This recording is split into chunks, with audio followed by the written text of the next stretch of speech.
Hello, everybody, and welcome to the Kimchi Cast for the LLA 2024 Spring Split. That could have been phrased better, but I am your host, Box Kimchi. As always, this is Leo, the little gremlin that lives on my microphone, and we are down to the final 4 games of the season, and 2 teams here will be closing out their seasons as they look towards the playoffs. The 2 teams being All Knights and Estrel, both locking in their playoff seeds earlier, and Estrel locking in first place like last week. Actually, it's really impressive.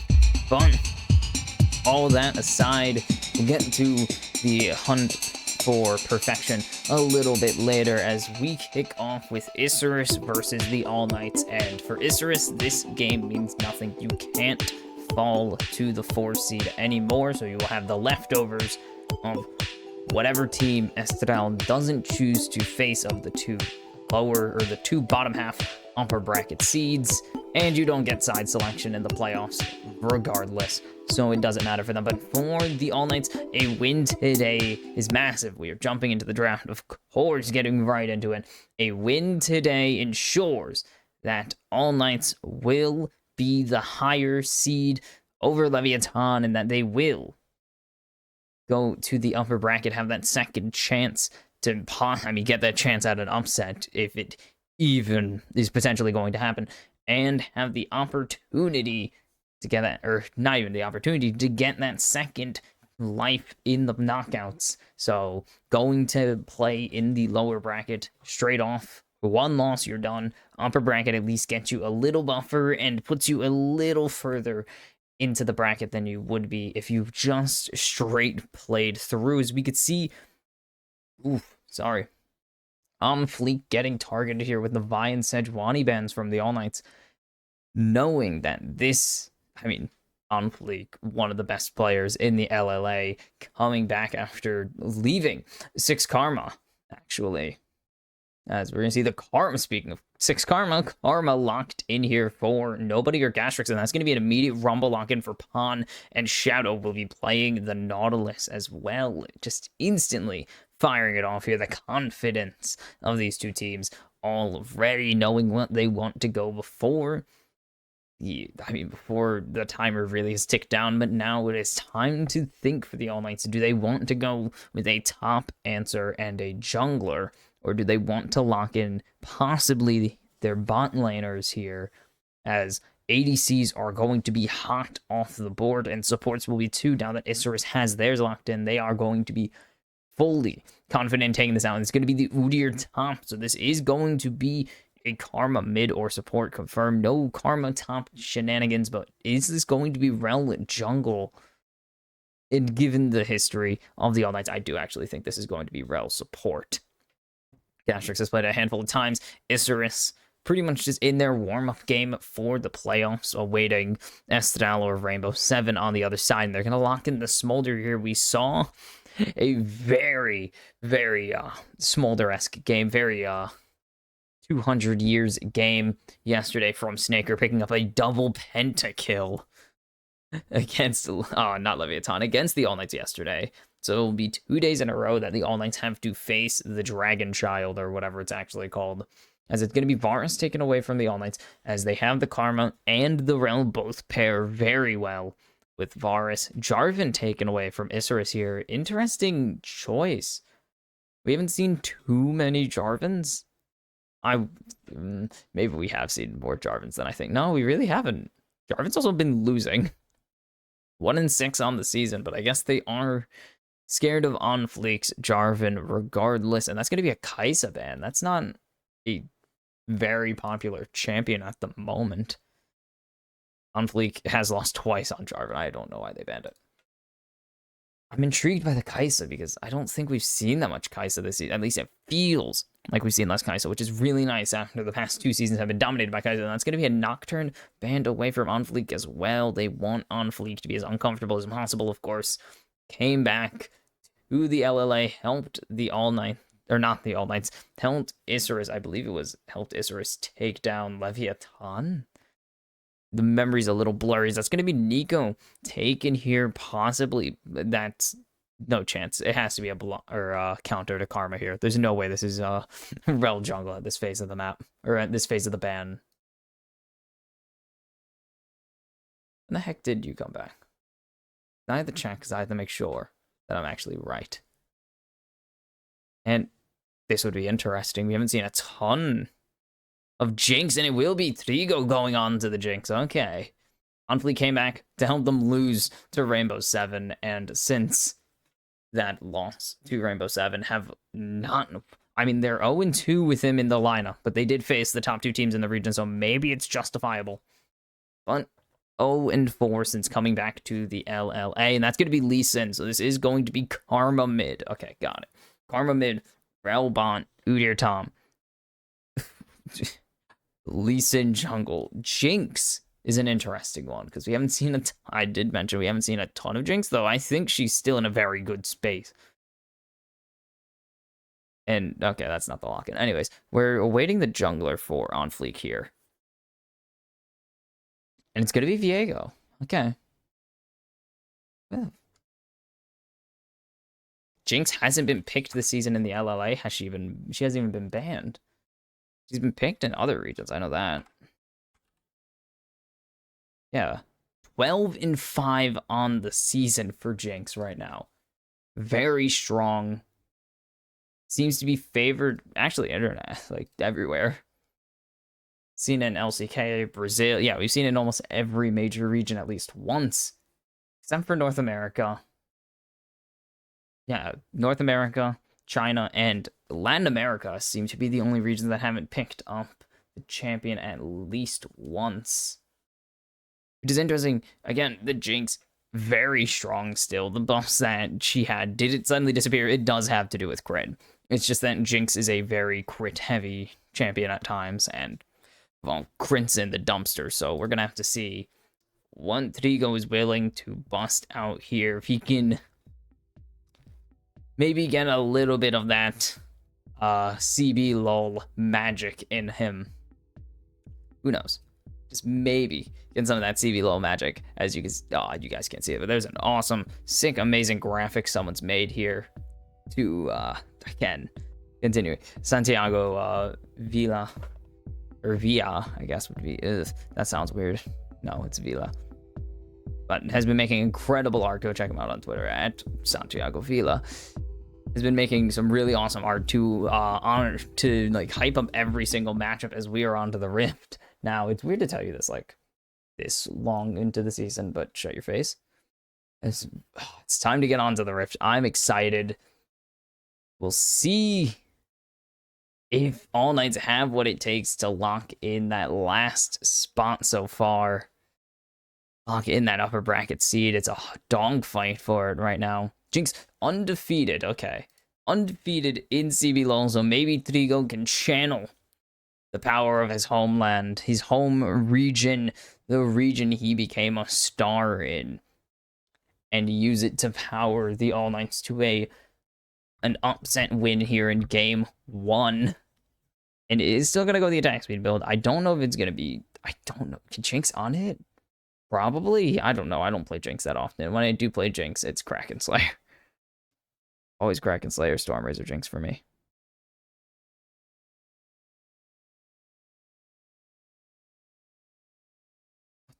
Okay, sorry. Weirdest tweet I've ever seen. This will be interesting, actually. Because I don't know how nobody's going to do in this matchup, honestly. I don't even think the car's been working out too well. They've spotted out Grell on his Raptors start. Meanwhile, on Fleek, not spotted out at all, but Pon getting the beat down from the Udyr.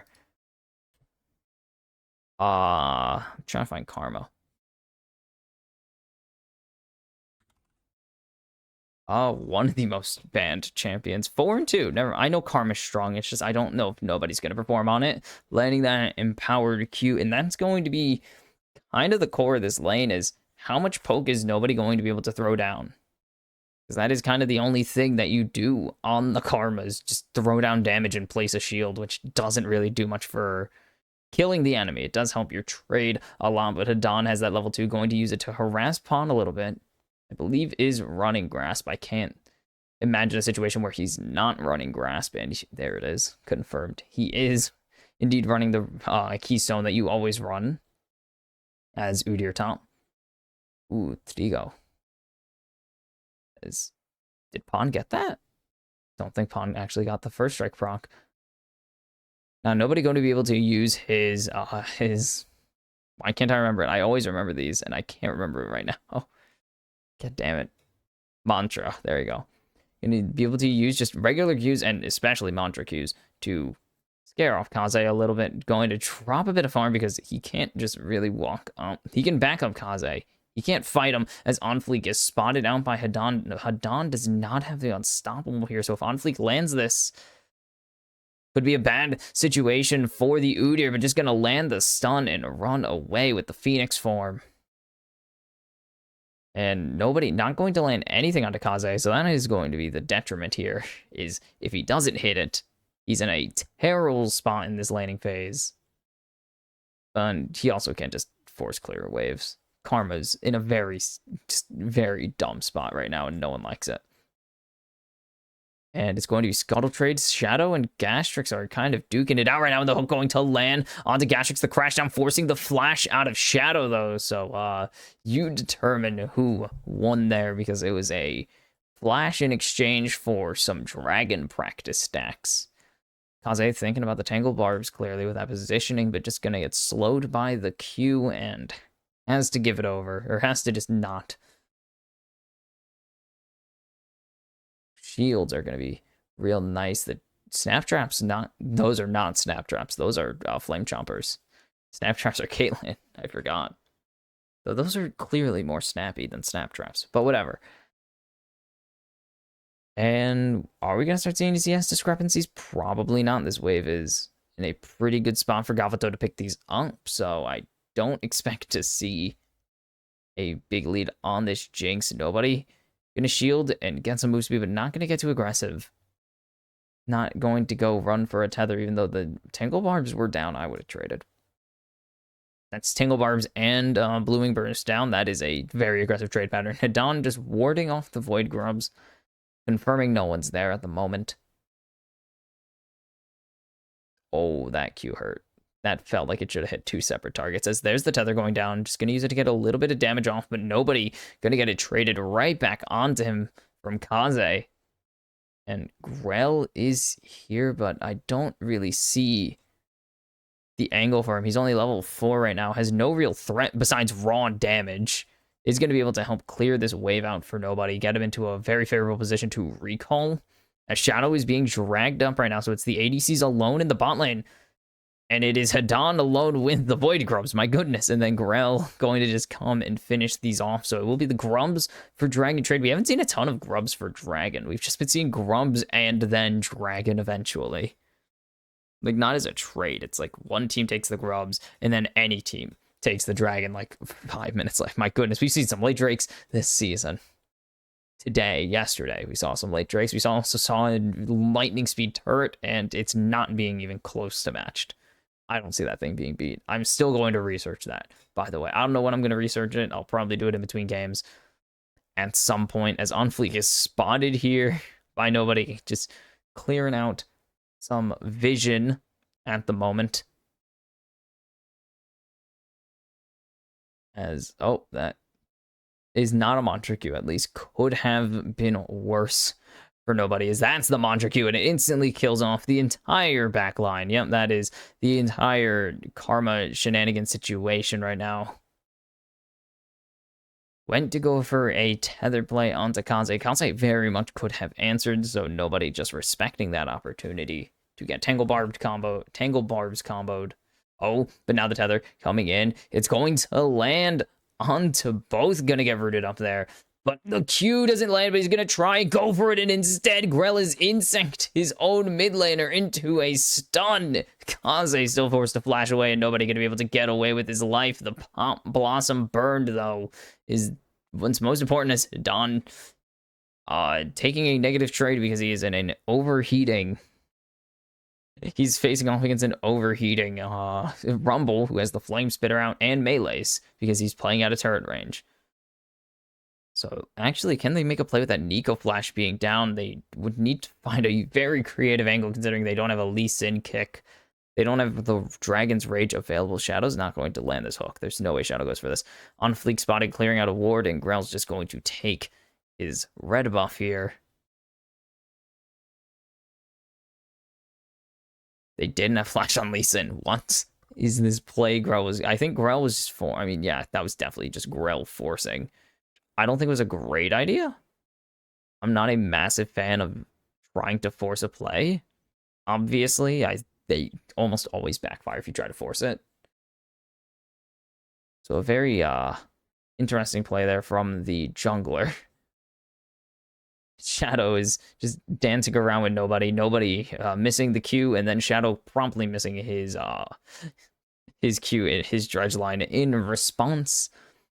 He's just here. I don't know why he's here, actually. I think he's supposed to be setting up for a potential play, but that's not happening. But Gastrix here, there's nothing worth taking. Are they just going to rotate out the... I mean, yes, roam the supports, obviously, but I don't know why they're roaming at this point. There's really nothing to fight over for... I don't even know why I checked over there. That's the dragon timer for another 4 minutes. Actually, no, it's 30 seconds. I don't remember when the grubs were killed exactly. Within 30 seconds, or actually within a minute. So it does make sense to rotate them up here, I guess. No, it does make sense. I just didn't notice the timers. Because Grubs doesn't have their own timer on the client yet. Why? They have a timer in the tab menu as there's the Pop Blossom coming down with a depth charge, and that's the stun going to land, and it's going to be the Spectrum Ball claiming first blood. The Jinx ulti fired all the way up, but it's not going to find anybody as on fleek currently being Lee Sin. There's a great dredge line from Gastrix. There goes the equalizer, but the karma damage is quite a bit. The crash down forcing the flash out of nobody, but there's so many low health bars here. If Diego could just get in there, if nobody could just get in there, they'd be able to trade it back, but it's a 2-for-0 in favor of Isurus, and Hadan is looking to make it a 3-for-0 in favor of Isurus, but he's going to be able to get away. Run to safety. Pawn doesn't have the damage to fight just yet. So it is a very negative trade here for the All Knights. Grell just doesn't even have a chance to get involved in the game. Gets instantly wiped. And Gastrix, no flash, has to just hope he can get away against Hooked here, which sets up a really... just everyone's involved there, so... really nice mantra Q, but it's not going to be enough. And then Chompers just aren't going to be able to reach Kaze in time. No ghost popped from Trigo, so it is just a not great fight for the All Knights, and down 2 kills, down 1,400 now. But it's going to be around 1,300. The hook landing, so both of them landing their stuns. The Aftershocks proc, but Trigo is here to slay something into Shadow, and Shadow has armor shredded right now. But he does have the steel caps at least to get some money back. And he's going to be able to use the pressure of On Fleek to clear out this control ward as well, so there is no vision for the All Knights in their own jungle at the moment, besides that Krug entrance there, as you can see, right after their tier 1 turret. And they're trying to get control, enter this river right now, but it is Isurus who have full control of the river at the moment, and have spotted out all of All Knights. Hadan has rotated down as well. Getting a little bit of vision, and there's the insect landing onto Shadow, and that is Grell with a phenomenal kick, but the depth charge coming down. The Pom Blossom finds 4, and the mom comes in and tells everybody it's time for bed, and now the Rumble's here to chase down the remaining 2 members of the All Knights, and they are just having to run for their lives. The equalizer comes down. Great damage, great slow. Gastrix, WQ, finds Trigo, and nobody getting dove under the dirt by On Fleek and Pawn, but nobody going to fall, not even able to trade 1, and it's Isurus. Eventually, 5-for-1. And they're going to get the dragon. They're going to get a massive swing of gold. 3,000 ahead. Now, this is the Isurus you wanted to see coming into today. The Jinx Rocket almost taken down on Fleek and Pawn, but going to be able to just survive, heal him with those honey fruits, and finish this dragon. My goodness, what a great rocket there from Trigo, but it's not enough. That has been like the story for All Knight so far this game. And I guess this entire season, or for like most of the season, honestly, for the All Knights, has been a story of not enough. They've had some really good early games, but not good enough early games, I guess, to hold off the likes of Estral twice, by the way, to do that. As Kaze dodges the Q, so no...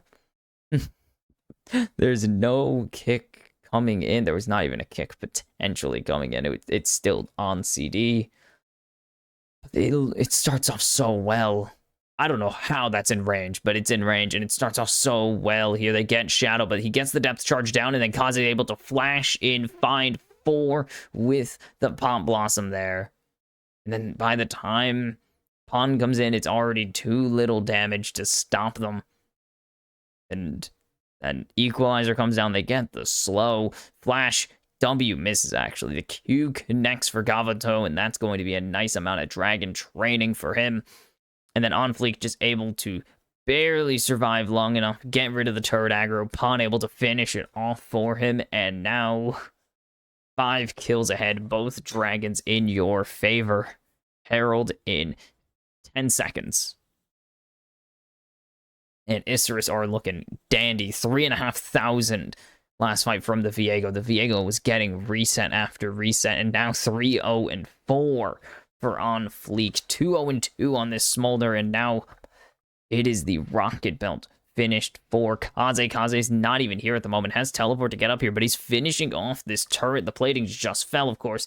Going to finish off this tier 1 in bot lane, pick up first turret, and now Kaze is here. Ulti, Rocket Belt in hand, but it's going to not be for the Herald. The Herald already finished off, actually, by the All Knights while they were setting all this up. But Kaze still looking to go over the wall here, potentially hiding in this bush as a minion, but it's going to get spotted out. And so Isurus going to just hand over the Rift Herald. They don't need to really worry about it. It is at max 1 turret that goes down.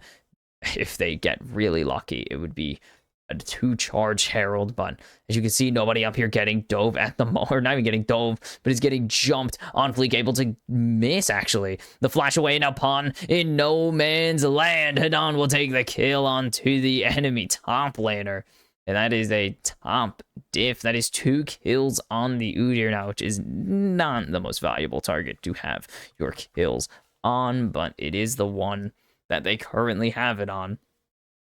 And Isra is kind of decommitting from the fight there, and it's going to be what costs them that fight indeed. I think Pawn just has to keep going forwards with On Fleek there. They can't really afford to split up with the collapse of the All Knights coming in. I know they wanted to try and split the fight, possibly prevent Jinx, or was it prevent Grell and Hadan from rotating up, and that's just not possible. That is an Udyr and a Lee Sin. They have the ability to get past you. There is no reason to try and stop them from getting in there, and instead it should just be their focus to burn down nobody and then either run or turn the fight.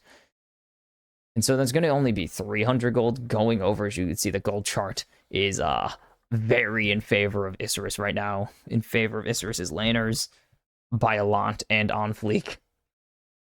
Those are the two, like, if you had to think of the 2 members of Isurus that you didn't want to get fed, Pawn's one of them, but Gavoto and On Fleek are definitely, like, the other one. Gavoto is probably the most important member I wouldn't want getting fed. He's playing Smolder.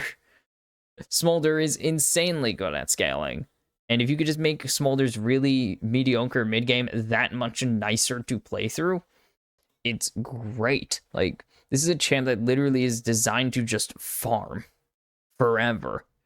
And the fact that you've taken that and now given him 600 gold and 2 extra, that's like, what, 300 in assists at least?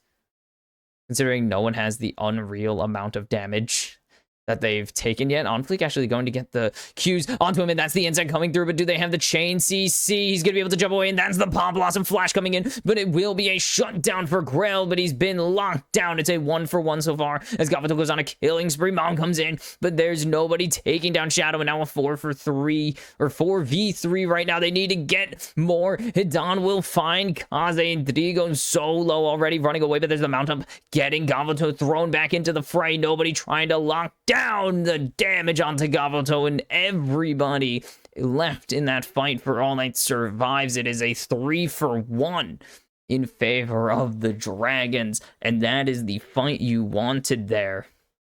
Again, no kills onto Trigo, 1 onto Grell, 1 onto Hidan, and I guess it was shut down to Grell, and a shut down to nobody. And that is a very valuable kill here. Catching out on Fleek is so good. It's better than catching out Shadow, but the Pop Blossom counter from Kaze is great. At this point, Grell has determined his life is forfeit, and he will give it in exchange for team value. The Mom comes in, it only lands onto nobody, who's blocks all of it with a shield, karma things. And then Trigo, trying to lay in the damage, has to run away with the get excited. The Herald comes down to crash meanwhile. But 3 kills there for All Might has put them back into this game. Almost 3,000 damage from the Enchanter, may I remember. The Enchanter, it's complicated. She's an Enchanter that does a lot of damage. That looked weird. It's complicated, but Trigo getting locked down in mid, and the Mom comes down. The damage is not enough just yet, but here comes On Fleek with the Heartbreaker to ruin the great escape of Trigo in mid here.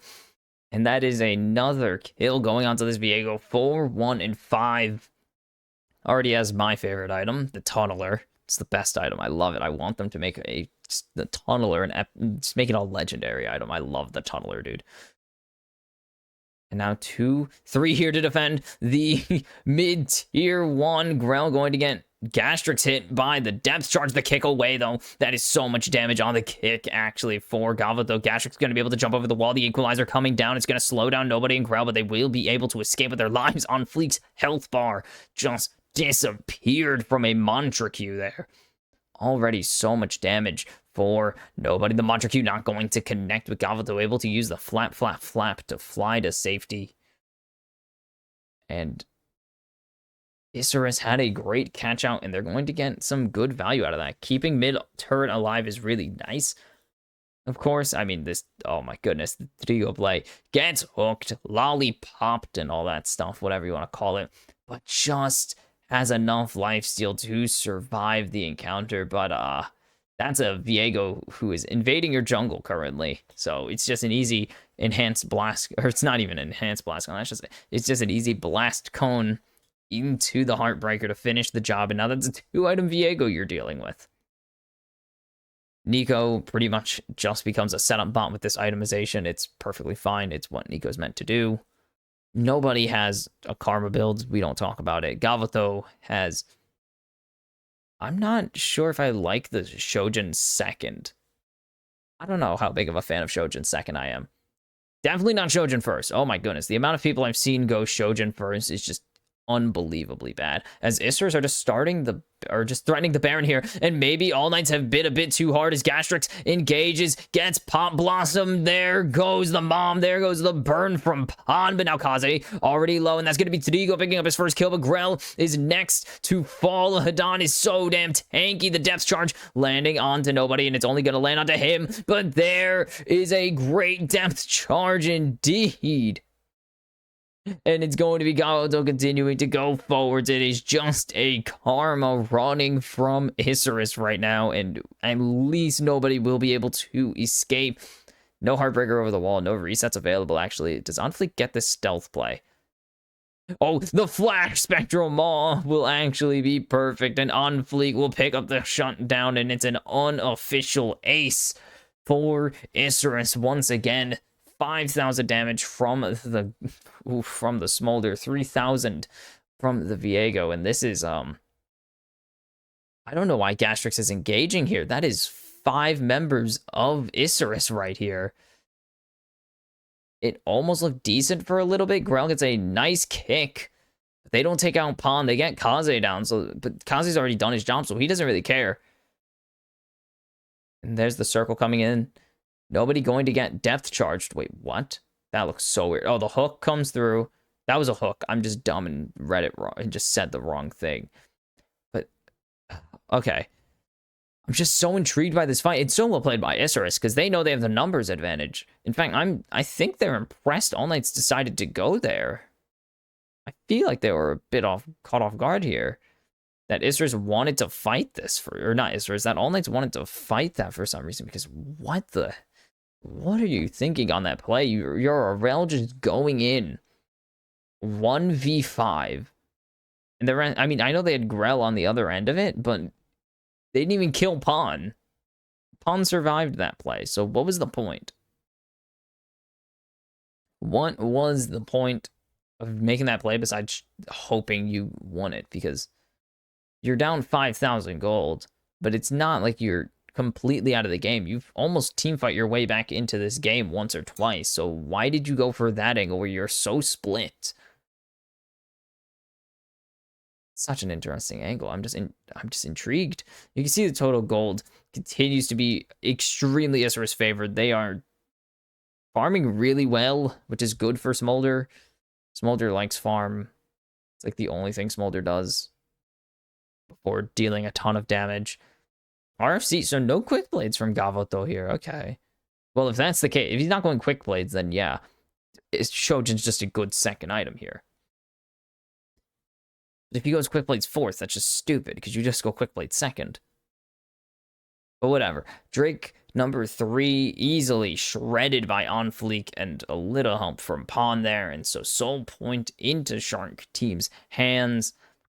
And the All Knights are kind of in the panic button, I guess. Somehow. In a self-afflicted panic button situation, I guess, is the best way to put it. Is now that they have to worry about the Drake Soul.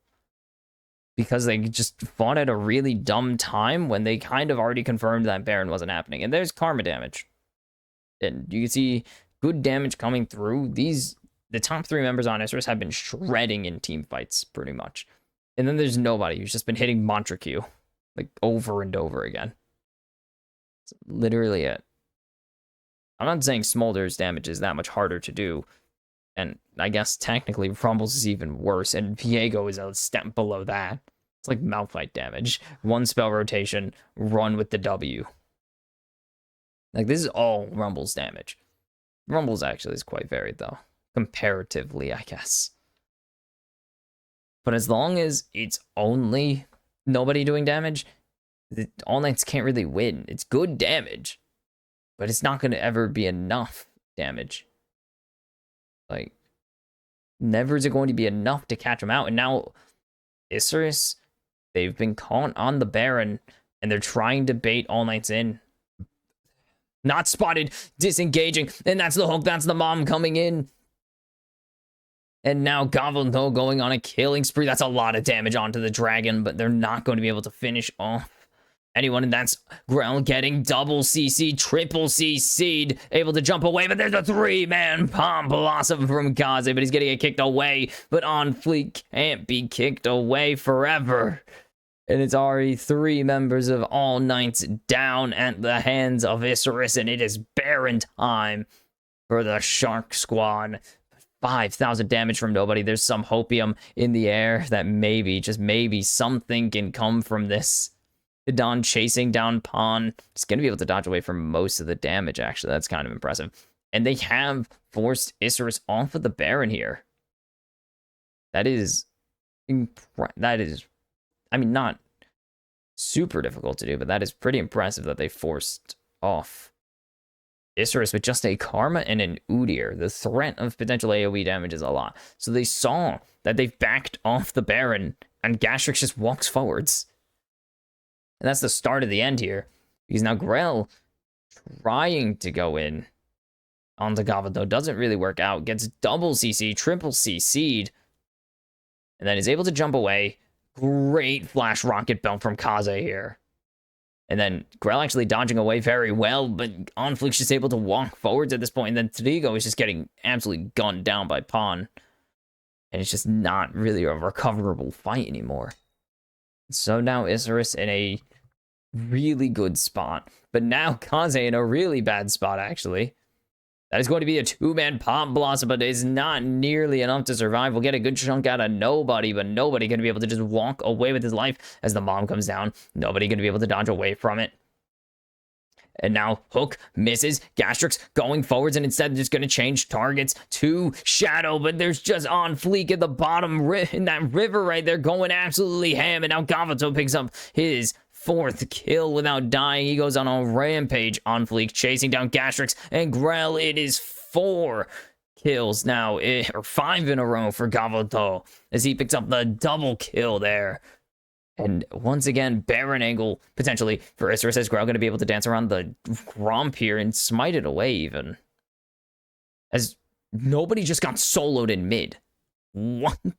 Uh-oh, Grell in a terrible spot. He's going to get airborne. There's the stun coming through, and Gavoto is dominating right now. 9-1-7. That says 5. 9-1-5. 9-1-5 on this. On the smolder. That one, I don't even know where that one came from. I'm going to be really honest. And it is Baron time for Isris upon getting karma'd. Yep. Oh, you stasist. In front of a karma, you're dead. That is insane. That damage output from a support champion. She's a mid laner, though. But she's still... God, I hate karma. They will be able to trade a mid-tier 1 in response for the Baron. They are looking to stop the Drake soul from coming through. They have 4 down here in this bot river right now, but there's a Baron buff to deal with. On Fleek has increased damage and has buffed minion waves. As Gastrix has hopefully not been caught once again. All Knights have been decent in these team fights, but they keep getting caught out, and there's no way they can fight these. Where is Kaze? It's the game they need to play, and you can see it there on your minimap. There's a minion in the tri-brush right now. As Drake started up, but neither team really willing to start fighting it, as Shadow's getting locked down a little bit and taking a little bit of damage, but he's going to be able to shield it away. But there's the depth charge landed onto 3, but All Knights need to be able to move in off of this, but it's Isserus going to get low. Does the execute come through? It does. Gavoto burns down as it's godlike now for the Dragon Child. Tadigo trying to 1v1. It's not possible. There's Kaze coming in. Grell will take the dragon, but it will be Isserus taking their team away. 4 members of All Knights fall. It is only a Karma running away once again. And trying to 1v1 Gavoto as a Jinx is not a bright idea. 11-2-6 now. LTR finished. Is going towards that Bloodthirster or Shield Bow. I honestly don't know. I'm assuming it's going to be Thirster, right? You've built... Does S3 even give crit? I don't even know what gives crit anymore. As On Fleek tanking this turret up. If they can land some more chain CC, it will be dangerous, but it won't happen. These minions going to gun down the turret, but the Baron buff will actually be out of range for them. Meanwhile, Pawn has just shredded a turret in bot lane.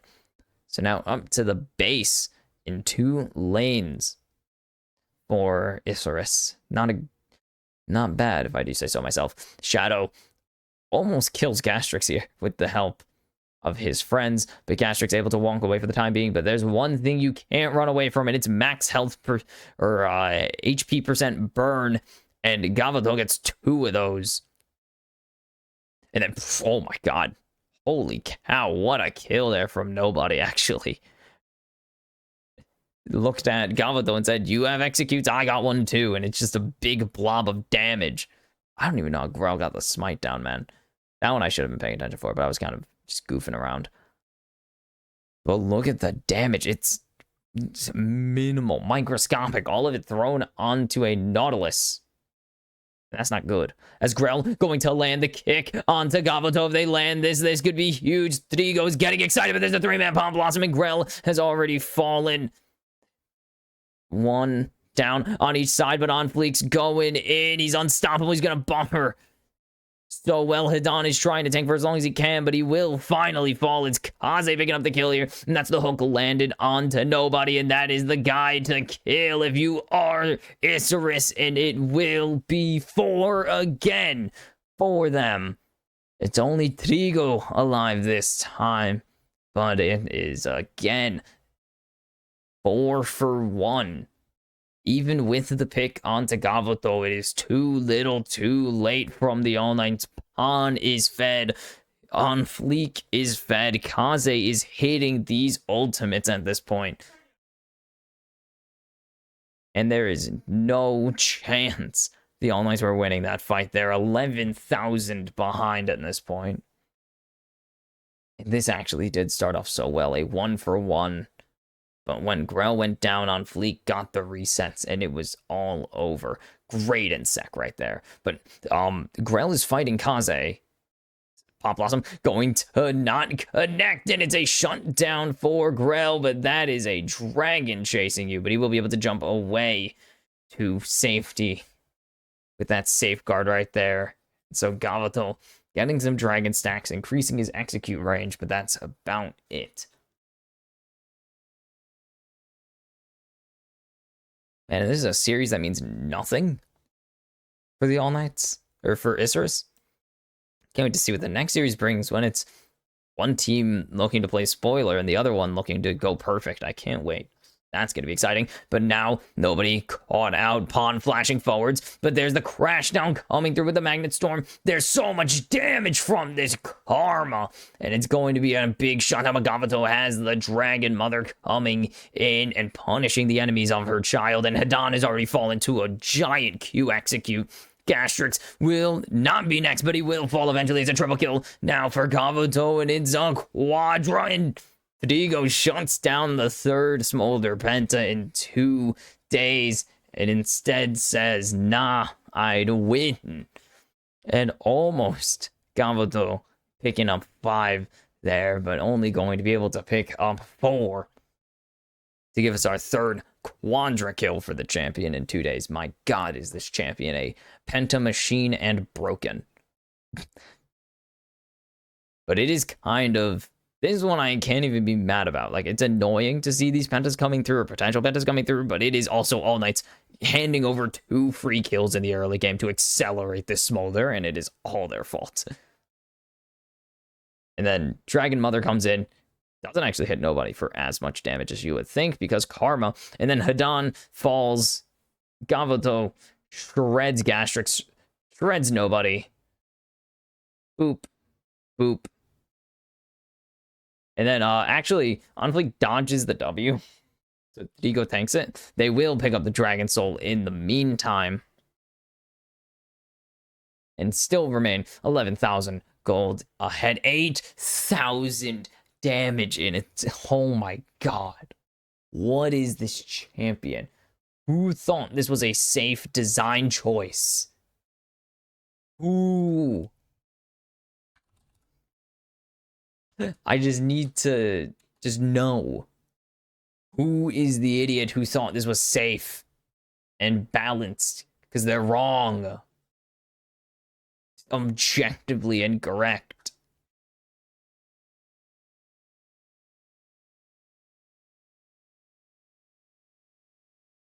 Oh, baby, and now Isserus with the Baron in their hands. 41,000 total damage, though, from the Karma. I mean, Karma's also equally as just stupidly broken, and that's going to be the mid-inhib finally going down, actually. It's about time someone took down the Baron, or the inhib. I'm honestly impressed it took till now to get the first inhib of the game.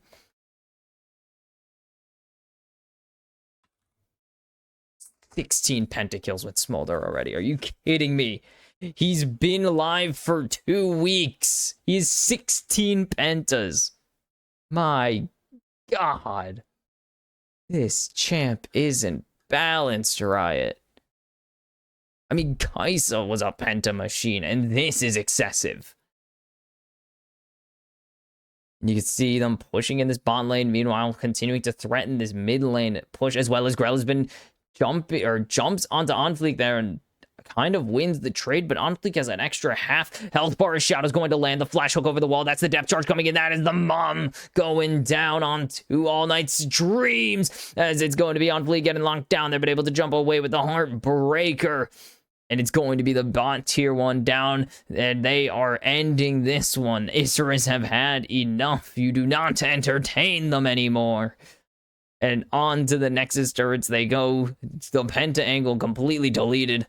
Nobody will continue to just lay in damage onto these waves, though, but it is only a matter of time that this 5v4 devolves as Kaze lands a 3-man Bomb Blossom. It's 1 for Gavuto, 1 for Pond. They have a lot of damage coming through, but Gavuto picks them 2. They will not get the ace in the end, and Gavuto will actually die. Oh my god, wait.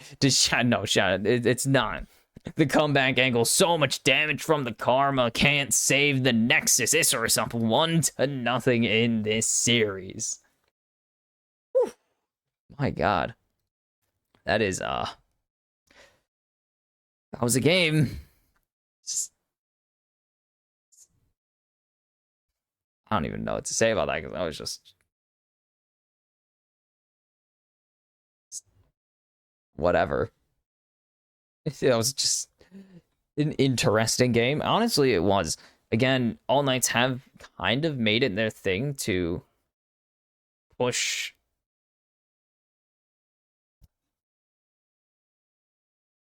How do I phrase it? I also didn't change the scene. Hi. How do I phrase it? They've made a big effort to actually improve how they're playing against these higher tier teams, which is honestly pretty impressive. They have been playing decently in the early game against these high tier teams, but it hasn't it hasn't been at all translated into game victories. There we go. It's been pretty awesome, of course. They had a really good pair of games yesterday against Estral, pair of good early games, I should say. And then it fell apart. So it is, again, a repeat of the same. It is the same thing once again as it was yesterday.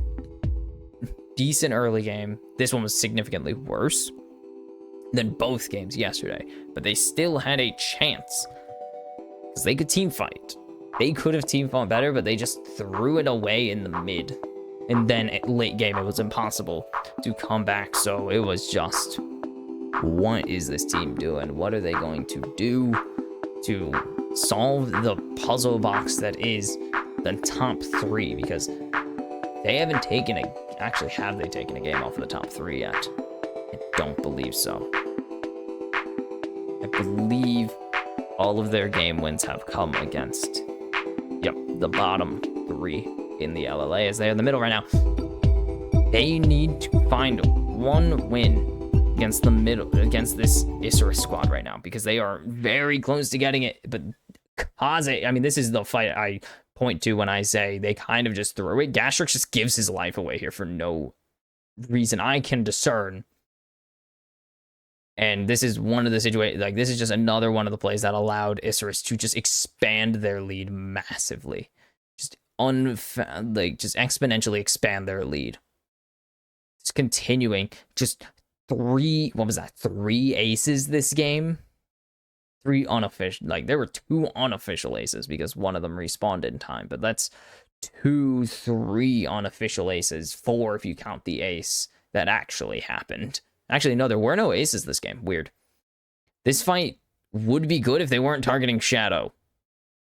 This fight would have been so much better if they were targeting Gavuto, Pan, Onfleek, just anybody else. But because they were targeting the support, Kaze is just able to loop around when they have to go for the dragon, and they just get smoked.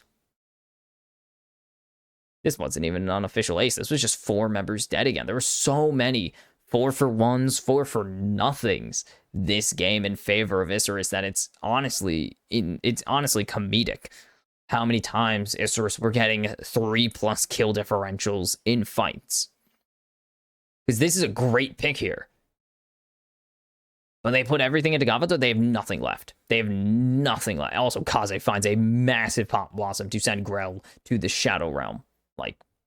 Pain. But then they have nothing left in the tank here. Trigo gets airborne by the depth charge. Only one hit by the depth charge. And Hidan's just way too far forward. He has no backup available to him. And this is just another fight that they can't win 4-for-1.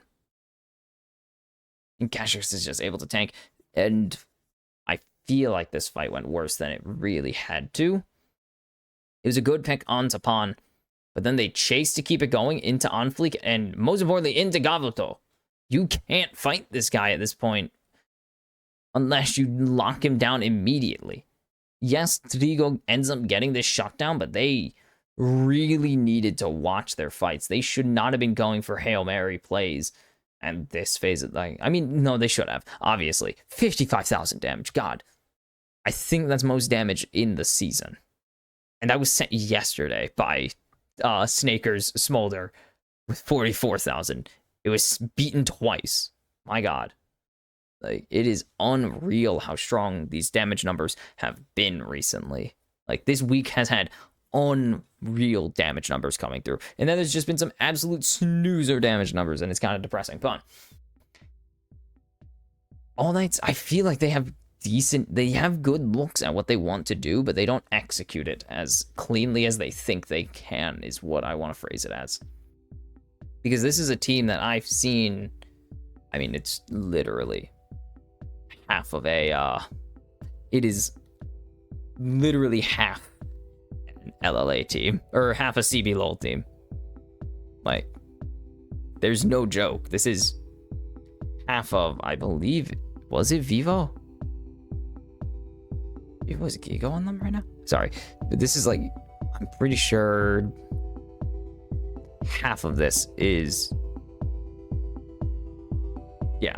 pretty much like a CB LOL all-star lineup from like 2021 or something. 2022 probably, I would say. Okay, maybe not Hadan, but like Grell and Trigo were highly regarded in Brazil. Hadan still very good. And so they're not slacker. They know how to play. They have been decently to highly rated players before in pro play, and they can do it again, but they just haven't gelled. Which I just think kind of does come from that lack of communication that comes through. Or, maybe lack of coordination, not communication. I don't know. I don't know what their comms sound like, obviously, but it does seem like half of the team is on different pages at times. Like, Gastrix and Grell are looking for an angle, and Figo is nowhere to be found because he doesn't seem like he knows what the play is. It's just like, it's really hard to find an angle to engage when it doesn't even seem like you're playing on the same page for half of your games. Like, remember, this is the only team to lose to Infinity so far. Infinity have won 4 games. Half of those are against the All Knights. Like, this is a team that just doesn't seem... They got to that... It looked like they were improving. It looked like they were improving at some point. And then it just didn't come to fruition. They beat... hair in the mouth. Wow, that's a new one. They beat Leviathan. I'm gonna say they beat 6 Karma. That doesn't really matter. They beat 6 Karma. They got back at Infinity. But now it's just like they are lost. And MVP on fleek. 32 takedowns this game. 23 assists. My goodness, this man was play making for his squad. And it is a... Jeez, I keep getting hairs in my mouth now, man. It is a sometimes thankless role on the team. But times like this, you're very thankful to have an On-Fleek returning and looking for his first game win and now series win in his return to the LLA after taking, I think, half of the split off. Almost half of the split, over half of the split off, actually, after leaving 6 Karma earlier this, back in January, actually, a little bit before the split started, and finally got signed. I think he's been sitting on the bench pretty much just waiting, and it would be nice for this to be your return to the lineup these last 2 days, pick up some wins, get some morale moving into the playoffs. So, with On Fleek and Isurus, most importantly, picking up their first win in 4 games, 2 series now. It is looking nice, looking like they're gonna cruise. Oops, I transitioned into the oops. We're all over the place, you know that? Wait for it. Boom, fixed it. Shush.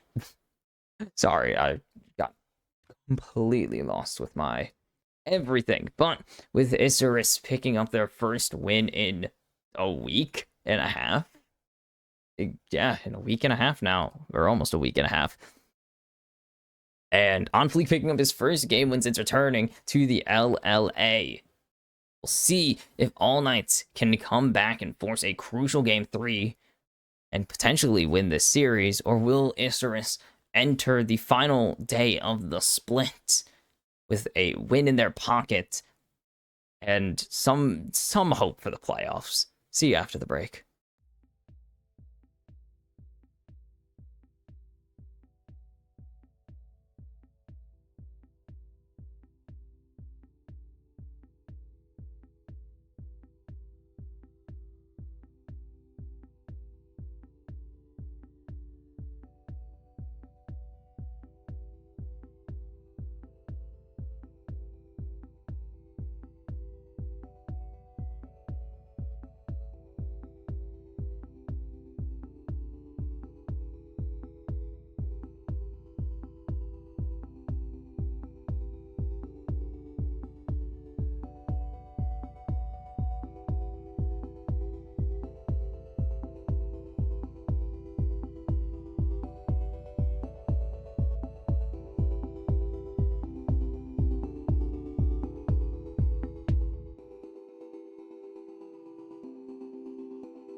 All right, welcome back to the Kimchi Cast as I hit the mic once again. I'm Box Kimchi, and we are getting ready for game number 2 here. Isurus in a close early game.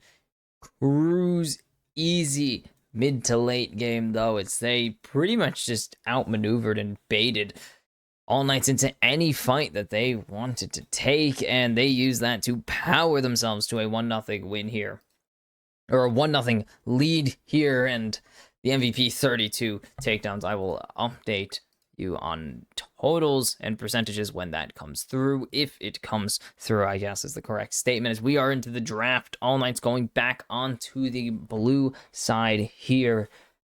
And it is going to see a Rumble ban instead of the Vi Sedge that we saw last game. It's time for the Vi Sedge to be banned away. They do not want any of this at all. None of it. Done. Karma banned away. Nobody did 56,000 damage. Or was it 54, 55? A lot. Did a lot. They don't want to see it. Isurus not having any of it. So, no. And what is going to be the last ban of the first rotation for All Knights? It is going to be that Vi taken away from Onfleek once again. But we saw that Kaze and Onfleek don't even need the Vi Nico to function. They got a Viego Nico to function perfectly fine. They got Nico to perfectly function, should be the sentence I use there. As we're going to see Kalista taken away from Trigo, one of the few champs that we've seen All Knights have some form of success on this split.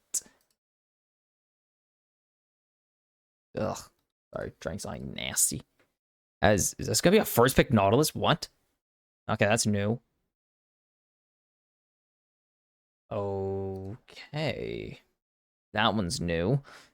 Usually we see Nautilus taken a bit later in the rotations, but they do really want to lock down a very strong support that we've also seen Gastrix play before, of course. I mean, we've seen everyone play this champion. Gastrix 3 and 2 on the anchor, on the sunken shipman this season, and that's going to be a Viego, or a Varus. Oh my god. Varus locked in here, and that's going to be an immediate rel follow. My god.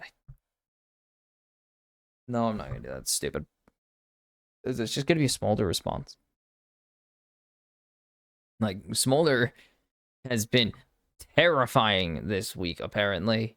Already 2-0 with way too many kills for double-digit kills both games, and it's going to be Kaisa. Oh. That's a new... Okay. Kaisa's the lock-in. Someone banned away last game by All Knights, and that's going to be a Nico taken. Instantly locked in for nobody, so, Nico the call here, apparently. Sure. I don't know what to expect from it, to be honest.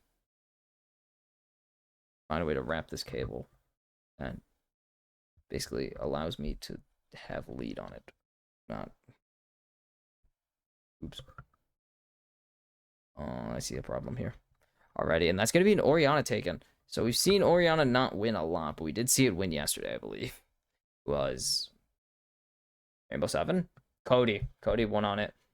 And for the first time this split, Orianna has won back-to-back games. That hasn't happened, obviously, much at all. It's only happened once. So will Kaze extend it to 3 in a row here? This was stupid, by the way.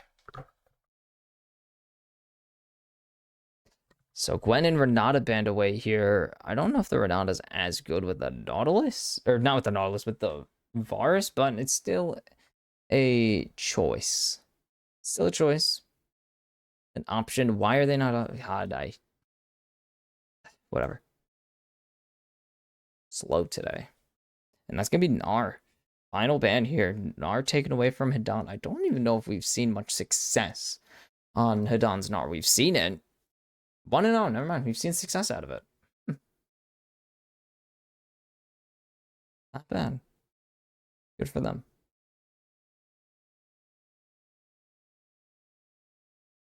And the final ban for game 2, possibly, of this series is going to be the Jace taken away from Pawn. Okay. I don't know if that's the ban that you want or should rely on, but is the ban they are going with, is the correct sentence. This would be a wild lock-in, but it wouldn't be a bad lock-in, actually. As you can see, Demi's in, actually. I didn't even notice that, but Demi is in. It's going to be the Udyr top locked in, though, so they're going to blind their support or jungler, and it's likely going to be jungle. They want that count, or they're going to get counter jungle here. Not that kind of counter jungle. Not that kind. Literal counter jungle. Very literal. And into the Udyr will be the Aatrox. Very smart choice, a good one. Idan has had some success on it, not a lot.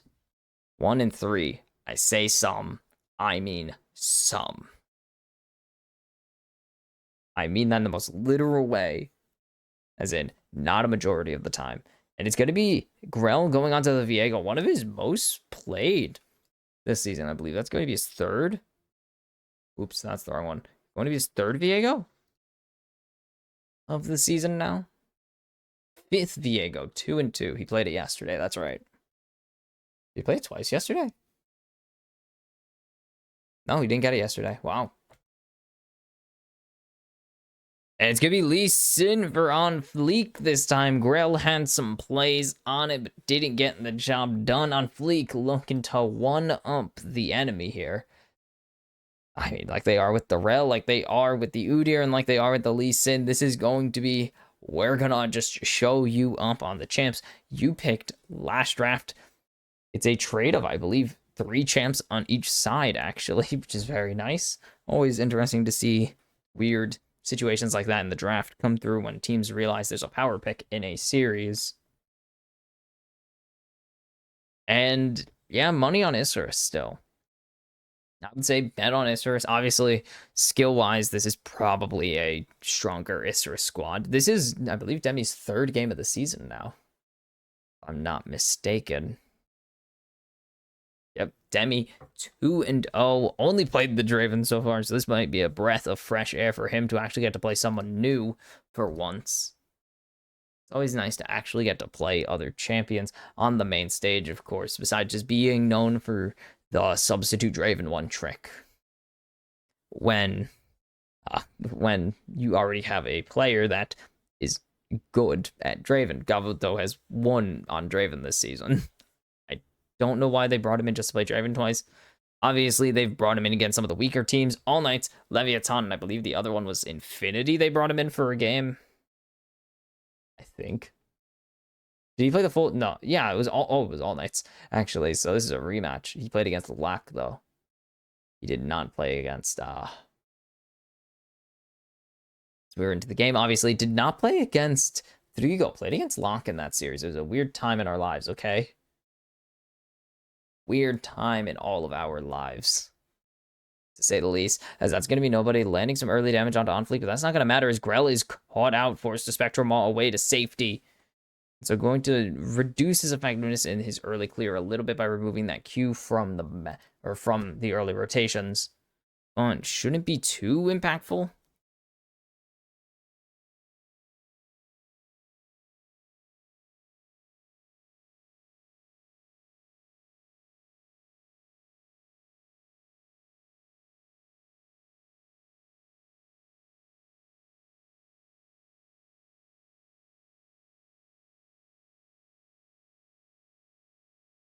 So you can see the early trade being won by nobody because he has that Q that hits multiple times if Kaze is standing still. And now would be a good time to say that the All Knights are very interested in winning this game. Again, All Knights lose this game or lose either of the 2 games remaining in this series, and they need Infinity to win tomorrow. They will require a win from Infinity tomorrow to take the upper bracket seed. As we can see, On Fleek invading Grell here. Neither jungler has Smite, but On Fleek is going to take the Grump, take the soul of Grell there. And that is 400 gold into On Fleek's pocket, as that is his 2nd first blood of the series now.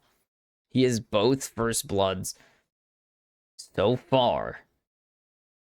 And that is a nice lead to get. 600 gold ahead as he's going to be able to take away the wolves. He's going to be able to take away a lot of time, gold, and XP from his opponent.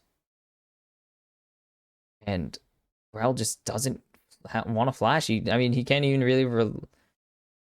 he can't really afford to flash here. And Unofficial just waiting. Smites away the camp. Kills Grell there, my goodness.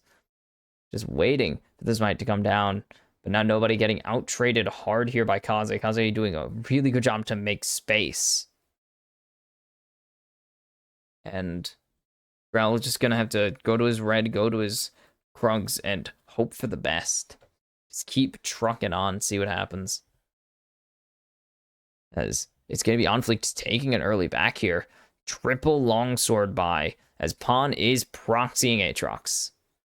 Can't get it dunked on. Just, this is such an Aatrox play. I don't know if they know Grell's here. Grell's going to try and land the stun, pick up the kills here, and it's going to be Grell finishing off Shadow. Shadow full tilting to his own tri-brush. Goes horribly awry. And this will be Scuttlecrab going over to All Knights as well, so they get the kill back, even out this gold advantage that Isser has had. And still pretty good. I don't know if Grell wants to go for this invade here. We'll just get we'll just get a ward down and back off instead. Take a recall. A very smart move.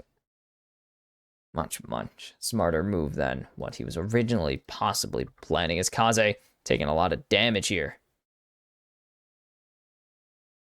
Kaze going to be able to dodge away from the Tangle Barbs, but still a level down, or some XP down, not a whole level, obviously. As Gastrix is here to back up his support. On Fleek is spotted out, so nobody knows to play a little bit safer there. But Gastrix is here, helping to clear out this wave. Kaze is just going to take a bit more damage as Trigo is going to have to flash away from Shadow's Crashdown. They know that he is solo down here, and he's going to take this advantage of Demi to just land some damage onto the enemy ADC, as Shadow's coming in for round 2, and there's no chance you survive this one, Trigo, as the kill goes over to Shadow. And Gastrix looking for something here, but Grell is locked down, and Unofficial is gonna make him say goodnight, and Pawn chases down nobody and gets the flash out of him, and Pawn is actually doing something on Udyr. That's crazy. Is Unofficial finally going to get a Void Grub set? Good for him. Must be nice. Nobody is fighting Shadow somehow and gets away there, so this redive is really good. Trigo couldn't clear out this wave fast enough, and that was laggy. Okay, so this is the initial dive, and then there's no chance Trigo clears this wave out fast enough here, and then Shadow just walks up, gets the flip, gets the stun, and it's easy peasy. Demi was tanking the turret there for a little bit. On Fleek invading, going to back Grell off of his wolves for now. Has the level advantage. Has Kaze here, most importantly, who also has level advantage at the moment. But nobody should be able to clear this out this wave. And will get the level, but has to give up the wolves. Now they know where Grell wants to path. He's pathing into those raptors. They already know this. They've spotted him out. And so possibly going for Drake here, not a great idea. Zidane is currently ahead in CS, but Pawn does have that assist. They're trying to rotate over for Dragon, but it's just not really possible given the lane states here. Given the wave states would be correct, I guess.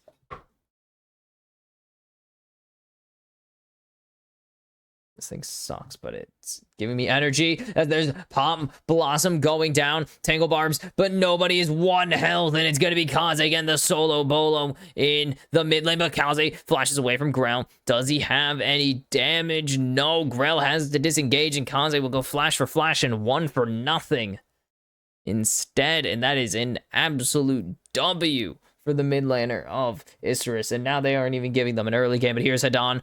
Kaze, you can't run forever. Flash Q from Hadon will lock down this kill onto the enemy mid laner, but On Fleek comes in, Q kick Q. And it is a trio of kills now for On Fleek, who is having himself a series to remember. And my god, finally, someone will finally update me on last game's stat lines specifically. And it starts out so terribly for nobody. And then Kaze gets the shockwave. Most of the health of nobody is gone here. And he needs to panic, but he has nothing left. The Tangle Barbs connect, but he has no Blooming Burst for it to follow up with. And Kaze gets away perfectly fine. The flash didn't even matter. The Q was actually, or the Spectral Maw, his E was actually eaten up there by a minion.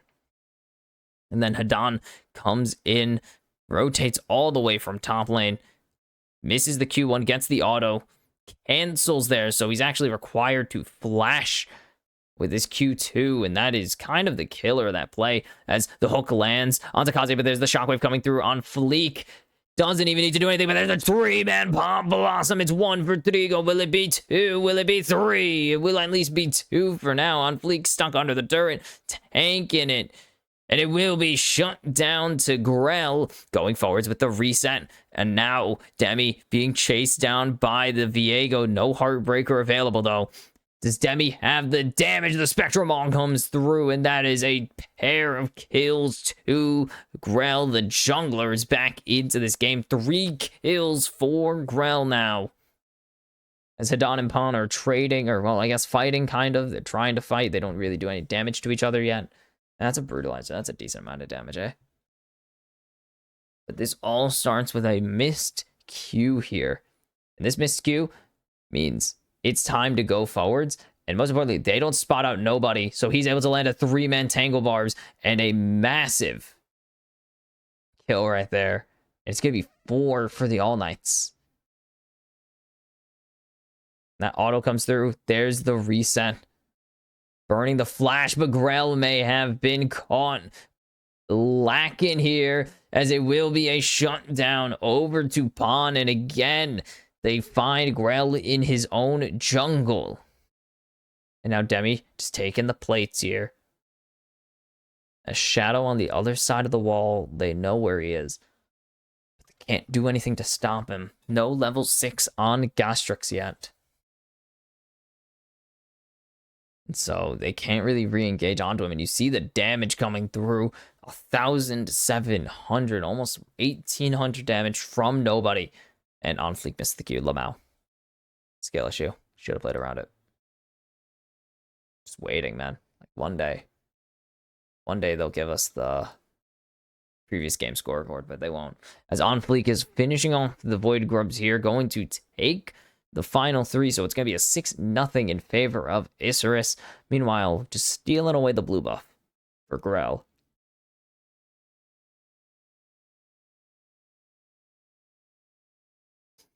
Going to land the stun onto Gastrix, but Grell will just continue to steal away the camps up On Fleek here. So the Gromp is gone. The blue buff is gone.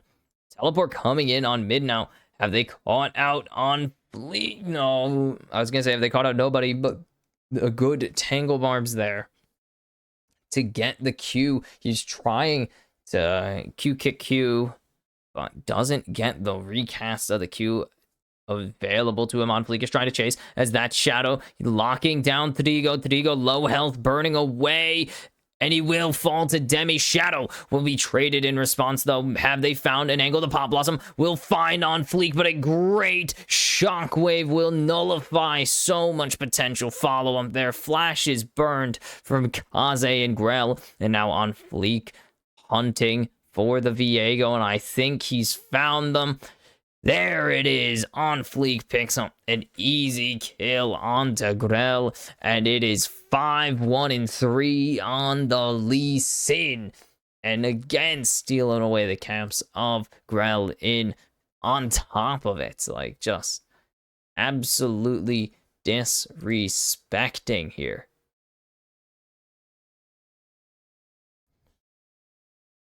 Now, All Knights again on the back foot. They've had some good fights here, but this is just, what are you doing, Trigo? Way overextended there. Not at all what you're supposed to be doing, and gets caught real bad. And then this shockwave cancels the Mob Blossom from even finishing its channel. That is how strong it was. Flash for flash. And then on Fleek going to go for the Krugs here. And this is mostly on Grell for trying to cover his Krugs. Gets spotted. And now on Fleek knows he can just chase because there's no flash, no Heartbreaker.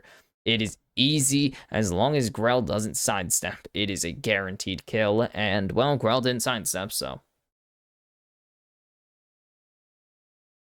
made it nice and easy for him. They only found Shadow there, and guess what it was? 4-4-1. Again. Isurus are just... can't not saying it. It's just annoying, as On Fleek is going to get found by Grell immediately with the Shockwave going to land onto nobody, and that will stop any further engagement. But here comes Hidan with the teleport. They're trying to chase down On Fleek, but he's going to be able to blast Cone away, so instead they'll get control of the Dragon Pit and use that to their advantage instead. It's something at least, but here comes Pawn teleporting into mid. Nobody just waiting to use that Pop Blossom right now. Doesn't have the Rocket Belt, and he's on vision. Most importantly, no flash available, and that's going to be the kick coming through, but that will be the Dragon taken. The Pop Blossom gets canceled once again by Demi. And now, On Fleek jumping forwards. Trigo is stuck. There is no way out. He is getting chased down by the Bear Phoenix thing man. And it's going to be Pawn picking up a kill here. His first of the game, actually. He hasn't gotten to get a kill.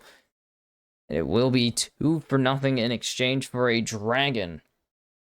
And now Invades coming through from Isurus. They are just going to get this red buff. They're going to try and get the Raptors. They're going to get this turret as well. Grell is running into the Orianna because he has nowhere else to go. They're going to say, screw the jungle. We are coming for you, buddy. And it is a 6th kill over 2 on Fleek.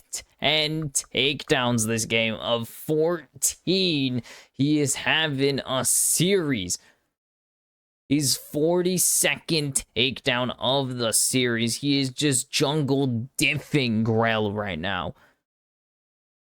And they don't clear this ward. They don't know there's vision in here, so they can't sneak attack anyone. Hidan just getting kicked. Like, On Fleek takes this opportunity to jump over the wall, try and steal away something, get some damage off, some CC at least.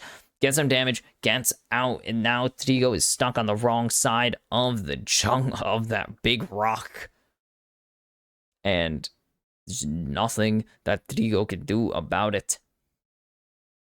And then Grell thinks maybe it's safe to take his red buff, realizes he can't, maybe thinks it's safe to cover his mid-tier 1. Not going to happen, as that is the Rift Herald taken for Isurus now. Can they claim the eye? They will not. The Pop Blossom finds 3, but no one's able to follow it up. The damage just isn't there. And they're trying to lock down anyone, but here comes Kaze. He has the Shockwave available. Hidan has the World Ender, but they have already ended him. And it doesn't matter. Killing spree for Demi. He goes on a rampage as he picks up a triple kill in the end. And he is dominating Isurus. Or not Isurus, dominating All Knights here. 5-1-3. And this kid has only shown up in his 3 games now. He has popped off in each one. Absolutely huge, of course.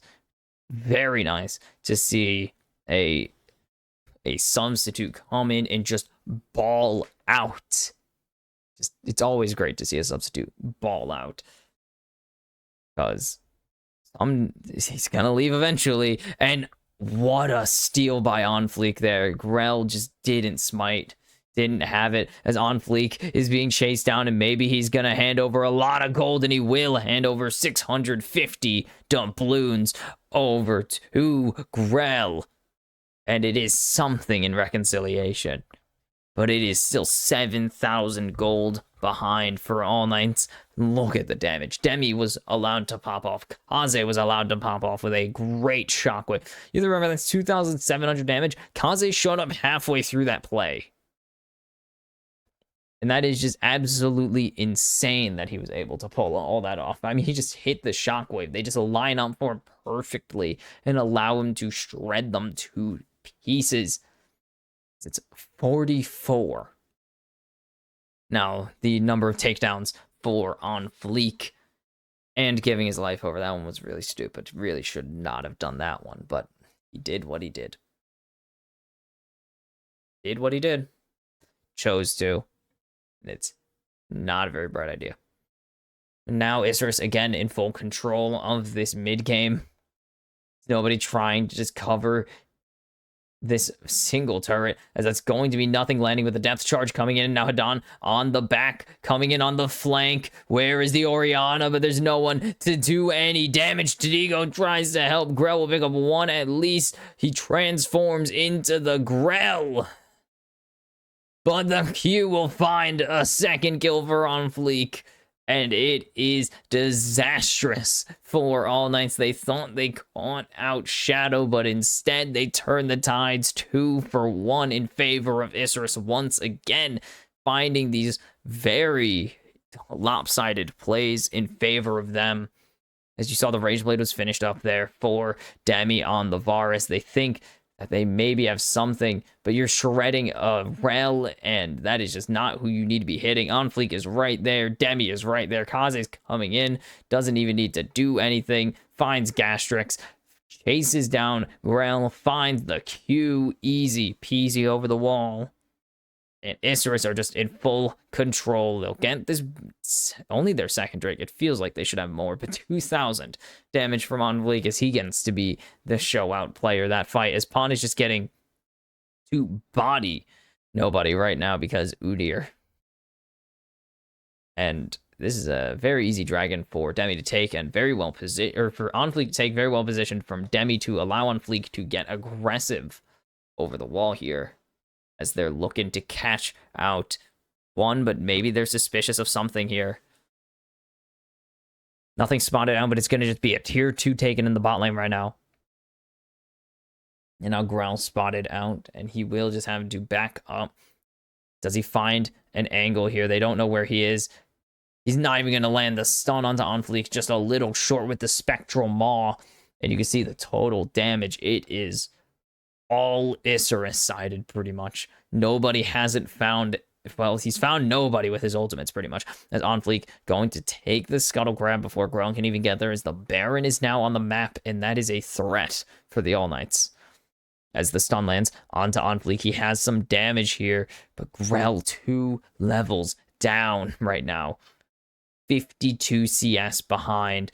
Won't steal away this blue buff, and now he's being chased. There's the kick, there is the rail, there is the shockwave as On Fleek gets his 7th kill of the game, and nobody is just stuck. He is deleted soon enough. Pop Blossom will land, but I don't think that saves him. The Q recast as On Fleek is on a rampage, and that is another pair of kills over to On Fleek, and this is the Baron started. They got a real on-hit ADC this time too, or a real attack speed ADC, so he's going to be doing a lot of damage. They are going to shred this to pieces. 10 kills, 19 on the series for On Fleek. 58, no, not 58, 48 takedowns, and he is cooking with gas. One of the best showings we've seen this split, already. It might be one of the best showings we've seen this year. As you can see, great chain CC there.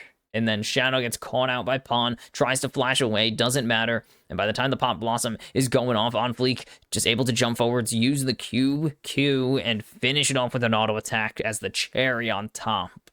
That's a 2-item Lee Sin, who is 3 items. Sorry, I didn't even see the hand. The Spooky Bruiser hand. But Spooky Bruiser hand is really important here because that's a massive shield that On Fleek is going to be getting. It's kind of an unfair item, honestly.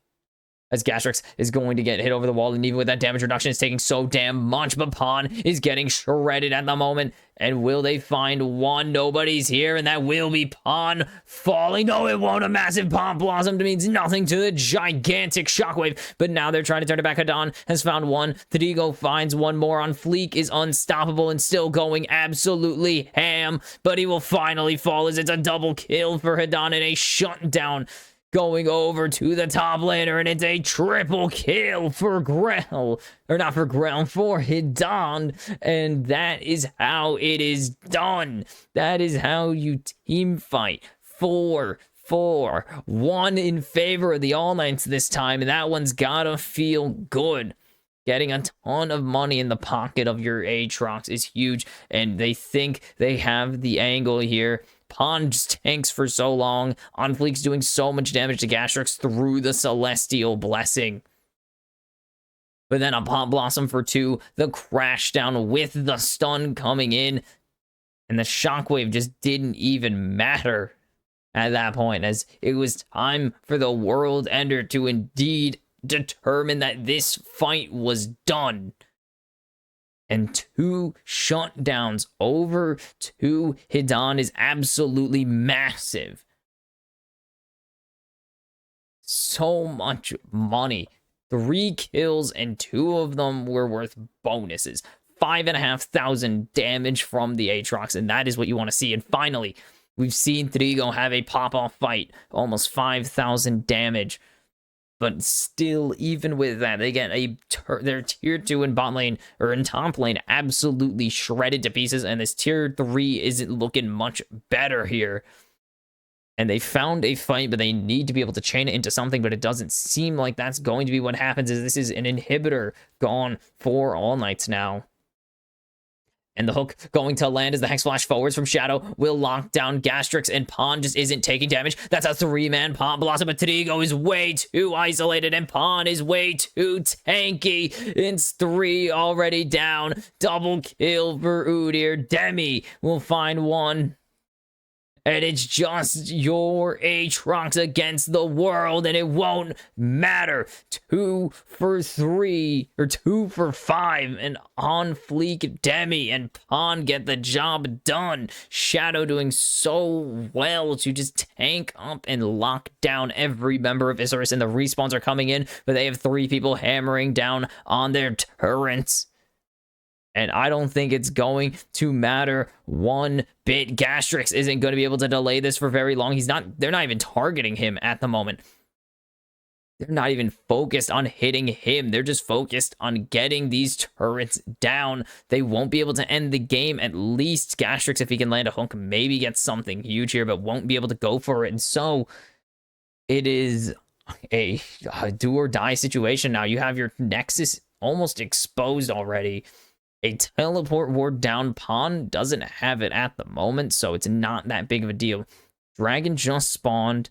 Probably, I haven't really been able to see the timer, if you couldn't tell. I have a little goober on my mic, but it will be the All Knights taking this, so this Drake's will probably not even going to happen this game. We're already 25 minutes into the game. Next Drake is 29. Earliest Soul is 34. Oh, piss. Nobody just got absolutely deleted. As you can see, another wave pushed in here by On Fleek, and that is going to be the threat, is that with any wave, it is pushing for Isurus, and eventually they can have Udyr teleport to it. They can have Pawn teleport to it, nuke the turret, and end the game while they just get distracted by the rest of Isurus, and that is the threat that they pose at the moment with this teleport. And if they wait a little bit longer, they could even have a double teleport, as Kaze's going to have his up. And look at the damage On Fleek is putting out. Demi's putting out so much. He's putting in an absolute carry job. If it weren't for On Fleek putting in an even harder carry job. 21 kills on the series. He has hit 53 takedowns already in 2 games. And that is a lot. I don't know how to phrase it besides it's a lot of takedowns and a lot of kills. Like, that's really the only way to put it, is a lot of things. Now, going forwards, Grell has been juggled, but he's going to be able to jump over the Heartbreaker, but that's a great shockwave. Kaze finds one, the Pop Blossom finds four, but can they capitalize on it? Do they have the damage? They don't. Kaze finds two, maybe Hidan has a miracle in him. That's going to be one for Trigo, but it's 4v3, triple for Kaze, one for Pawn, and it should be one more, two for Pawn here. And it will be the ace for Isurus, and this will be the game for Isurus as well, as they will pick up their 7th win of the split, it seems. But they're going to take out this bot tier 1, or tier 3. They don't taking their time here. They have 5 seconds before Grell is on, but Grell's not going to be able to do much on his own. Nobody's up in 10, though, is the thing. They have someone coming up pretty soon. They need to be worried here, but I don't even think that it matters. They shred through Grell. Nobody doesn't have an ultimate available. Shockwave comes through. Shadow's going to pick up a kill here. Pawn going to pick up one more, make it the ace, and Isurus will get the clean 2-0, and the All Knights need Infinity to win tomorrow to take the upper bracket seed. And a great series a great closer there by Isurus. And once again, All Knights give a top 3 team a run for their money and do not finish the job. And that is going to be the damning sentence that All Knights are going to take to the end of this season, as they are done with their games. 4-8 on the split for the All Knights, and very suboptimal, to say the least. As Isurus going to take a bow here, as they are looking to finish off their season with a pair of wins, but with Demi in, with Demi in this time instead, it's gonna be a little different. Feel a little different, maybe be a little different, but wins a win.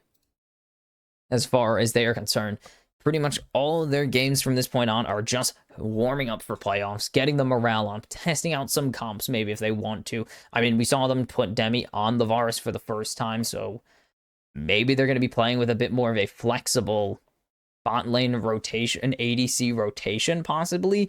Maybe using Demi as their ace up the sleeve, the ace in the hole to finish off or come back in some tough series. They have Kingy on the roster as well. We haven't seen Kingy in 2 weeks now. We haven't seen him since he was replaced. I believe it was also the last time Isurus won that we saw. No, they lost to, the last time they won, they beat Leviathan. That was with Kingy in the lineup. So it's been a little bit since we've seen the OG jungler from this split for Isurus. But a nice win. Even though it means nothing in the standings, a win is a win. And for the All Knights, you enter panic mode because you need the only team to beat you. The team that has only beaten you to beat another team tomorrow to get the upper bracket. And that is a stressful situation to be in. So, All Knights fall to 4-8. Leviathan can take the 4 seed tomorrow. But up next, the definite, the most important game, I would say, of this split so far, of this entire season, I would say. Estral 6 Karma, which does not sound like an entertaining series if you've been watching this season, especially if you watch their matchup from week 4, just before the second round robin started. But it would have been cool last year, but it's not as cool this year. Estral, the hunt for first place is over, and the hunt for perfection ends today. Will they go 12-0? Will 6 Karma pull out the upset and go and make them go 11-1? To see how it goes, I will see you after the break to close out day 2.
Alrighty then, welcome back to the Kimchi Cast for the second last meaningful series of the season, Estral versus Six Karma, which is so weird to have it be the meaningful one, but it is the meaningful one as Estral on the verge of the first ever undefeated LLA season. No one has... Ow. That was a bad idea. Why'd I do that? Ow, that actually hurts. Sorry.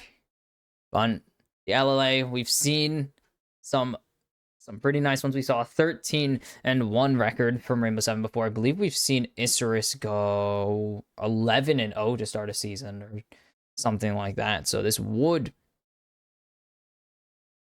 in a singular season, this would be the longest winning streak in LLA history. They just shattered the record for longest game winning streak, winning 13 straight to open the season. So with 13 straight already in the books, they're looking to go 11 straight right now, which would be insane to go from a 13 game winning streak to an 11 game winning streak. Would be unreal. Meanwhile, Six Karma, they're just happy to be here.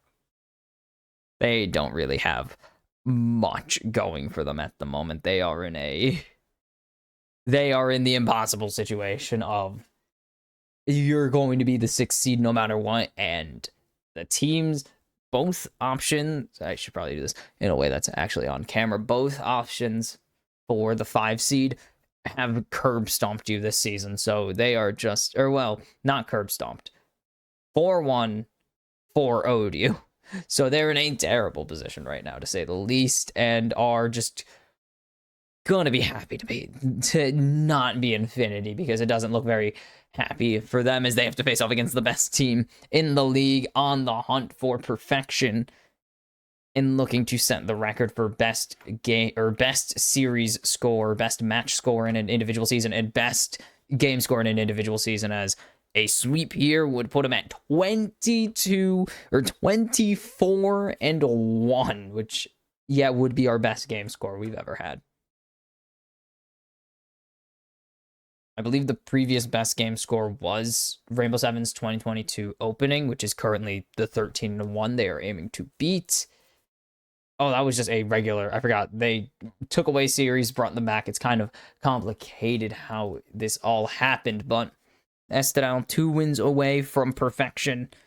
Meanwhile, and I guess putting Rainbow Seven in the record books as an afterthought, Six Karma looking to maybe get the craziest upset in Latin American history at the moment, overtaking a hungry Estral team. And I mean, I don't even know. Are we going to even see a full power Estral Esports? Are they going to save it for the playoffs, honestly? Like, they can. They don't even need to really do much. This is the second worst team in the region. We might even see Bola come out. And, of course, this is Estral's final game of the season. And the back-to-back days. We saw Snaker with 2 pentakills.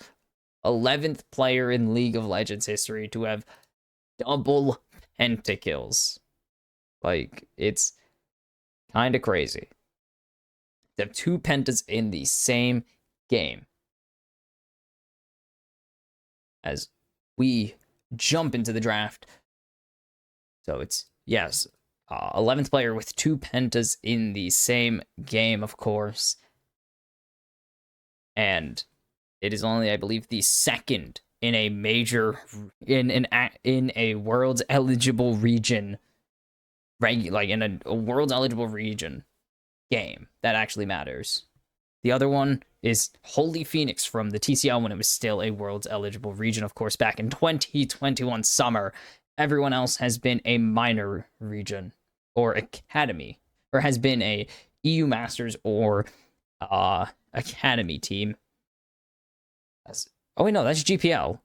Okay, that's third one. Sorry, I forgot GPL was there. I read it wrong. As we're going to see the Karma locked in here. It did lose earlier today, but it is still very, very strong. It lost in style with 56,000 damage. I still can't check. They haven't actually added this game to the... I don't know why they haven't, but they just didn't. As it's going to be Sejuani insta-locked here for Jose Dioto, actually. We saw Sejuani banned and then not picked afterwards, so I'm interested to see where they go with it, because I don't know what they're going to do with it. How's Jose Dioto done on Sejuani? I don't think he's lost on it. 1-0 on it. 3-0-12. My God. Okay.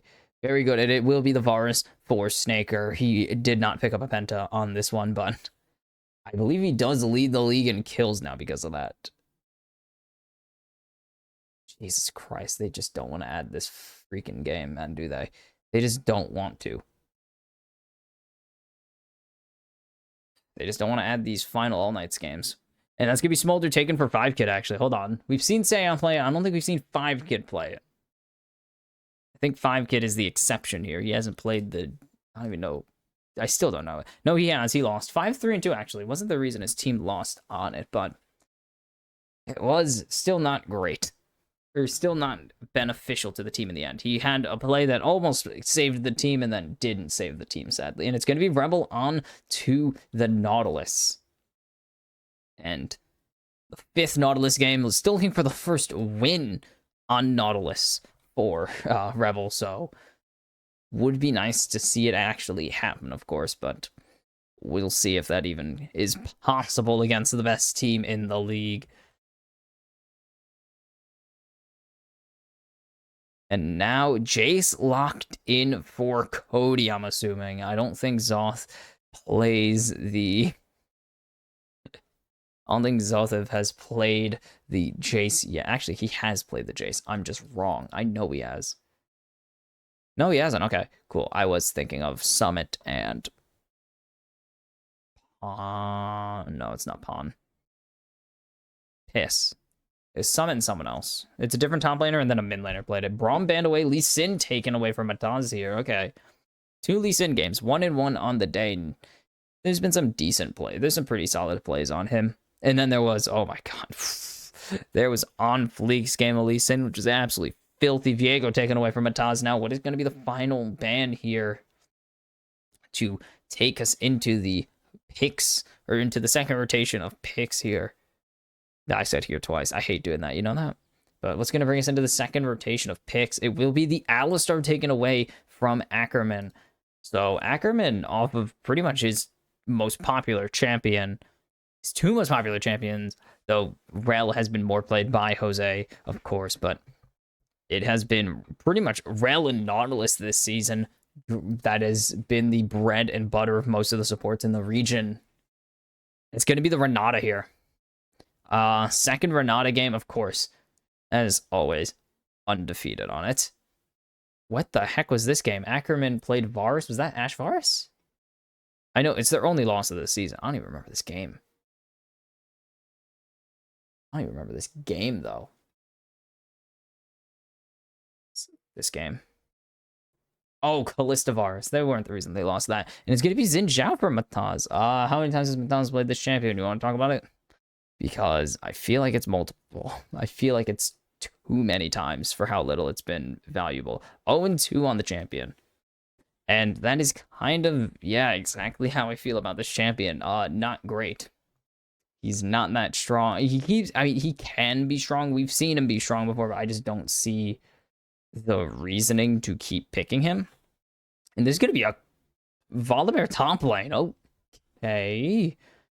That one definitely has not been busted out this season. I could tell you it hasn't even been banned yet. It's definitely been in pro play.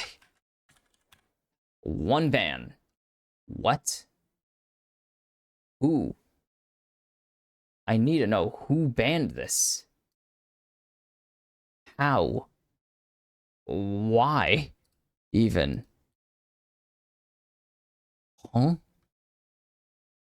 I'm just lost. That one's honestly impressive, actually, though. I don't even remember that game. But, of course, the money is on Estro. It was Nar locked in last. I didn't even pay attention to it. I was in shock. I'm still in awe at this freaking ban. Or this lock-in of the Volibear. The first Volibear in pro play this season. Sure. Why not? Just absolutely, why not? So I'm really still leaning towards Estradal's comp. I think it's really well put together. Jace is going to be nice damage, of course. Ackerman's going to be great crowd control with the Sejuani and Meganar. Snaker has some self-heal with the Chain of Corruption. Or Corrupt. I never knew if it was Chain of Corruption or Corrupting Chain. I just kind of leave it at both. I just interchange them always. And yeah, the Bird Squad feeling good about themselves. That is a 6 karma. Fly in the backgrounds. Feel like they're the green wall of Latin America. I actually don't know what their fan name. I don't know what either of these fan bases are actually called. As we jump onto the rift, dear God, I need to pivot out of there because I don't know the fan bases of Latin America at all. Besides LaGuardia, who are just Rainbow Sevens fans. I should look that up one day. Liquipedia exists. I'm just lazy. But Estradal have a really nice comp put together. I think there's some pick. I mean, there's good pick potential on 6 karma, but I don't see it coming to fruition. I don't know if they have the strength to contest. I keep talking like I'm pausing constantly, which I am pausing constantly, but I don't see the angle where this comp really comes together and gels. If that makes more sense, I don't see a way that Xin Zhao and like they both want to go forwards, but that's about the only goal they have in common, is that they both want to go forwards and fight. I just don't know if they're going to be tanky enough to survive doing that, is really what I mean. Especially with the hostile takeover. You get in the face of Estradal in this game, and Ackerman is unleashing a deadly toxin on you. Seiya should have a really nice early laning phase, though, because he is into a Jace, who can't really do anything besides tank accelerated shock blast. That's 2 stacks of dragon training. Boom. Easy win for 5-kid. No, they're not as interesting as Senna stacks. They're way less interesting and way stronger. Depending on what you count as stronger, I guess. Senna does just give raw stats. You end the game with like 1,000 something, at least 1k in stats, but that's besides the point. That's mostly because Karma or Senna's designed around being poor until she isn't, and they buff her. But you can see instantly getting this wave clear. That is the advantage that Ase has bought himself in this top lane matchup, is he does get free push because of his passive. Ooh, and Zothiv not having a fun time. Is this going to be 3 games in a row where Zothiv just doesn't get to have fun? He had the 2 games at Twisted Fate yesterday, and he just got spam ganked. Yes, he still balled the hell out. Like, there is no doubt about that. Zothiv got spam ganked. He was 0-5 in game 1 against against the All Knights yesterday, and still balled out on the Twisted Fate. Because he's just that damn good. But it was still depressing to watch a man just get absolutely bullied while the rest of the team was doing perfectly fine. Just they accepted. I guess Zothiv also would have had a hand in just being the man to say that I'm okay with not getting any assistance here as Rebel lands the hook, but it is him who is way worse for wear. As Snaker and Ackerman use that Renata passive to deal tons of damage to Rebel in return and win this trade outright, as that's already a plating 3 minutes. And so this is, I should mention that Estradal were the team that got us that 737 turret on Hidan yesterday. Yeah, game 2, Hidan took a turret in 7 minutes 37 seconds if you were watching, or if you were here yesterday, which if you were, why? Well, why were you here? Not why were you watching? This league is absolutely awesome and super fun. Why were you watching this? This thing sucks. As we see Jose Dioto finishing off the Scuttle Crab, looking for any invade, and instead just going to drop a ward to gain vision of when Mataz decides to path back down. Zothiv has a stun angle here, actually. But just going to take this time to farm up. He doesn't really win early against Ase, as Volibear just has a lot of natural heal, a lot of natural wave clear, not really worth trying to fight around it. Instead, just gonna farm up and get to the point where he can just fight him instead and win, because that would make sense. But I wouldn't do that. I would be going crazy. I have range advantage, I say, as I get smacked across the head violently.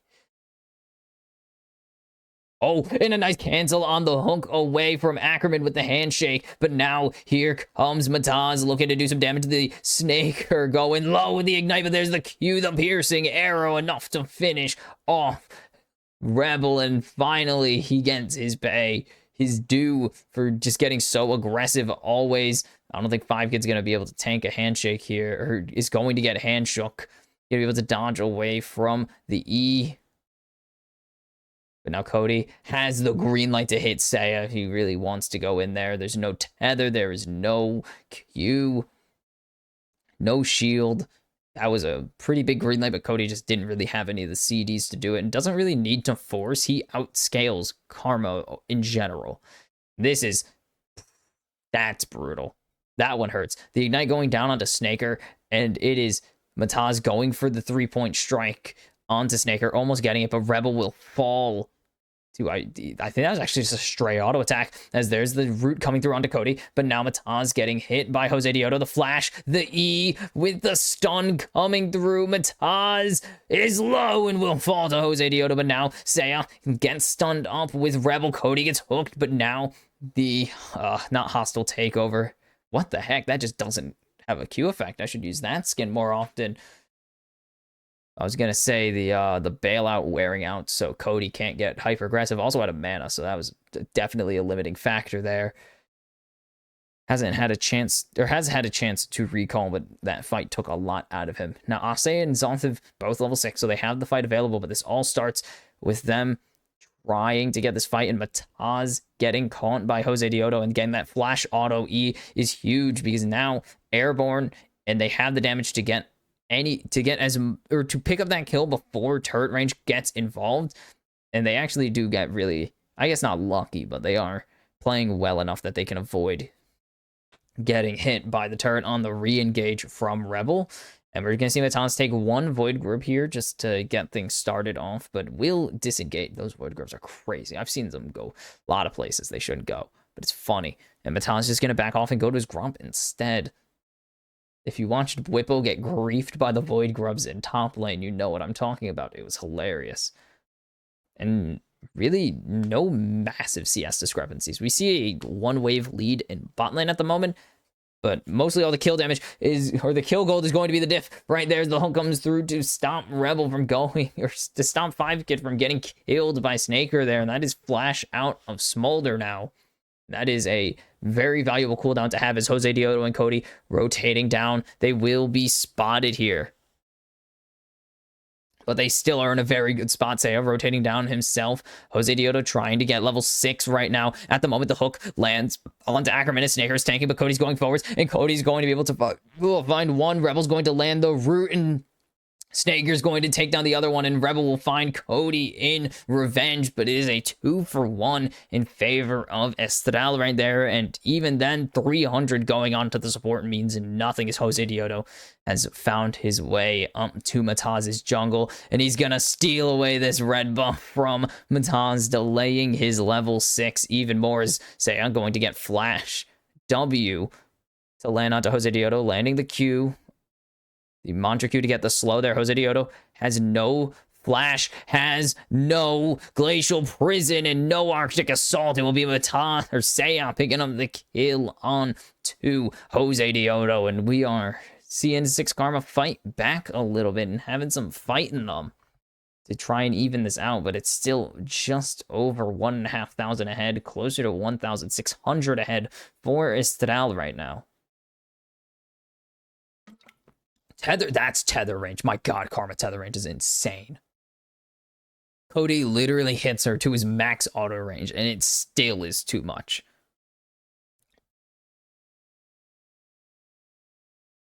Sneeze not going to connect. God, I hate that. Why? I don't know. I just think I'm grossed out by that stuff. But Rebel, no depth charge available, but you can see Ackerman very much hostile takeover. Rebel's been killed twice now, so he's missed a lot of XP, especially while he was roaming on top of that. Definitely did not help, but a pair of ultis that Estral are going to be very happy to have in their back pockets here. As 5Kid seems to be rushing the, is he rushing quick blades? That does seem to be quick blades. Oh, no, Essence Reaver builds out of That's right, Sheen gives ability haste now. Sheen's no longer the $700 basic item. And you can see this fight kicks off. 5-Kid having to cleanse and flying out of the map and teleporting back in. So it is Kane rules there. But that cleanse really just removed damage that Snaker could have done and allowed 5-Kid to throw in some damage of his own more than anything else. But it's still a 2-for-1 with the 1 going on to a support. So it didn't really matter. Another plating going on to Snaker and Ackerman. That is the 3rd one. Now, as Estadal have Jose Dioto starting this Drake, he can solo it. He's very tanky. And because his passive, or his E, E is Permafrost, not the passive. Because Permafrost does not have a CD on dragons, he will constantly get Permafrost stacks onto it and getting the enhanced auto attack damage that comes with it. As Mataz is going to hit the Wind Becomes a Lightning onto Ackerman, but not going to take the Audacious charge. Audacious, the nerve. I don't remember what Galio's charge is. I always thought it was Heroic Charge. It's not. Is Cody going to just clear out this wave, and Seiya is going to hit him with an empowered Q. As now Ackerman looking for the Q here. Jose Dioto's down here, but the handshake not going to connect, and there's the corrupting chain not connecting, and that is the end of that play. From just a basic level, the end of that play. Good try from Estral, but just doesn't work out. They don't want to expend any summoners, obviously, for that play. They probably are going to use them to get aggressive later on, or to get defensive when the time calls for it. Jose Dioto going to take a decent chunk of damage there from that empowered Q, but no fights breaking out, so nothing to worry about. The grub's still up, though. And there is a lot of pressure in this top lane right now. Zothev is just winning.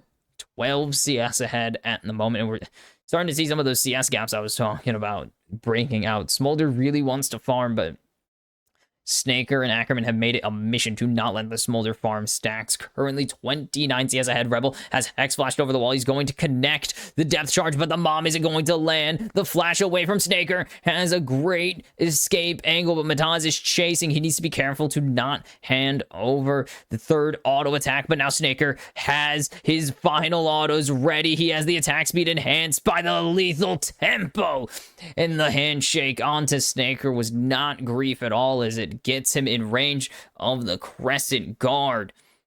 And it is a 3rd kill over to Snaker already. And he's on a killing spree in just 12 minutes, as Zothev has trapped Ase in his wave, in Zothev's wave.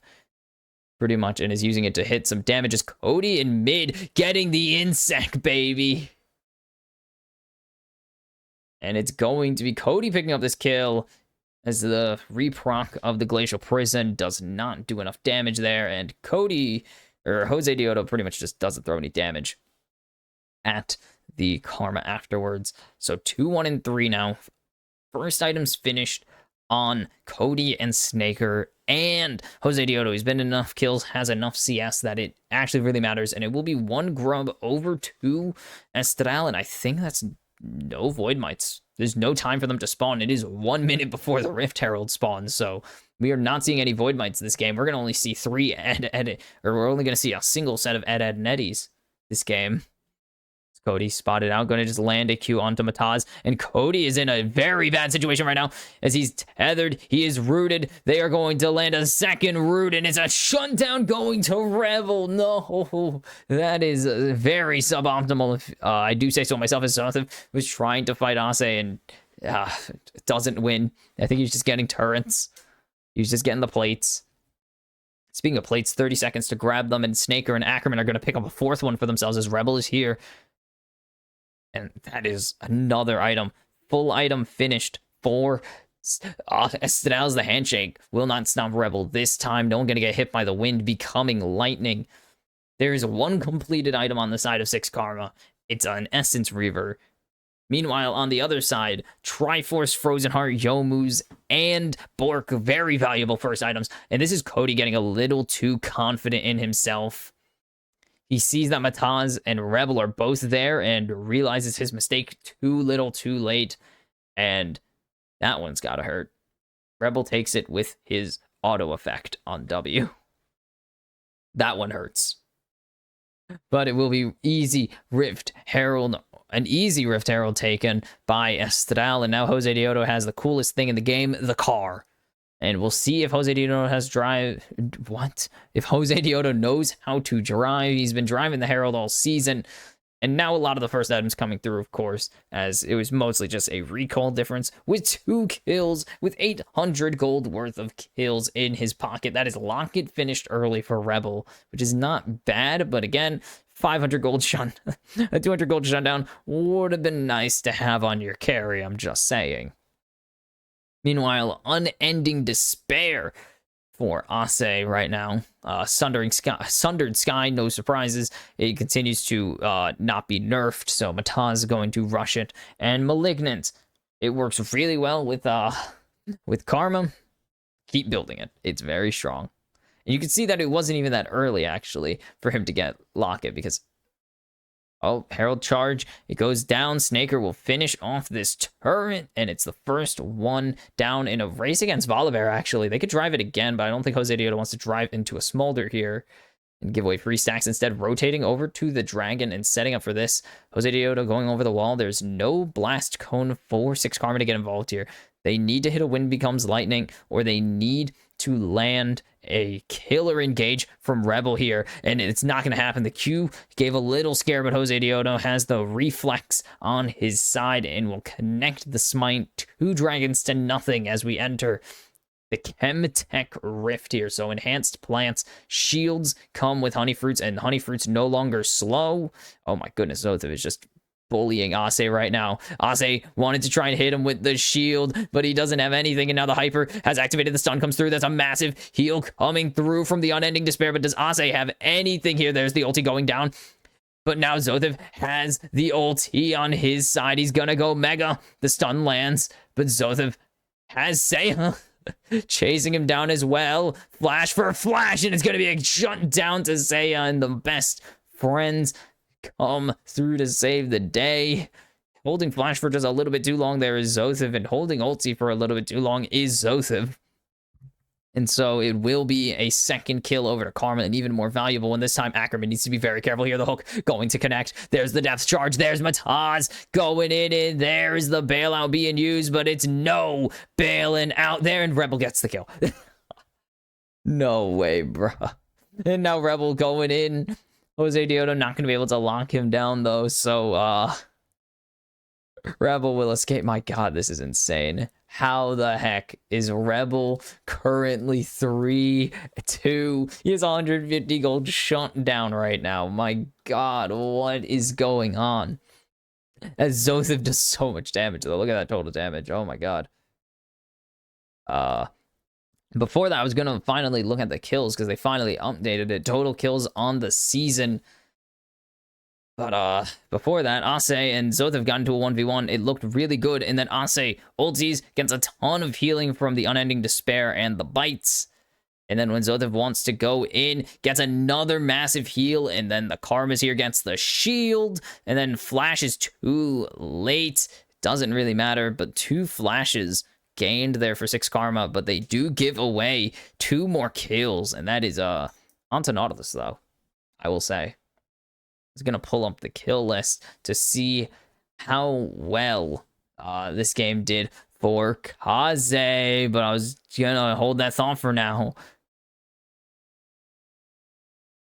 And it will just be a disengage there. I was gonna say, how well did anyone jump up the kills list?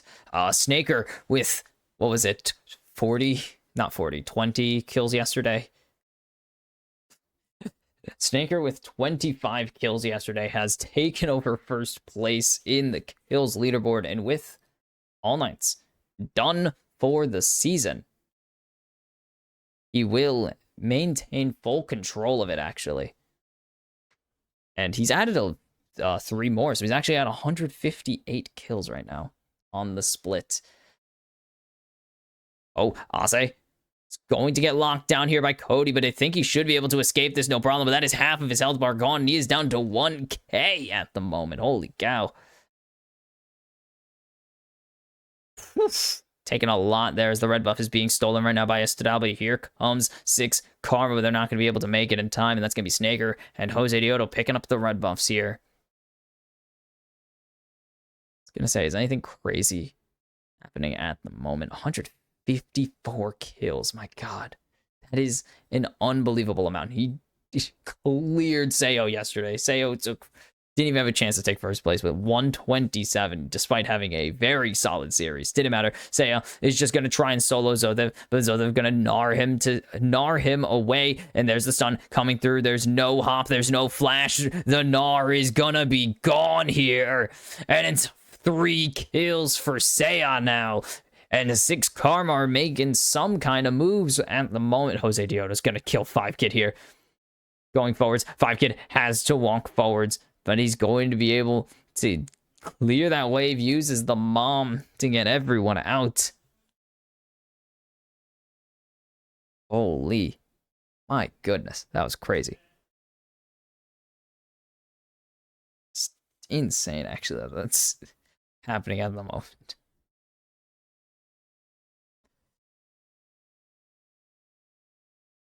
Oh, Ackerman has cleared 300 assists. Meanwhile, Seiya taking this top tier 2, but is going to have some rotations onto him. They're trying to seal away this red buff, but not going to happen. Ackerman and Jose Dioto here just a little too quickly as the mid laners fighting in the bot laners fighting in the top river.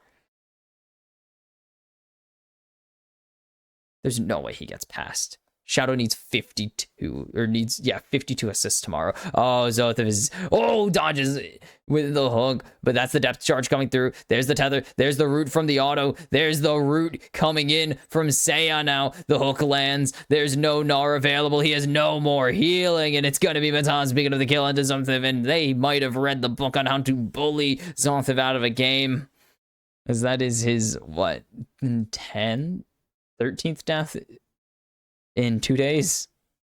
13th death in 2 days. It's been a tough week. Okay, it's been a tough week. It's not even, don't even get started on it. But with all that pressure caused in the top lane, Estadal soul point easily taken in the bot here, or in this bot river, and now that pressure is starting to, I guess, is going to have to dawn on 6 Karma eventually, as the Quick Blades are finished, and expecting the next item to be a Spear of Shojin, like every other Smolder build this season. It's not that interesting. I wish it were more interesting. There's 2 items coming in on our carries though, and Deadman's. Oh, Cody doesn't hit the accelerated shock blast, but that's the heal to gain the move speed there, and that will be Rebel off the map. It is a shutdown for Cody 3. Now, 4. The Jace in this game is half health, so has to be very wary of that. I don't think Estadal start this Baron here, as Cody is going to get drilled by the mom. But that's already a disengage force from a 6 car by Estadal, as now Ase, no shield available. He's getting chased down by Zothev. Zothev is ready to go mega. He has the flash available. Jose Dioto going to go forwards and is going to force out the ulti from Ase, but is it going to matter? As there's the slows coming out from Estral. They are just continuing to push forwards with the Sejuani Gnar pairing. And they get way more than just a kill onto Rebel there. They get a full force disengage. They get 3 flashes and 3 ultimates out of 6 Karma there in exchange for some flashes of their own, of course, but some of them less valuable than others. They do get the heal as well, though. That is kind of the important one. They get the heal out. But they also gave over, like, 450 gold to Cody, which is always a bad sign. But 6 Karma starting the Baron, as you can see there. You can't see there, actually. Crap.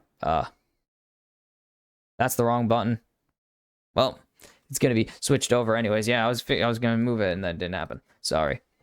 And 6 Karma only have half of the Baron down, as the Gnar is only going to land onto Rebel. There goes Mom, but the hostile takeover is absolutely massive. The Locket will keep 6 Karma very healthy, but that's Ase nowhere to run. Snaker is on a rampage now, but Mataz going to jump onto him, but that's just Jace going forwards. Cody has 4 kills now. He's going to get bailed out, but Smolder finds one onto Cody, but there's no Smolder on the map that I can see. Triple kill for Snaker, as Estral will take the Baron instead with a 5-1 team fight there. The ace for Cody instead of anything else. And look at that. The Baron, nice and easy for them. It's a nice, easy, gone. And 6-0 and 3 on the Varus is their reward. Look at Zothif clearing out, dodging the hook too. And oh my god, does he uses the enhanced blast cones to get busy. And it looks so nice, but they don't sweet spot anybody with the mom ulti coming in. And then everybody gets frenzied here. And then going forwards, there's 2 fights breaking out. Seon cannot solo Cody at this phase of the game. Cody one-shots too easily at this point. And then boom and bang, Snaker becomes the monster.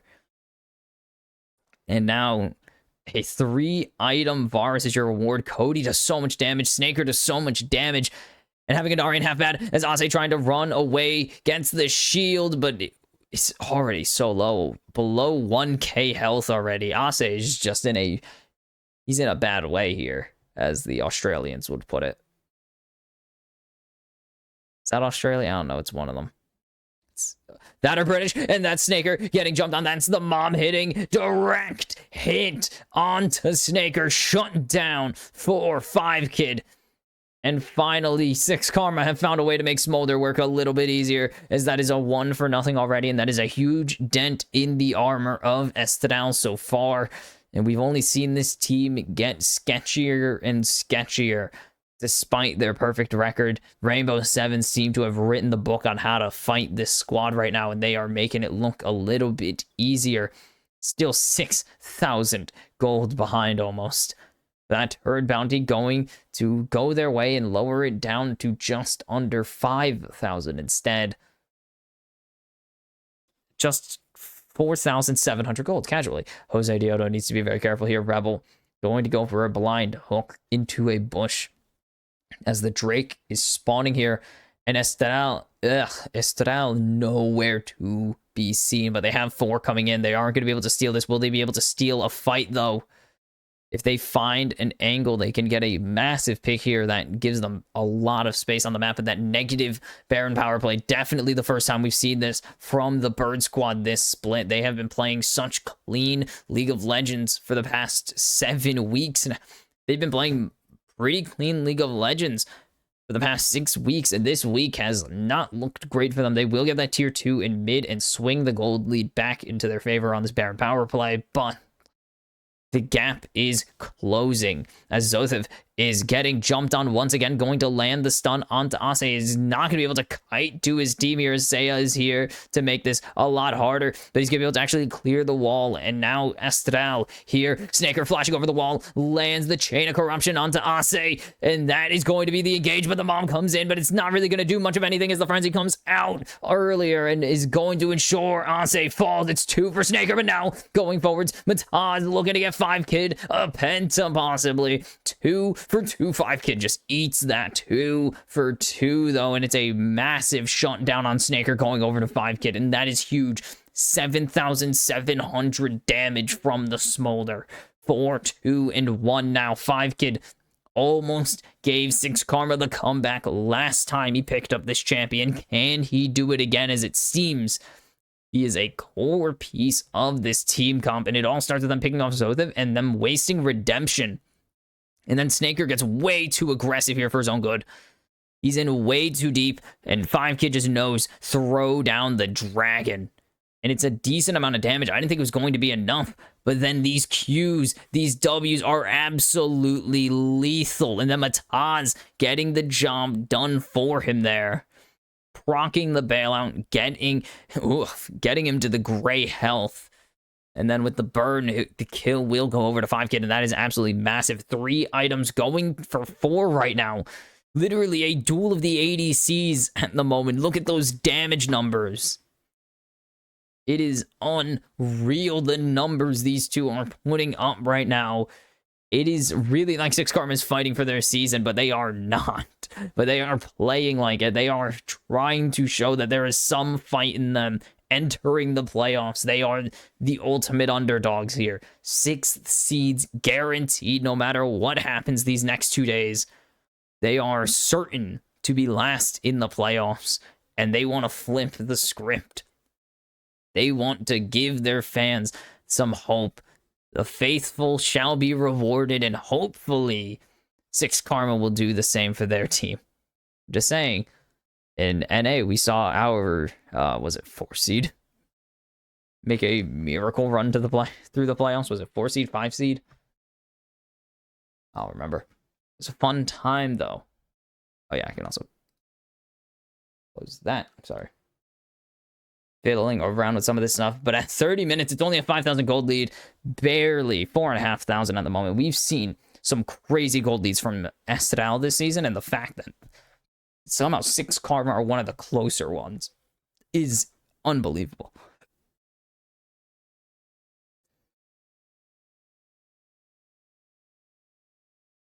But now 6 Karma looking to take control of mid here, going forwards, and they have the wave push in their favor right now. Smolder and Volibear absolutely huge for pushing waves right now, and that is Baron started here.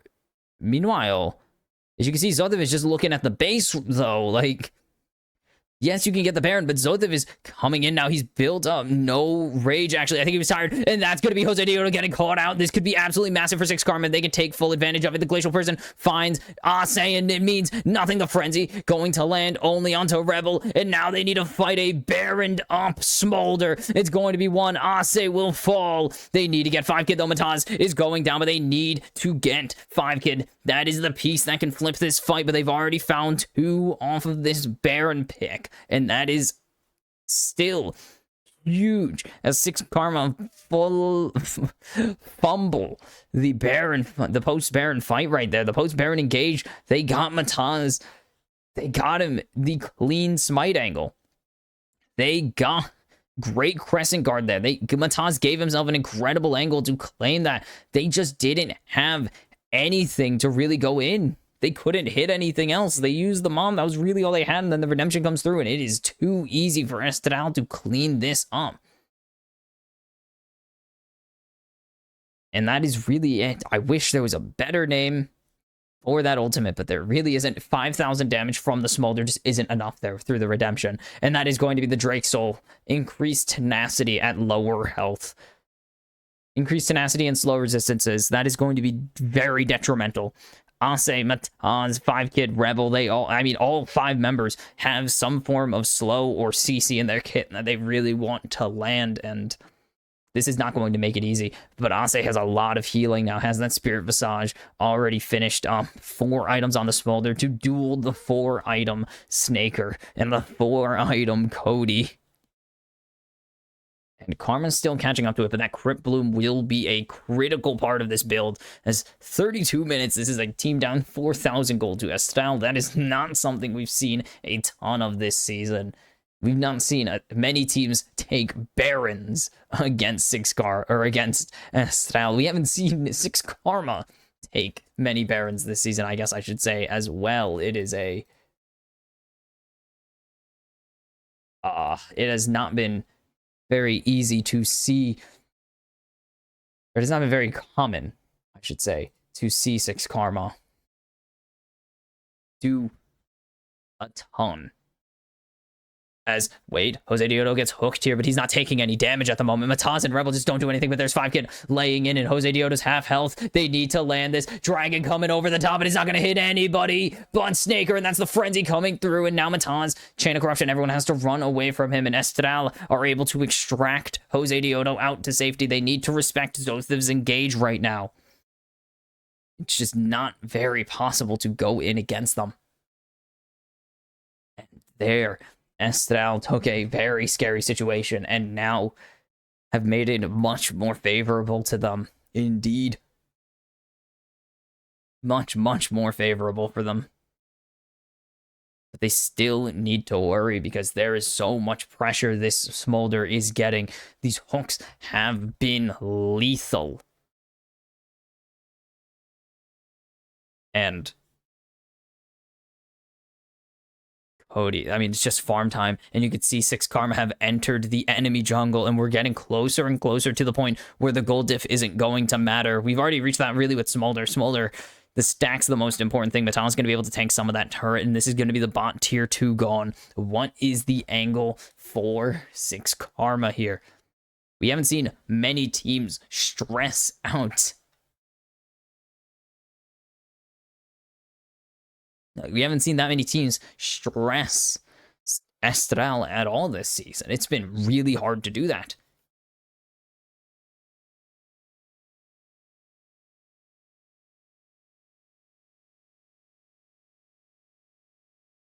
Like, again, I mean, we were saying also just before that, I was saying that not many teams have taken Baron off of Herald, or off of Estral, and that is true. 84% of Barons have been taken in Estral's games. They have taken 84% of Barons. 6 Karma have taken 34, and speaking of, I was gonna say they only take 34% of their Barons in game. That was Zothev getting a bit close to God there, just a little bit. Just a little too close for comfort, if I do say so. Or, well, just in general, do say so myself. It's a bit too close to be comfortable there.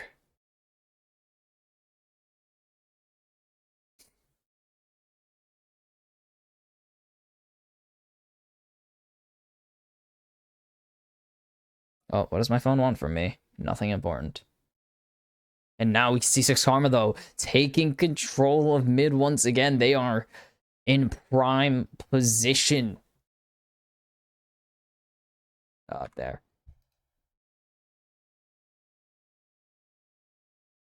Taking prime position here. By this point in the game, let's just put it nicely, 6 Karma on average at 36 minutes, down 10,000, almost 11,000 gold.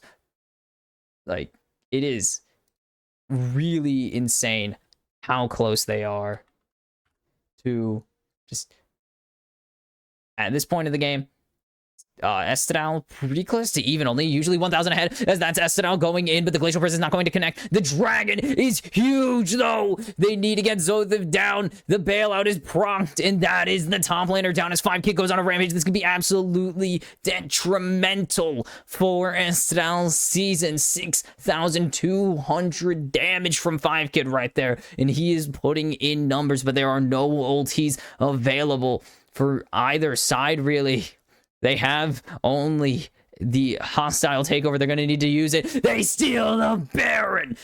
Jose Diodo goes in hero mode. There was no defense available, no crescent guards, no depth charges, and Jose Diodo highway robbery here against 6 Karma, but now 6 Karma going to chase them down, but they don't have anything to chase this. They don't have the drag. Ackerman might be sacrificed here in exchange for everything that Estral needed to survive. 7 seconds to this Elder Dragon. Will we see them take it, or will we see them back off, actually? Because 6 Karma are in a really good position right now. There's a teleport coming in from Cody. He just backed and bought. I mean, there's barely ever been Elder Dragons, like, in these games, to put it lightly.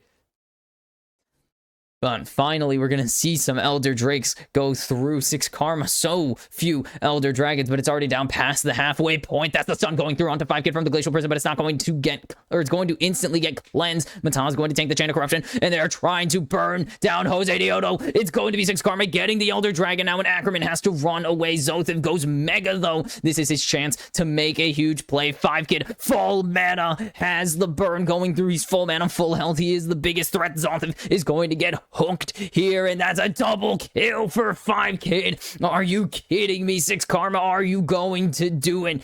Are you going to stick it to Estral and take a game off of the best in the region? 7,700 damage again from 5Kid there. 2,000 gold lead now. This is the moment that they were waiting for. They have the Elder. They have the advantage on this Baron power play right now. 4v5. This is in 5v4, whatever you want to call it. 6 Karma are pushing in the base 10 seconds until the hostile takeover is available. They need to get Jose Dioto down, but they want to get Snaker, and Mataz is going to jump onto him, but Jose Dioto's already going low, and that's going to be the execute as 5kid goes godlike. And it is once again an extended 5v4, but the health bar is getting a little low here. They need this redemption to go down. That's going to be the hostile takeover going out only. Nope, not even connected with Rebel. No one will fall here, but Ase has to respect the ability of 6 Karma, or the ability of Estadal to knock them over. When they're this weak right now, they need to focus on getting healed up. They're going to go for this tier 3 in bot lane and take the inhibitor that comes with it in 6 Karma. Oh my goodness, if you do this, it will shock the world. It will shock the LLA, no doubt about it, as they're going to finally disengage 50 seconds on this Elder. Negative 2,800 on the Baron power play, well below average for both Estadal and the league, and 6 Karma are making an insane comeback this game. From, I mean, for most of the game, 5,000 gold down to dead even. They have the 6-item nightmare thing. Double cleanse available on 5kid. No GA at the moment. I don't think he's going to even bother going GA. Full build Snaker and Cody, but they still have boots and they still can sell. So, Ase so tanky, 53,000 damage. Are you serious? And this is all because of 5kid on this Smolder. Didn't get to ball out the last time, but now 8-2-1 on the Dragon is finally getting to spread his wings. Excuse the pun, but indeed, there was no pun intended there, but it came through anyways. 5kid finally getting to show out and have his moment. You see that little tick right there? That is 6 Karma's gold lead this game. That is the only gold lead 6 Karma have held this entire game as Rebel going forwards. But the moment they overextend, it is far too late. Rebel take. Oh my god. That is the thing, though. Jace does so much damage at this phase of the game, but Seiya is going to take out Ackerman's health. Just wipe Ackerman's health bar right there. And that is, that's scary. And the Dragon not going to find anyone, so now 6 Karma pretty much have to just respect that and disengage. They are just putting on pressure for a minute 22. The moment that's gone, that is the next opportunity for them to engage pretty much.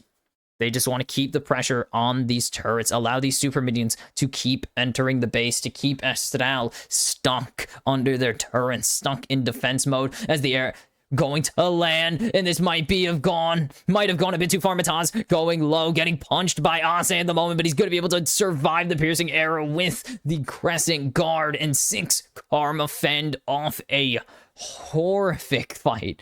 Oh my goodness, one couldn't have happened. If Mataz fell, it would have been disastrous. It would have been the green light for Estadal to just run them down. And you saw how close it was. That permafrost perfectly buffered there by Rebel. This is the closest 6 Karma have gotten to beating out any of these teams so far. And they are not letting this moment slip through their fingers. Not in the slightest. They want it all. And the longest game this season so far, Infinity versus All Knights, 49 minutes, 9 seconds. We are 6 minutes away from that, but I don't think it's actually going to come through, sadly. It would be very fun to see it happen, but no. But everyone pretty much full build here. It is time to put the stressors on, to get excited, to get hype.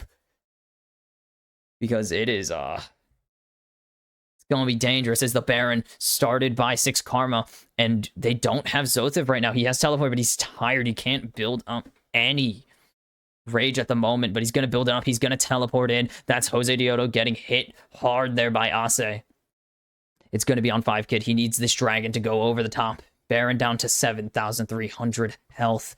Mom coming in, and there's Jose Dioto jumping away, and that is going to be the Baron secured. That is Ase jumping away with the ulti. They need to save 5 Kid right now. That is the most important thing, and now they're going in. Depth charge landing onto Snaker, but the Frenzy coming through and is going to land onto 2 members. Zothev trying to go in. The Gnar flashed away from perfectly, and Snaker down to his 2nd health bar. Zothev is going to be forced into the bailout as 5 Kid goes legendary, and now Snaker is the target. It's a double kill now for 5 Kid. Jose Dioto and Cody running the wrong direction. They need to get to the base, but it's not going to happen. 6 Karma teleporting in. It is 3v5.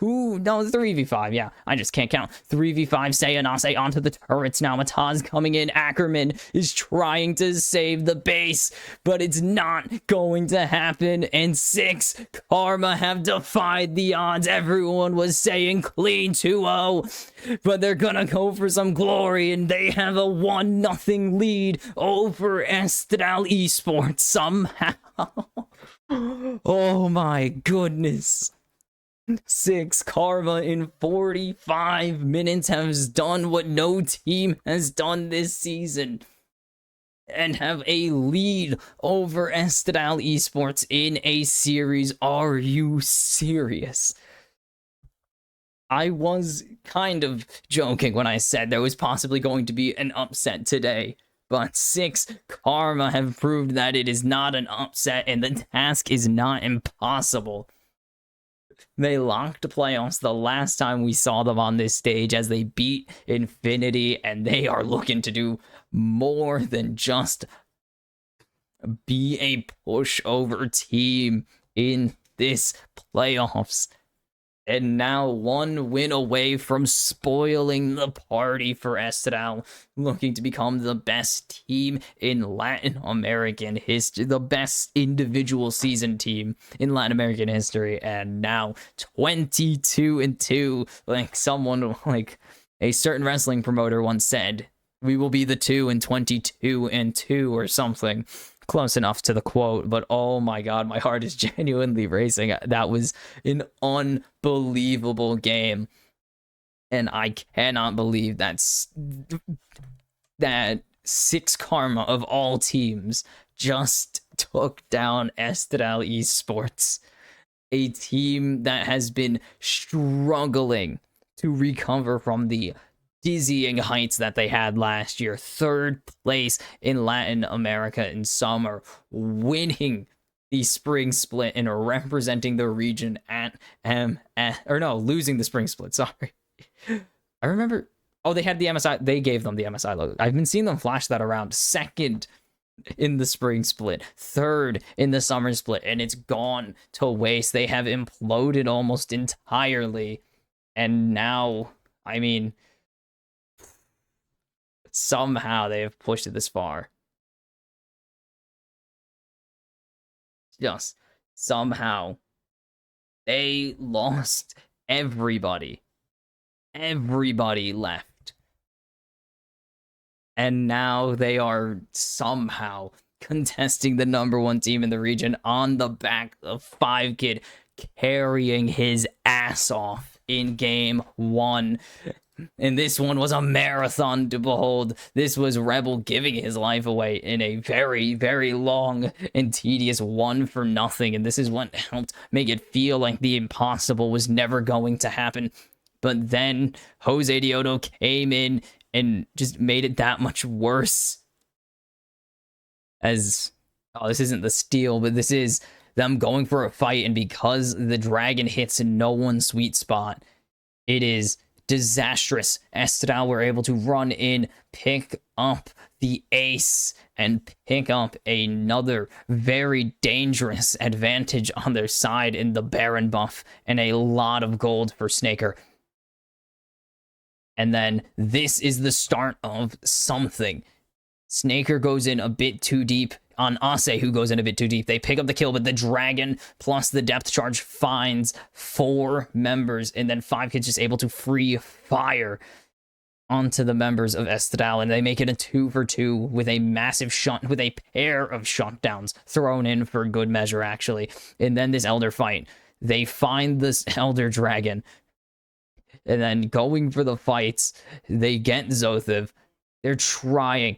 Ackerman's burning and the bailout just wears off, but it wouldn't have saved him anyways. And then a flash hook from Rebel, and it's a double kill for 5kid. They never got the penta, which feels awful, but still good enough. And then maybe you think Ase has overstayed his welcome, but he actually burns the glacial prison here and is able to get out with his life. 5kid so close to death here, playing on the razor's edge.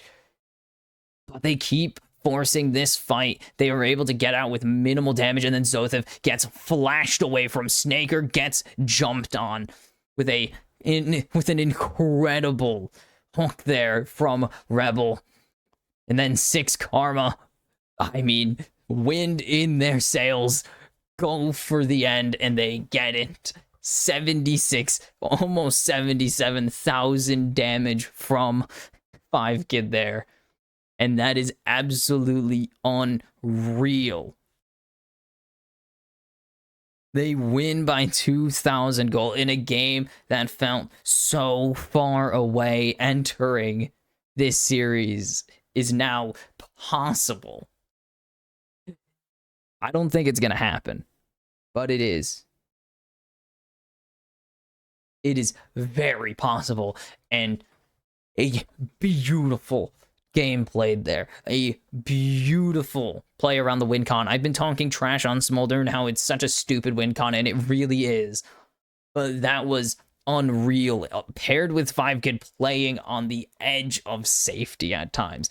If 5kid dies to Cody or Zothev there, if 5kid doesn't have a picture perfect, like frame perfect flash there, he is dead. 6 Karma lose the fight, and Estral 1-0 lead.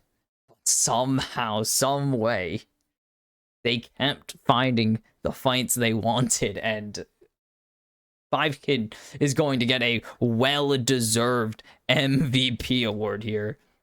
He already has 2 of the 5 for 6 Karma, and I'm expecting that to be bumped up to 3 out of 6, 1/2 of all of their Player of the Game awards, because it is unreal the carry that 5kid just put on for 6 Karma there. And the rest of the team played so incredibly well too. I'm not discrediting any member of 6 Karma in this game, because they did play very well. I mean, Rebel, of course, had to find the hooks. Finally breaks the losing streak. 5 tries? 1 in 4, baby. Must feel nice. I'll say on a really weird pick, actually did get very, very far ahead. Seiya was playing Karma, so I don't care. Piss off. But Estral, it just, they couldn't put it all together. It got really close, though. It got so close to all coming together. The Glacial Prison onto Ase just didn't lock him down long enough for them to hit anything else. Zothev's engage just misses 5kid. If that goes again, Estral probably wipe there and win. Ooh, and get their own push to end the game.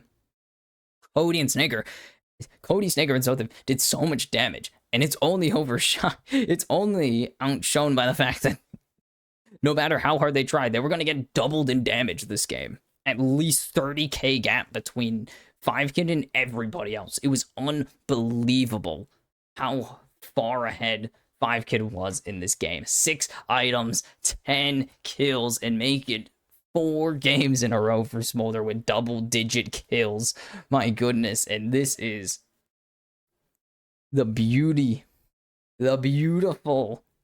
fight that won the game, or almost won the game. Started the march for 6 Karma here, getting this Elder, so much damage coming in from the Dragon, and now they have double executes. The team has executes on top of Smolder executes, and it is just dangerous to give Smolder an Elder buff. This is with the Baron up, by the way. This is with Estral. This is with Estral having the Baron, and it is so dangerous. Holy, I'm still in disbelief that we just saw 6 Karma. We just saw 6 Karma take down the #1 team in Latin America, the undefeated leaders of the pack. Yes, they have looked relatively weak this week. Like, they had a pretty bad yesterday, even though they win 2-0. They went 2-0 yesterday, and they still had a really sketchy game. But, like, going into this, they only lost to Rainbow Seven. They lost a singular game to Rainbow Seven and still won that match clean. But, like, oh my god, okay, so with the improbable, possibly impossible happening in Game 1, 6 Karma give Estral Esports their first deficit of the season and are only the second team to put them to match point. Will they keep the pressure up, or will Estral be mad enough to clap back with a violent answer? I'll see you after the break for Game 2. Oh, there you go.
All right, oh my god, I hope we're ready for Game 2, where 6 Karma lead 1-0 against the indestructible, surely. The indestructible, the unbeatable, the indomitable. But all good things must come to an end, and the win streak of 9 comes to an end for Estral, as they were trying to chase the second longest win streak of the season. Did not come true for them. Sadly, they had it broken by 6 Karma, much like their hearts in that one, and I guess the minds of everyone else, because I'm disbelief as we head into the draft. Estral have chosen to go to the blue side here. And what are the changes they're going to make to the comp? They don't want to take that karma. That is true. Don't give over the karma.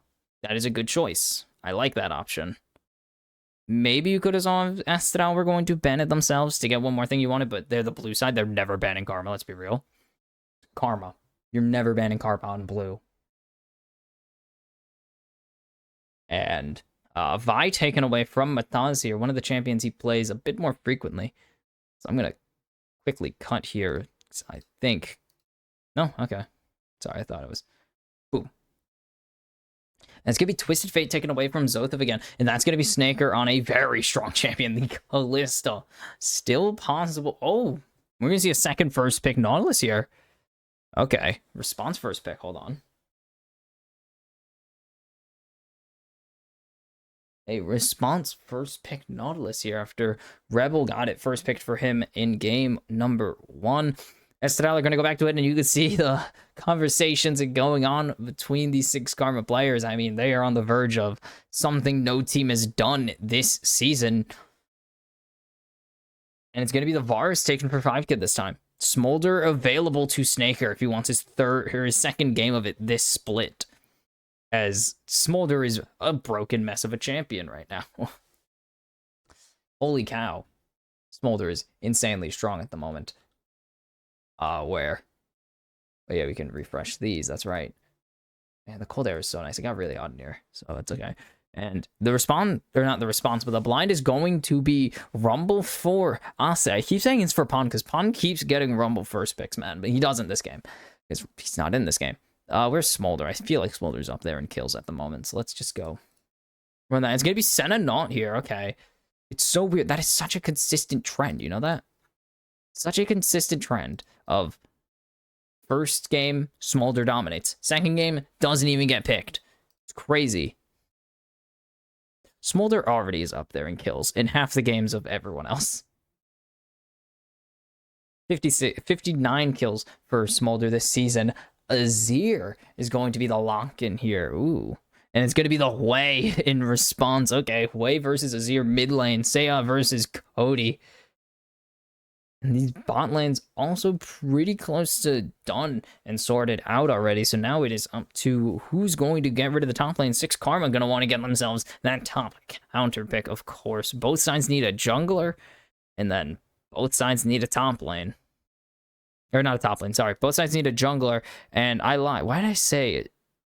They already gave up top counter pick to get the Rumble. I'm dumb. Which is interesting, because Rumble's actually one of the bans that, it's one of the bans that 6 Karma love to throw down, actually. 76% ban rate for them. It pretty much banned every game, actually. And it's going to be Udyr and Alistar taken away. And then the Rakan on top of it. They don't want any good matchups here. They don't want any good matchups, it seems, in this situation. Rumble, only the 3rd game for Ase. They've been, again, banning it. 76% of games banned.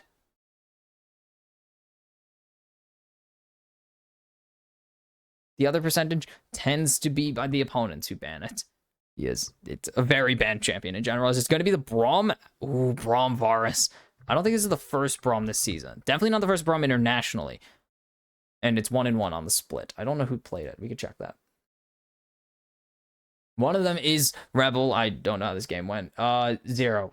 3 KDA, though. And it's going to be Jose Dioto on Lee Sin. Once again, back-to-back days with the Lee Sin locked in. It's his favorite champion, and he balled out on it yesterday. Where is that? Or no. Yeah, there it is. 2, 3, and 18 found all the plays, and it's going to be Cassante into the Rumble here. And so this is going to revolve around the Kanik Rooker. And man, this is a weird thing to say. Estradal playing from behind here. Never have seen this before. I don't know if any teams led Estradal into the late game besides Rainbow Six that one time. Or Rainbow 7. Damn it, now I'm getting mixed up the other way. And it's going to be the Poppy. They are looking to counter Cody and Jose Dioto this game with this Mataz special. I mean, not even the Mataz special. Yes, he likes the Poppy, but I don't think he's the most played. By far, I don't think he's the most played Poppy. Poppy's banned quite a bit. Like, up there in bans. 1-1 on the Poppy this season and has a quarter of all Poppy games. The other ones are spread amongst, I think it's 4 other players. 2-2, 2-1-1. Yeah.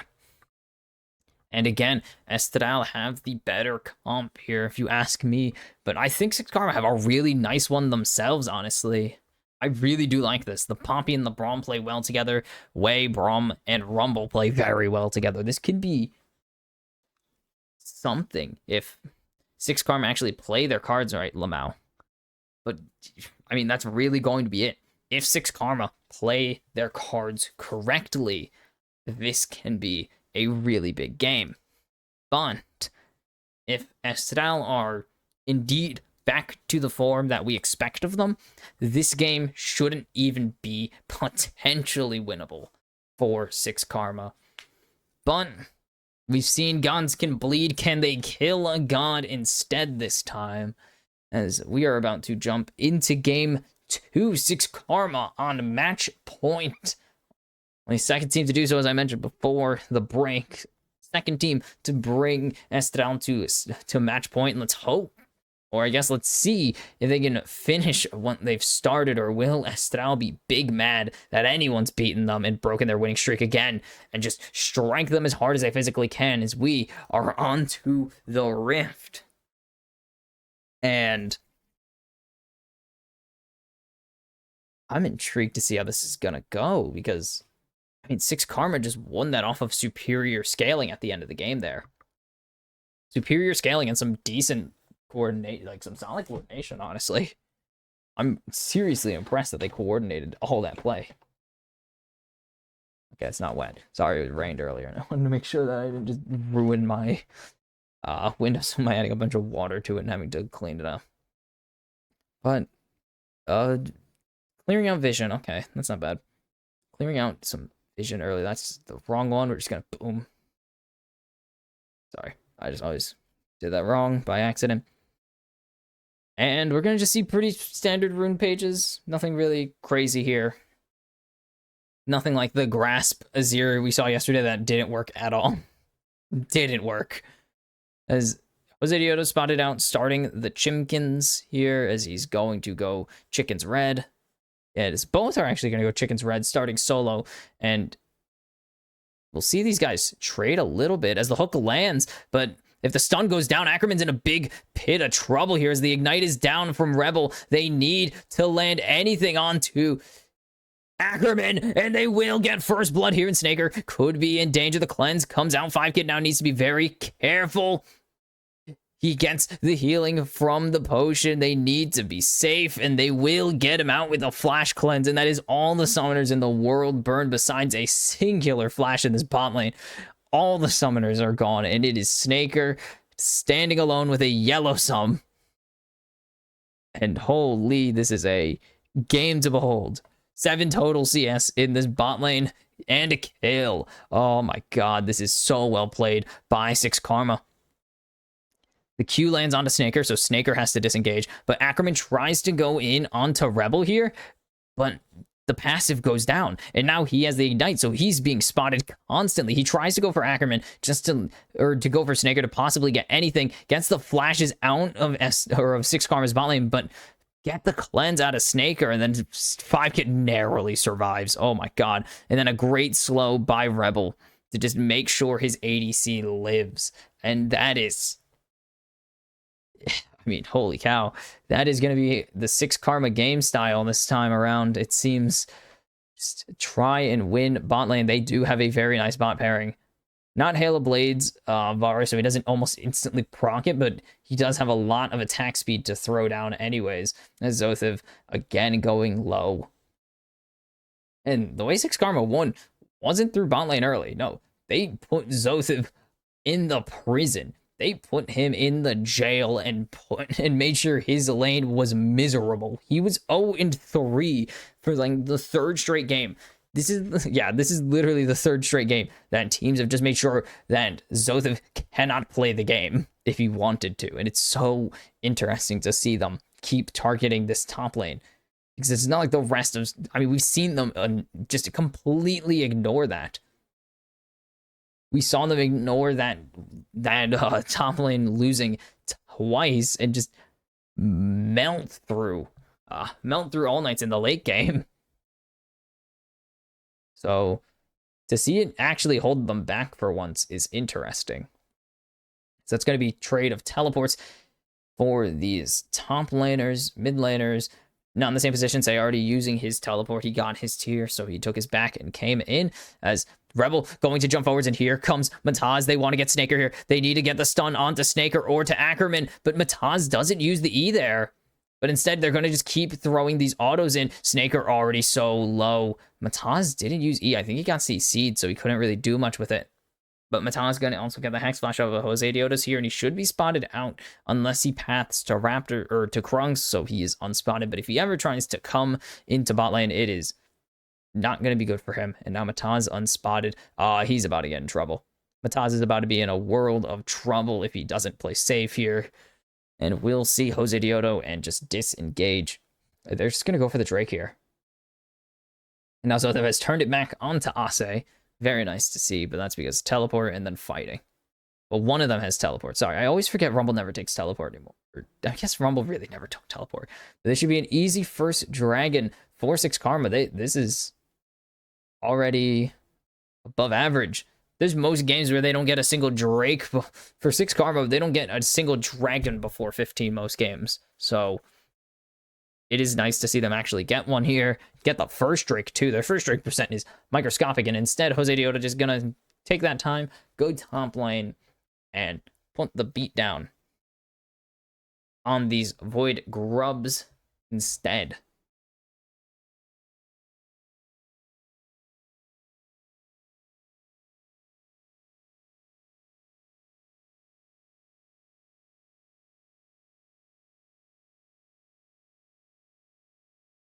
Oh my goodness.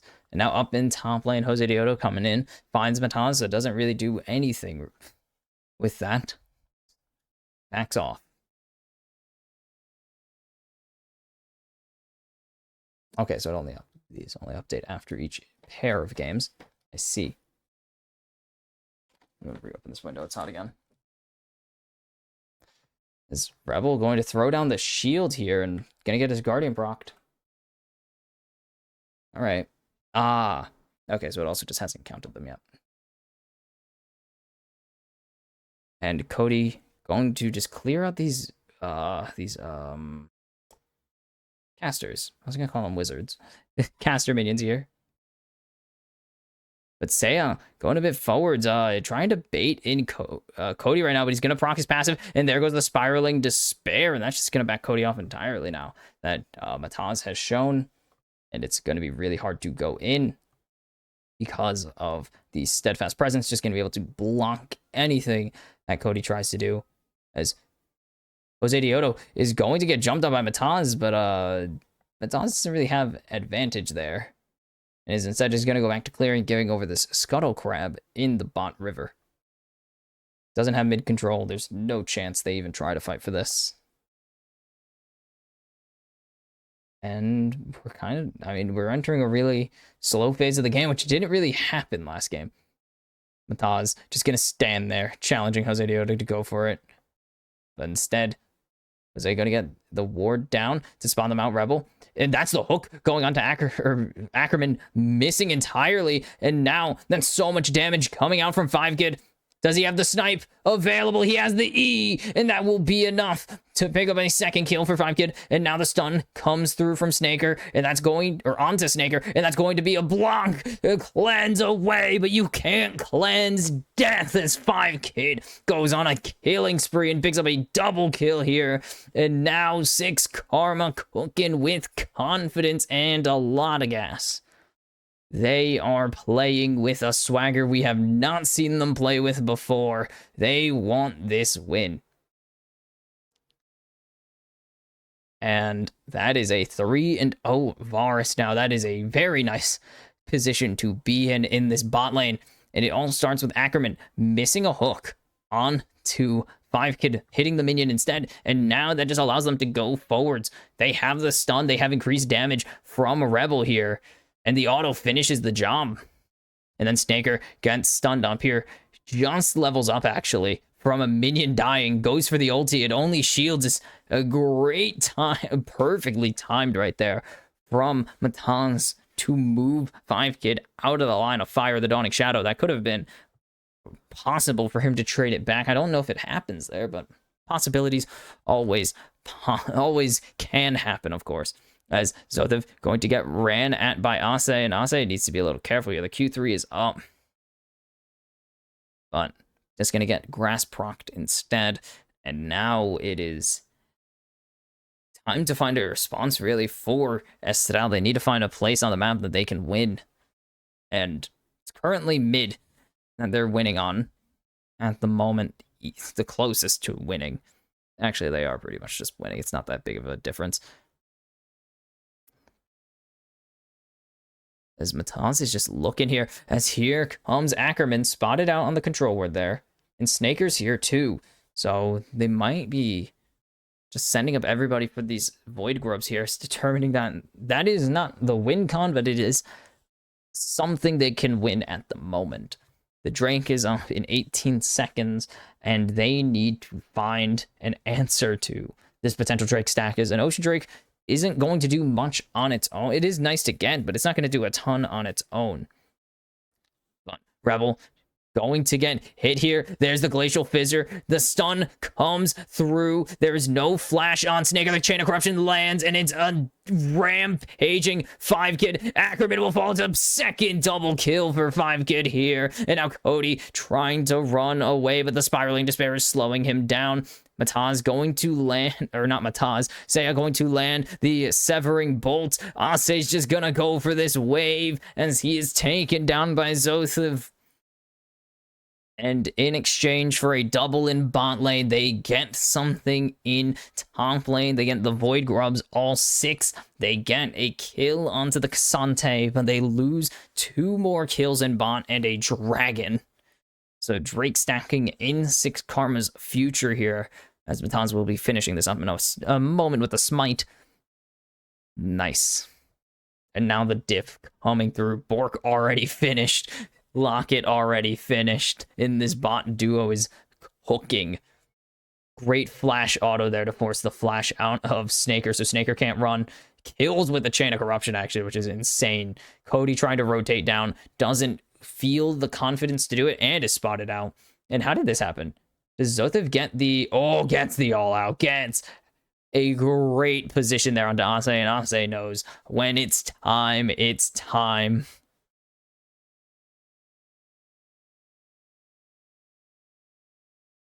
And that will be very, very valuable to get that kill back, because they need to start closing this gold gap. It's only 1k, but that is 1k into your 80, into the enemy ADC. And on hit, not even non-hit, just attack speed Varus. That is terrifying. I would never want to deal with a 5-0 Varus without any hard... I mean, they're going to need a shuffle here, and as 5kid has shown, he has no nerves ever. But Jose Diodo is down here waiting for this push to go. Push to commence. They want a lane gank here, but Mataz is here to match, actually, as Rebel going to land the Q, and there's the hook landing. They need to find this kill. The depth charge comes in. It lands on a 5kid, dodges the Dawning Shadow, and Cody's here, but a nice block by Mataz. It might just be for Rebel instead, as there goes the hook. Oh my goodness, Lee Sin.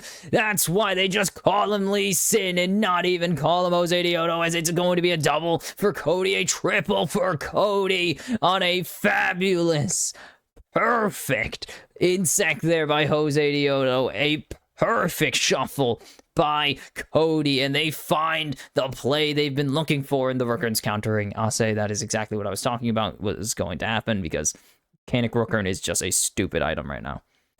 And now they have gotten the advantage shifted. They have a 500 gold lead. They have shifted the pressure onto their side.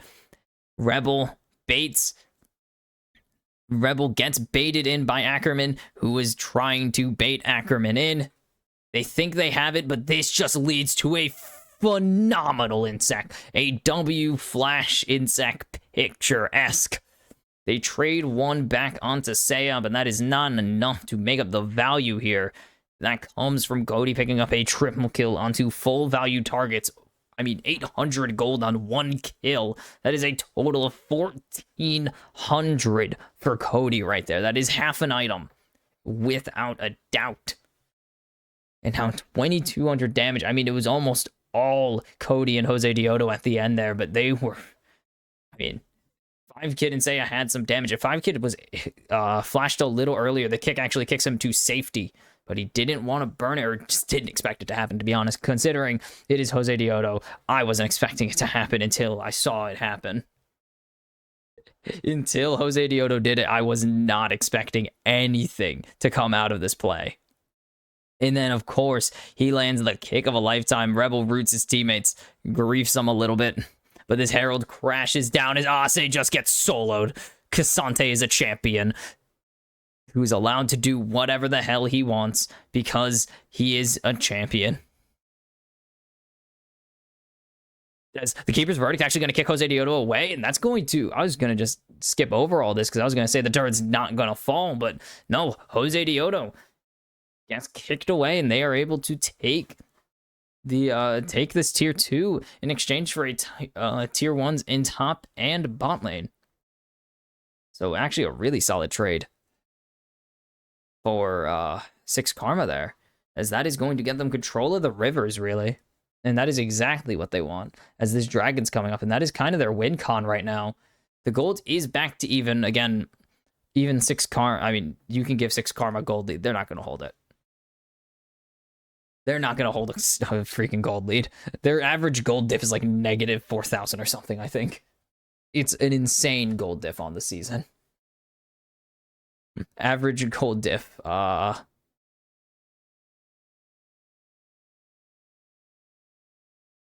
it doesn't tell me the average gold diff. Well, I can tell you their average gold diff per game, obviously. Like, per minute. Like, that's not the same, man.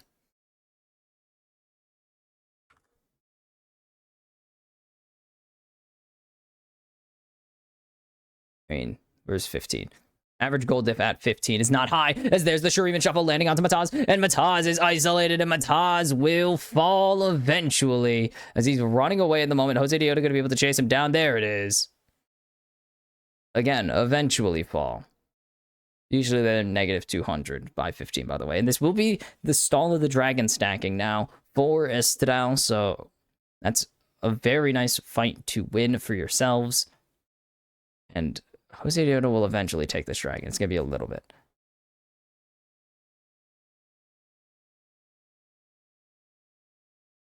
There you go. We're going to start seeing a big gold diff soon, probably, actually. Is now it's getting to the 1,000, the 1K mark. Great flash there by Seiya. Mataz didn't have the same fate. Didn't even have... had flash, actually. Just didn't use it until here. It's kind of useless at that point. Besides wasting a little bit of time, which doesn't really do anything in this case because there's nothing left to fight over, and you're not kiting that far. It's kind of just a waste of flash, to be honest.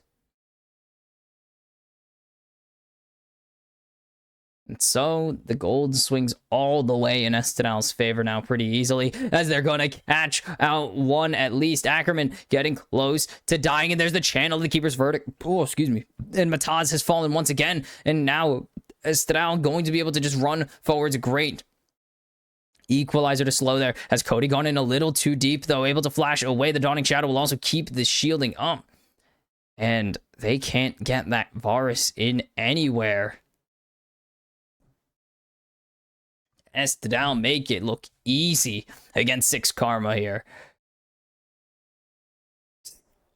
It's unreal how 6 Karma just couldn't play from ahead, and now it is a very dire situation already. As Jose Dioto is here, they just keep finding bad fights, which is kind of what does a lot of teams in against any team, against a lot of higher caliber teams. They can find some advantage, but they just don't know how to keep it. They don't know what to do with it. They find this play, but they just don't do... What? Should have just released that already.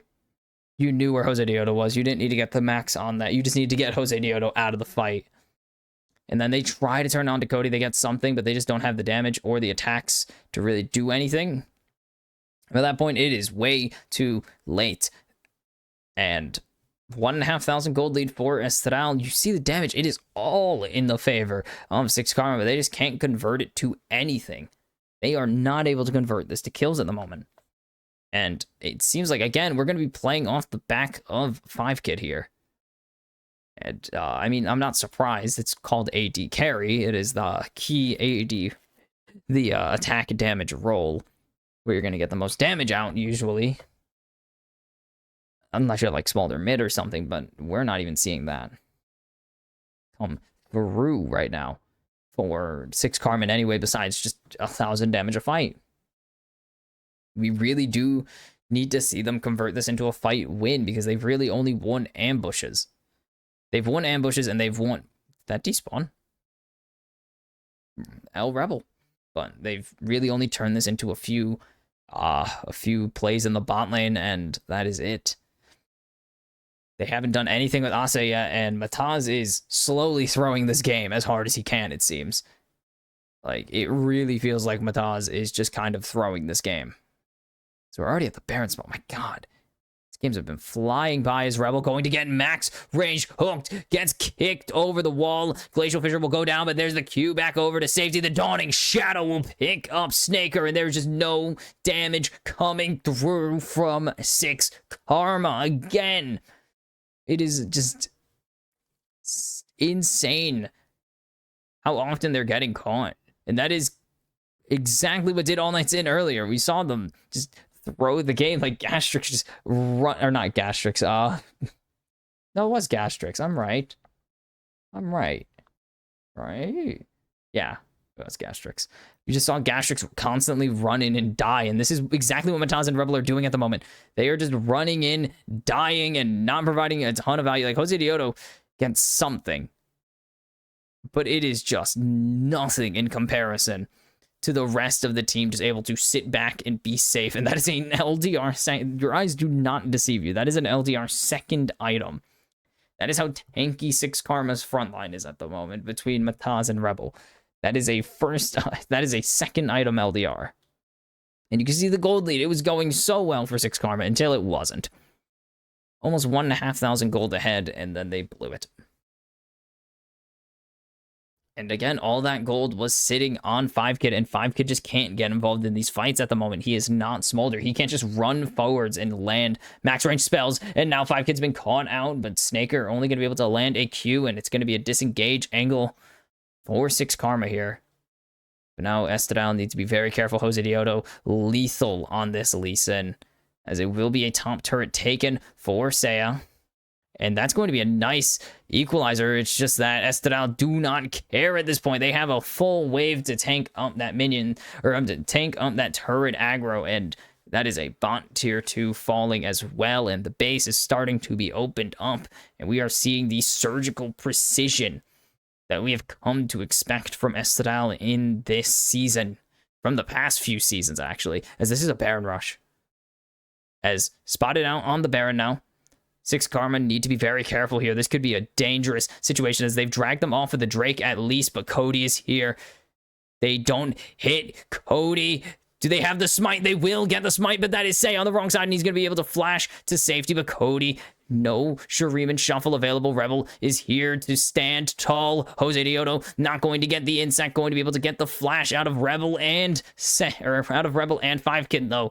But it is Baron for 6 Karma, and a Hail Mary of a play that just barely pays off. And now the gold diff has closed to 1,500 again. They've cut it literally in half with just getting the Baron. Ooh. The stress you feel going for that play, seeing Cody right there, knowing that Cody almost cost 6 Karma a massive gold swing. Not even a massive gold swing, costing them their base almost. If Seiya was just had to walk a little bit further to get to the wall to flash out, that might have been the start of a dangerous 4v5 for 6 Karma, but instead, it is a narrow escape as here comes the teleport from Zothiv, and the space they are able to gain here is unreal. The root goes down. They need Mataz to get in there, but it's not. Wait! They steal in with the piercing arrow, but they have no turret to run to, so Jose Dioto can't find anything. He is shut down by Mataz. Finally, the chaotic plays have paid off, but Ase is running in a little too deep here, and they need to find a crazy angle to extract him, but Cody is rampaging right now, and they are not going to be able to find it. But now look at the health bars. This is not good. The turret will fall, but that is a 3-man Shuriken and shuffle. And if they can capitalize off of it, that'd be huge. But that is spiraling despair. And that is a shutdown going over to 5-Kid. But it is Snaker finding 5-Kid, and it's going to be Zoth finding Mataz. And the damage, Seiya, they're on the wrong side of the map. Still, Rebel will fall. It's going to be Seiya picking up 2 here. A great fear from Seiya. Is he going to make this escape? He will make the escape to safety, but it is a 4 for 3, and it is a long one, and only one member of 6 Karma has Baron after all of this, and they're still up 1800. I guess the takeaway is steal the dragon, kill your Rumble, and the smite comes in just too early from Mataz, just a little early. The arrow does save the day, though. And then Jose Dioto went for what would have been an insect of Rebel, I believe, right into the 4 members of Estral, but it just had to pay off. And then Ase, I don't even know what Ase's doing here. They could see. He has full vision of Estral, and that is literally the start of the end of this fight, because Ase just throws the entire fight there for reasons unknown still to any of us. And then Cody with a beautiful play right there. There is a turret, though. The Sun Disc went down. That is a lot of damage that you have to run away from. And, I mean, Seiya trying his hardest to keep his fellow teammate alive, but it was only so much he could do.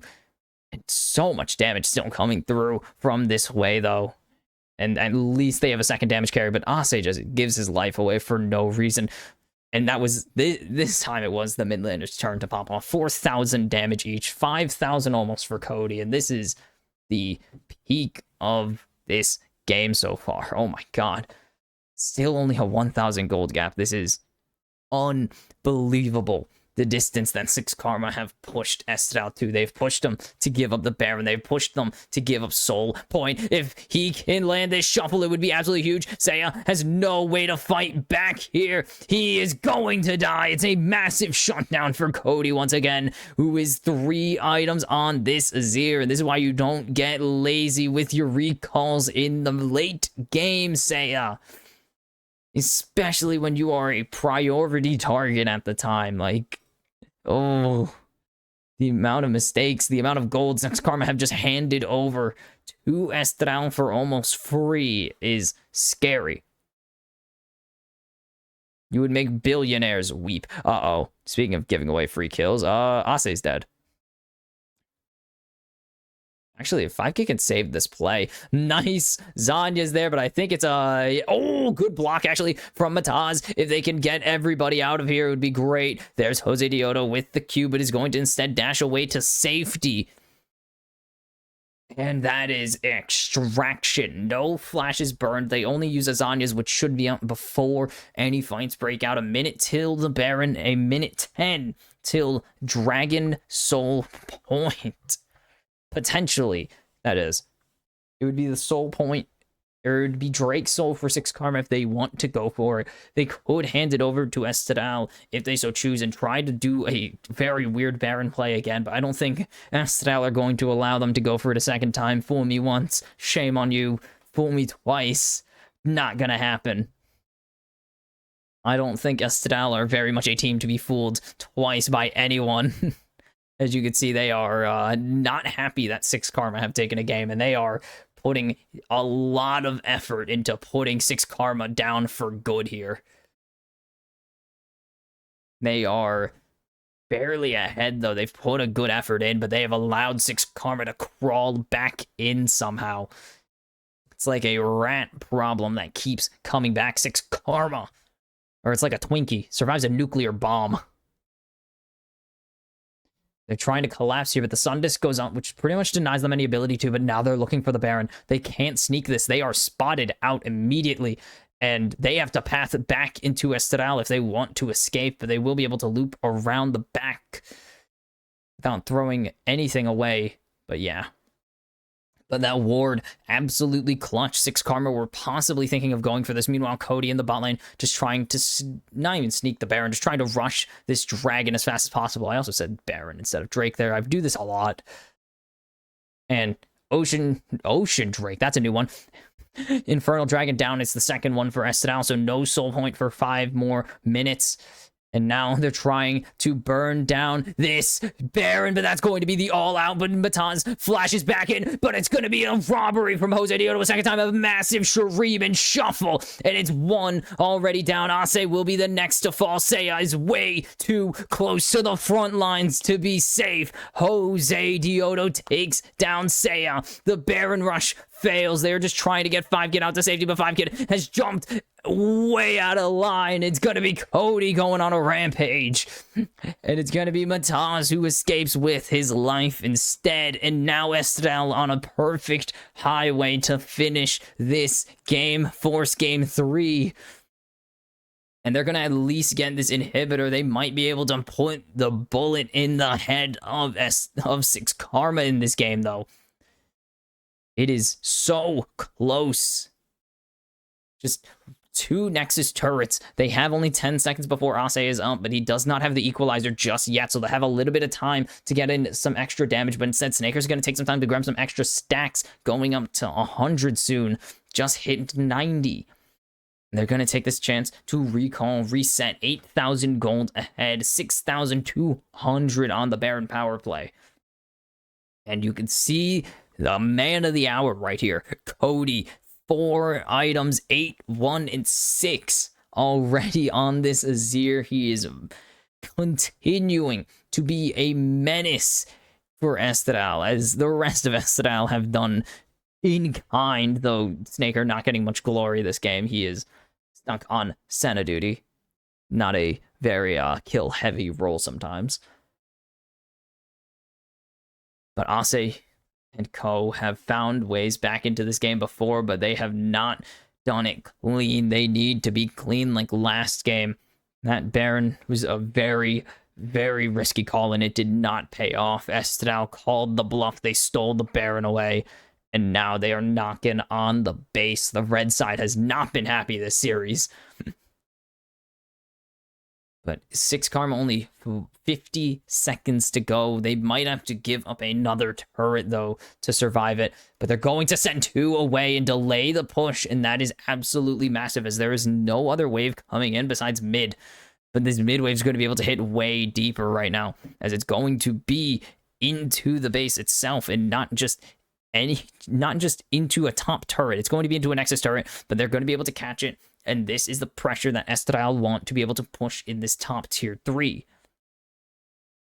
Gonna try and go for it here. They're hooking in. They're going forward. Seiya is going to be locked down, and that's going to be Mataz going in onto Ackerman. The equalizer is huge, and that's going to be a turret instead. Cody lands 2, and they're going to find 1, 2 more, but it's 3v3 now. The tiny box, the phone booth fist fight is breaking out here. Double kill for Jose Dioto. He wants to show out his favorite champion again, continuing to be undefeated on it in the season, as Ase is so low and he's gonna get juggled, but a great stopwatch there to try and keep himself alive for the time being, as Ase still too low. Jose Dioto has the Q reproc, not going to take it though, as they're going to go for the Nexus turrets. They need to find time to stall. They need to find some damage right now, and Say is trying his damnedest, but Mataz will fall to Zothev's all out.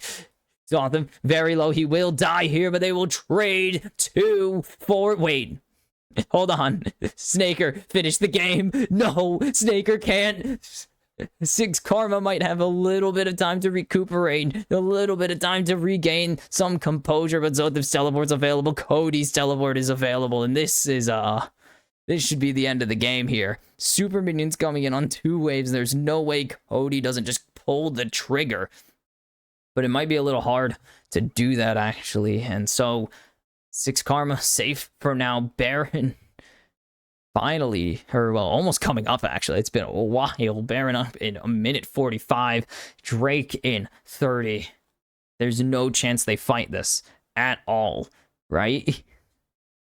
I mean, that was savior of the hour, Seiya, right there. Like Seiya, savior of the game for a moment.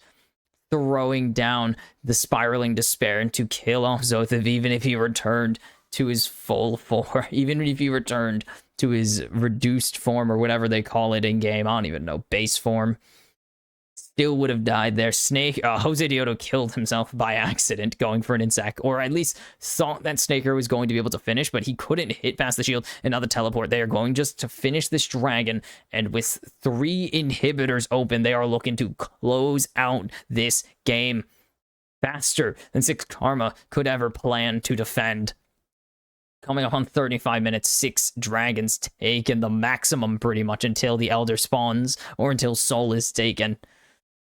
This series is gonna probably go the distance here. As you can see, Estelle planning their final attack. They just need to get onto this Nexus. They are so strong. They are so ahead right now. The hook lands onto Mataz. That's the Glacial Fissure going down, but it's not going to connect with anybody. And now they have pierced the base. The super minions are in. Cody is looking for a Shuriken Shuffle. He's looking for a dance partner here. Instead, he's just going to send the soldiers forwards onto Ase. But Snaker is low, but Snaker's not the carry here. The stun goes down onto Zothif, but there's the equalizer going down. But Cody has found Ase. He's gonna go golden. There's the Shuriken Shuffle coming through. But Cody able to go golden. They have found Seiya, and they have found the heart of 6 Karma's team comp. 3 for Cody. They're gonna kick him out of there, and they're going to game 3. Estrel not happy with how game 1 went, and they make sure 6 Karma know that and force a final decisive game here to close out day 2 of the final week of the LLA. And my goodness, it felt possible. And it still kind of feels possible. 6 Karma have kind of thrown some of this, and it feels like they really shouldn't have. There have definitely been some plays here where I'm like, they should be winning this. The fights just didn't come through. Sometimes that happens. But it feels like they were kind of a bit too gung-ho. They were a bit, I guess the lights were a little too bright, and they wanted to try and find that big moment or that big pick, and it never came. They were just kind of getting hooked in. They were getting baited in really easily. They were biting real hard on a lot of Astral's fakes, a lot of their baits, and eventually that did come back to bite them, and that Baron fight kind of was the key to all of it. Oh my god, my throat hurts. Hold on. I mean, I wasn't expecting to have a game go 3 today, let alone the Estral game. Like, if any game was going to go 3, it was going to be Isurus All Nights. Come on. But Estral want me to lose my voice, so we go one more time. Un mas. Because, of course, we go one more. 6 Karma deserved to have their moment in the spotlight after putting up a really, a solid first game and a pretty good second game. Not clearly as clean as game 1 was, obviously, but it was very potentially there. But there was just too many fights where 6 Karma felt like they were trying to be the hero. This was a great fight for 6 Karma, and it was working out. They were winning this fight. They would have won this. And then, because it's 6 Karma, and I guess they're stressed, they throw. Ase's way too committed to the play here. Ase's way too committed to this commit, and doesn't need to be. And this just cost 6 Karma 4 Baron members. Like, 4 members of your team. You should not. Also, you definitely didn't want to kill that turret when Cody was near. But you kind of had to. It's a double-edged sword. But, like, the fact that that Ase is, like, the thread right now. Like, Ase, Rebel, and Mataz have all had plays in that game where they just threw. They just threw the game away. Ase was the one there. I don't think anyone really threw this fight. This was just a very tough one. They don't get Jose Dioto with that. That's tough. But Mataz comes back, tries, but the smite just doesn't come down in time. I don't even think he had smite at the moment, or he smited early. And then it was just over from here. This fight was just easy cleanup for Estral, and I think 5 Kid back. Does he back in time? No, he doesn't. But that's definitely not the the blast cone angle you want to take when Mataz is on the other side. They already knew there wasn't really going to be a chance here. This was just go for broke. Just see what happens. Cody finds so much. And then 3v3. It was really, I mean, the only way they win this game is if they win this fight with at least a turret alive, and that just wasn't going to happen. Snaker was just hitting the turrets repeatedly. He didn't really care about much of anything else in this. They do end up winning this fight, kind of. It's not the one you wanted, though. It's not the way you want to win a fight. And by that I mean it's not actually winning the fight. It's the enemy team overextend, and you have to just hope they throw hard enough. And the winning play here was actually not that. This, the respawn. Also, Rebel, actually that's piercing. But the play there was just Rebel respawning, and you can see the damage numbers coming in. Just 5Kid didn't have a chance to really get involved in these fights. Seiya eventually did become the long-range sniper that Wei has the potential to be. But you could see these damage numbers and quickly identify who the game was played around, and it was Cody. I mean, no, I'm not going to say that. Snaker did a ton there. Some good Dawning Shadows, but I don't think Snaker was the core carry at all. It was all Cody. Late game, like mid-game onwards. Not even literally after that triple kill, it was all Cody. To the end of the rails. There we go. Like, to the end, it was all Cody there. Like, there's no doubt in my mind that Cody was the core carry at the end of the game. Come mid-game even, it was pretty clear who Cody, that once again, Estadal were going to play through Jose Dioto and Cody, which is fair. Mid-jungle is a very impressive, like, very important role. Ackerman had some great hooks, of course. I'm not saying that it was literally just Cody and a bunch of sandbags. No, Jose Dioto found the play that won it. Ackerman was the bait that started this whole snowball of Estadal taking over the game. Again, Snaker did 33,000 damage. He wasn't the core carry, and he still did 33,000 damage. Had some key shields with the Dawning Shadow, of course. And so there was just a big meat shield that they had to go forwards with. Ugh, 6 karma. You could have won this game. This game was so winnable. Much like some other... no. Just like the All Knights game, this game was so winnable. But you didn't win it. You could have. Ase gets way too overeager on a Baron, on a fight for the 4th dragon. Not even Soul. For the 4th dragon, Ase gets way too excited to go in and just dies. Instantly gives away the whole fight. There is no pressure to stop 6 karma from cutting you off now through river, because you have to push forwards there, or Estadal cutting them off because they have to push forwards. There's no choice for 6 karma besides either pushing that way or going in, because now they can get wrapped around, and that's not good. And oh my god, and they got a pick on Jose Dioto, so there was no insect to come in. They only had to worry about the Shuriman shuffle, but now Mataz had to split his focus between blocking the shuffle and being the core tank,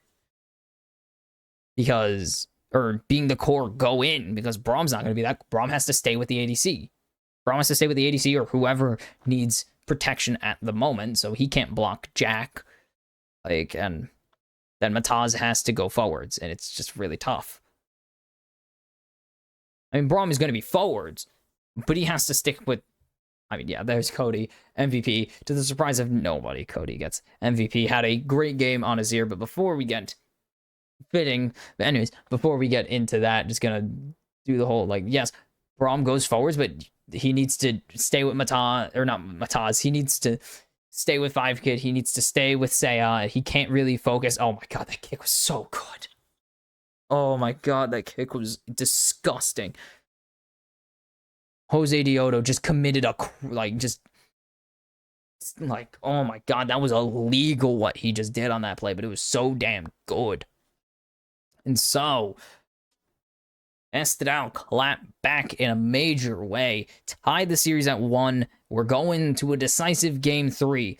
Will Six Karma get the upset of a lifetime, possibly the biggest in Latin American League of Legends ever? Or will Estral finish the job, finish the comeback against the unlikely team that they had to come back against of all things? Like, the most unlikely option of the teams they were going to have to come back against is Six Karma to close the season. Comedic. But will they complete the comeback, complete the perfect season, and walk into the playoffs 24 wins in hand? I'll see you after one final break. Game 3 soon.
Let's go. Game 3, of course. We gotta have a deciding game here to close out the perfect season if it does come true, because why the heck not?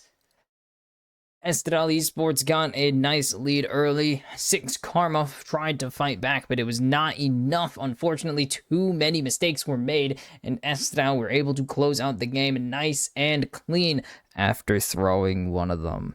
But that was fine. Even with that throw, it was extremely unlikely Six Karma were going to come back. They had a chance, and it just didn't happen, of course. So, one game to decide whether Six Karma are the God Slayers or Estral Esports are the best to ever do it so far. And honestly, it's kind of stressful because Six Karma had two games. Well, one game where it was close, and another game. Well, one game where it was close for a little bit. There were a few fights where they could have easily started building up a win, but just didn't happen. And one game where they just did. They just came back and won. And so, Six Karma electing to move back to the blue side for the decider in this series. If Six Karma win, it would be their first winning streak of the season, I believe. Yes, because their 2 wins came against Infinity. Those were not consecutive games. So, Six Karma, win streak on the line, and more importantly, the Godslayer title on the line. You see the Karma band away there from Seiya, integral in winning that game. Zothiv not going to get the Rumble as Ase doesn't want it, and Twisted Fate again banned away from Zothiv. 3 games this series, no Twisted Fate. And are they just going to go back to 1-1? They're just saying, we're going back to Smolder, but there are counters, and Estral are expecting it more than ever. This is a first rotation Smolder. Estral can counter this if they so choose. That would be awesome. This would be awesome. Just a fist fight in the bot lane. Do it. You won't. Oh, they're going to get the... I mean, they're going to get maybe the best Azir in... No, I'm not even going to put that qualifier. They're going to get the best Azir in Latin America on the Azir again. What is it? 6-0 now on this champion? It is unreal how good Snaker is, man.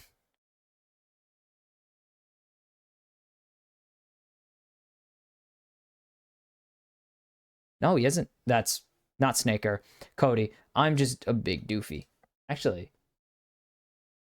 3-0 on the Azir now, and he's the best in the league at it, no doubt.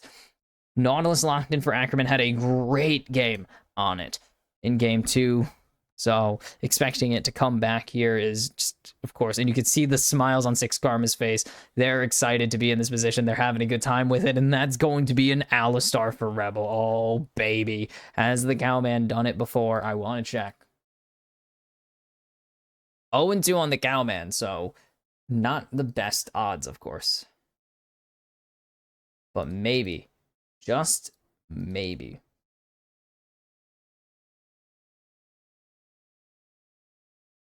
I mean, so this is updated. And they're going to just go back to the well. They're going to go back. Ase. On to the Volibear. The second game of Volibear. Oops. Second game of Volibear this season overall. No pro team has, no tier 1 pro team has picked Volibear at all. And what is the response going to be? Honestly, I take the top lane. Ooh, take the ADC here, though. That is very smart. I would take the top lane if there wasn't ADC. That's right. ADC is too important right now. There's too many things that can go wrong in the ADC role that you just actually don't want to take it. Or you don't want to give that to round 2. Because it's going to be gone. I'm picking at stuff, and I'm sorry. I gotta clean this thing. Goddamn. I don't even know how to clean a pop filter. And LeBlanc taken away from Seiya here. And for a while, I did say Seiya was the one shining light on Six Karma, and 5Kid gladly was glad to prove me wrong. As Talia taken away with the Vi going away for from Six Karma now. And the final ban of this day, the final ban of the series, Lee Sin taken away from Jose Diodo, undefeated on this champion still. 5-0. 5-0, my goodness. This guy is just so, he loves Lee Sin, man. What can I say? He loves Lee Sin. And it's just going to be a Viego pick. I mean, in his career, 38-19, a 2-to-1 ratio of Lee Sin victories. That is crazy.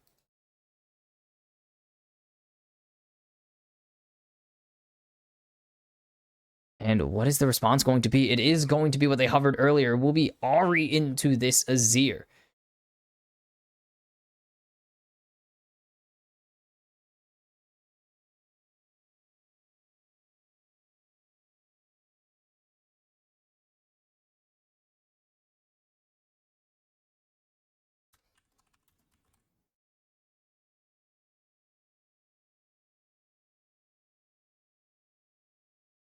And Nocturne going to be the final pick here for Mataz. You can see that 2 and 10.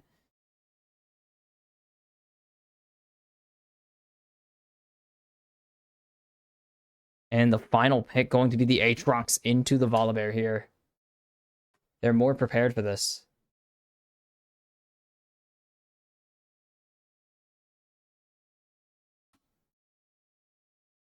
So, bit of a scrappier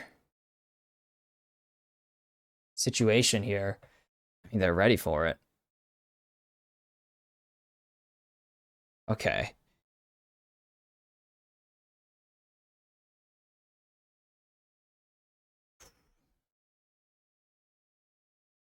Damn. Hasn't lost on Lee Sin in his past 5 games, but that's not important now. I was just looking through it. I was like, what is his win streak? It's 5. Unlike Faker's 20-game Corki win streak. It's not quite the same, but the draft wrapped up. Sorry, I went silent there. I was busy. I was stat nerding out. And the fans putting up the wings, the birds of the LLA, and La Marea. What does that mean?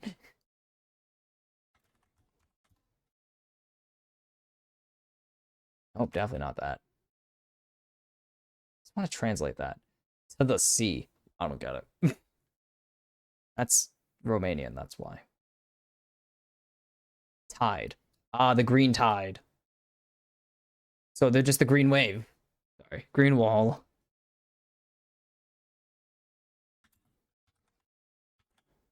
Yeah, it is just the guard. That's a sick name for a fan base. Though, as we are on to the Rift for the final game of the day. 6 Karma, 1 win away from being the miracle workers of Latin America.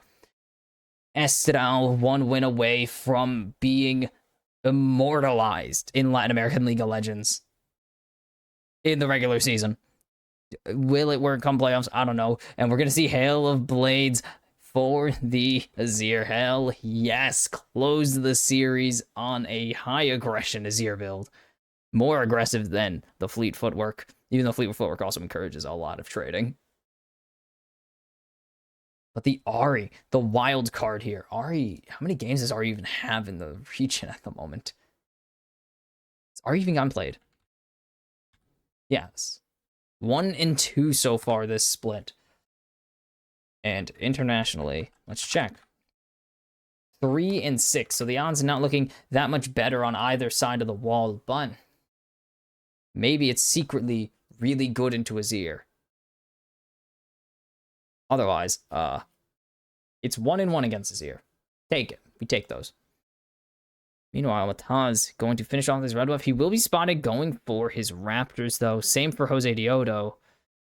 Why did I say it that way? Jose Diodo also going to be spotted out. Without the Braum, though, they don't have the hyper-aggressive early game, especially with just Alistar. You don't have a hyper-aggressive level 1. You have Q. If they jump onto you, then you can go, but that's about it. As we just saw the tail end of a trade there as Ackerman going in on to Rebel, but not going to be able to get much done with it. And Ase going to just push in this Aatrox right now. Increased pushing and putting it into the Aatrox is a little bit nicer, to say the least. And looking to repeat the magic of game 1 with this Smolder and this Volibear. But will the magic be repeated? Ackerman has an angle here if he wants to go in, but he will refrain from doing so. They did not get the Nautilus, most importantly, though. The Nautilus taken first chance that Estral could. First chance they could, they took that thing away. Sorry, my elbow is really straining itself right now. I don't know why. Asaya is going insanely low here. The Scorch with the Hail of Blades is super dangerous. And now Jose Diodo down here in this bot lane. They don't have any chance to clear this wave off. They need to cover 5-Kid right now. And that's going to be the lockdown from Ackerman, but it's only going to kick Snaker out of the pit. And instead, it will be first blood for Jose Diodo. Rebel, no chance he gets anything there. I mean, you could have got some Dragon Training. Doesn't really matter. As Snaker going to use this as an opportunity to farm stacks, and again Jose Diodo. And once again, Jungle finding first blood on this day, actually. I see clearly. Anyways, Jungle First blood once again. It's been a 3 first blood jungle kind of day, it seems. Sorry, I was just checking the Nautilus. Oh, but that's a jump onto Cody. If they can land the stun here, it would be huge, but they will not get it. They don't get the fear. That's just the flash instead onto the mid laner of Astral, and the bird is flightless. That is a recurve bow first back. Hell yes. Always a treat to see. The Nashor's Rush. Smolder, not in a great spot right now. I mean, it is always an uphill battle against this team. They make winning against them almost impossible. They love those odds. The teams love those odds. They have no choice but to go into them, and they relish in the opportunity to go for it. Ase, tower diving, flash out of Zothiv, and flash out of Ase now. So both of them burning flashes there in a... That's actually kind of clever. But here's Jose Dioto coming in, but Ase is able to spot the play out. Zothiv needs to hit a Q here, and he will hit one. He will hit the chain, and that is Zothiv finding the kill onto Ase. The Volibear is not working out as they intended it to, and it's very much a painful situation for 6 Carmen to be down 0-2 already, but they've been down before. They've been down almost every single game they've played. And this isn't going to stop him as we see Jose Dioto taking the one whole Void Grub. One. Only able to get one. Can't really do much else at the moment. But that is a very strong Viego right now and a very nice kill to get onto Zothiv, of course. As Mataz going to just start this dragon. Or not the dragon, starting these Void Grubs, as that's level 6 for Zothiv. He needs to be very careful here. Ase is risking a lot by going down by facing off against the World Ender Aatrox right now. As Seiya is so low, he is in the very dangerous position of probably going to get Shuriman shuffled very soon, as Ase going to come in, try and disrupt Jose Dioto here, but it's not going to happen as 5kid gets rooted, but a nice W there from Rebel to deny the root coming through from Snaker, or from Ackerman, but it's going to go through onto Rebel instead, and now 5kid needs to be very careful, but there's no chance he survives this one. Double kill for Snaker, and Estral are not even worrying about 6 Karma or what they can do. They are putting this Smolder in the ground. They know exactly what they need to do this game, and that is... excuse me. That is priority number 1. Get rid of this Smolder. Nice dodge there on the Q from Oz. I actually love that.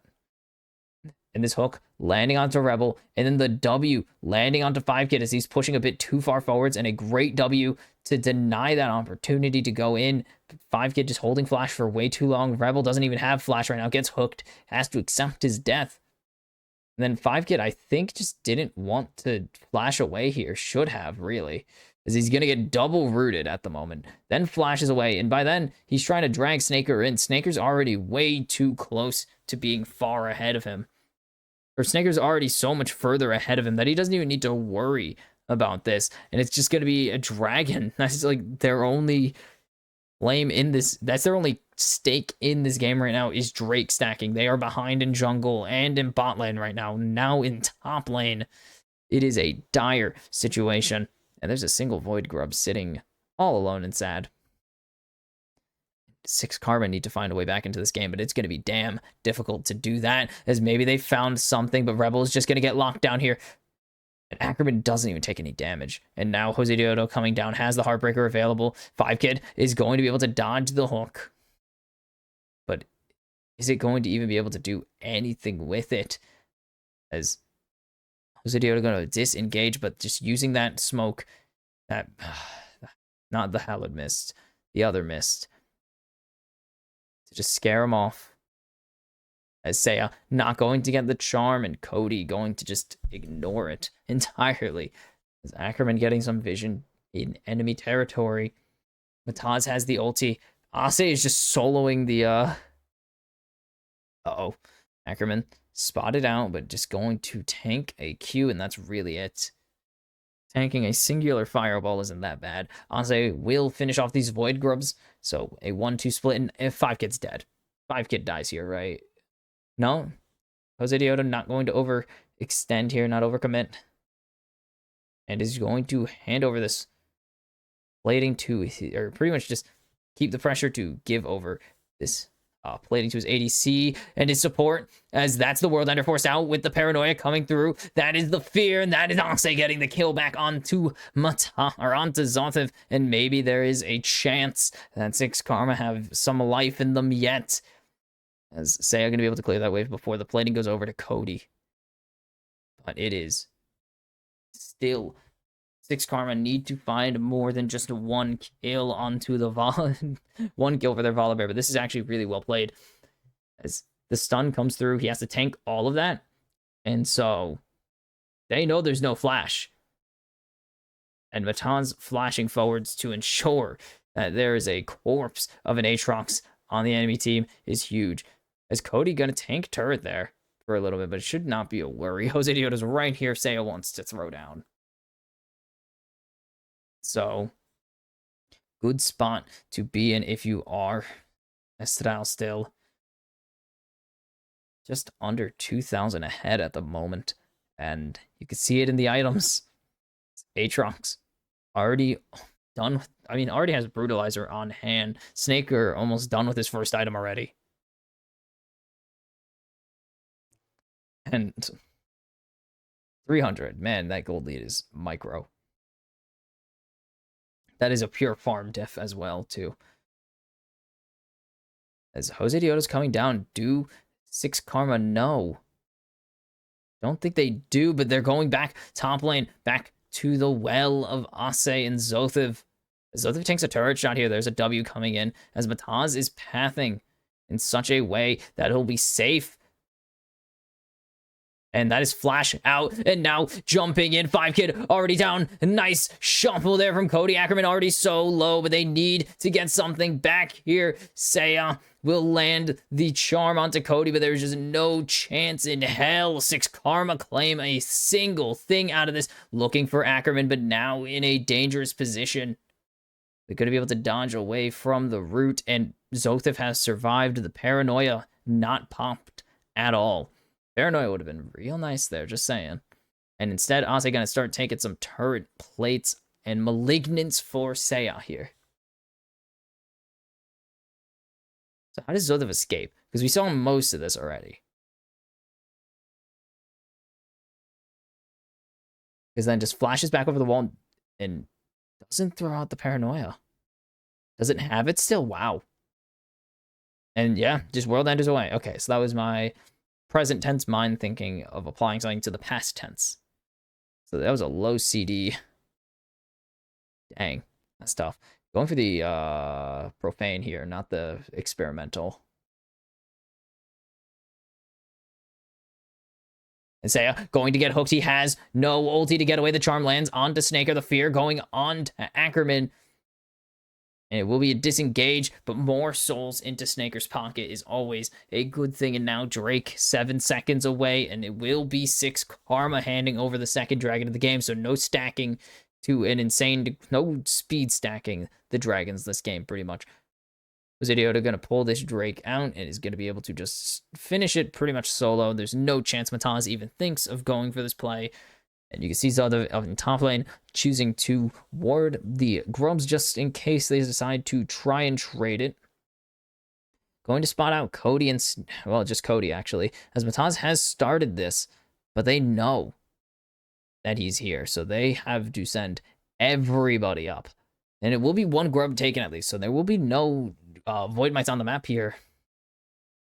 Jose gonna wipe these the vision, there we go. Why can't I think of the word? I was gonna say grubs, but the vision off of the map for 6 Karma, so we'll be able to take these other 2 grubs. It will be a 4-2 split, if 2-3 at the moment. Don't know if he's gonna finish this. We'll go back to finish it. So 4-2 split on these grubs for Estral must be nice, but they need a, for 6 Karma, it's You're almost hitting the panic button. You're 3,000 gold down in 13 minutes. You gotta find an angle to get into this game in some capacity, as there's the jump. Mataz goes in with the paranoia. The World Ender is not going to matter. Trying to heal. Mataz able to dodge away from the Dawning Shadow, and it will be Seiya picking up the kill onto Zothev. And now Jose Dioto here. There's no ulti available. Actually, no, there's no ulti available for Seiya at the moment. Used all his extra dashes. He's going to need extra help here if he is going to try and make a play. But it is going to be a disengage. They know where Jose Dioto is, spotted out on a control ward in the river. And so Ase has to lane into Cody. That's not good. And it's just going to be, with that information, they know that there's low health bars on 2 members of 6 Karma. They're going to just take a mulligan. And they're not even take a mulligan. They're just going to trade this for the Rift Herald. Shelly on the map. Mataz, ice in the veins, just had to walk forwards, didn't have much of a choice. So that's value right there. And we're starting to see something come back in favor of 6 Karma. It's going to be on the Smolder again. The amount of stacks on the Smolder is going to matter as they are sieging 2 members onto this Mont tier 1. There we go. That's how turrets work. You count. Mont tier 1. This is going to be first turret, though. That is the value. They get first turret gold. 500 is split between 2, but Cody's going to take this time to start pushing in this top tier 1 and should be able to get this.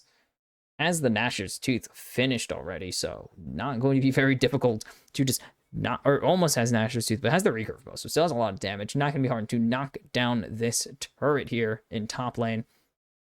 It's going to start the proxy, deny as much farm as possible to 6 Karma. Actually, not going to finish off the turret either.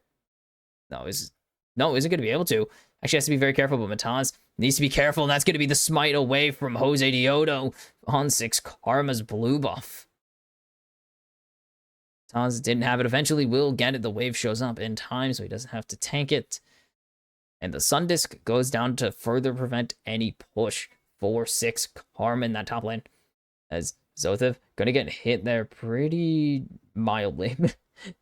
Pretty mildly by the REQ, but that was not really what Seiya was going for. Seiya is just down here to answer this wave, try and maybe keep some pressure up, avoid it resetting too hard, as Onsage is just going to take the free 25 gold that comes with destroying the Sun Disc. And they're going to wait for someone to come through here. They possibly know Snaker took that. Usually it's you need to see someone to see the trail.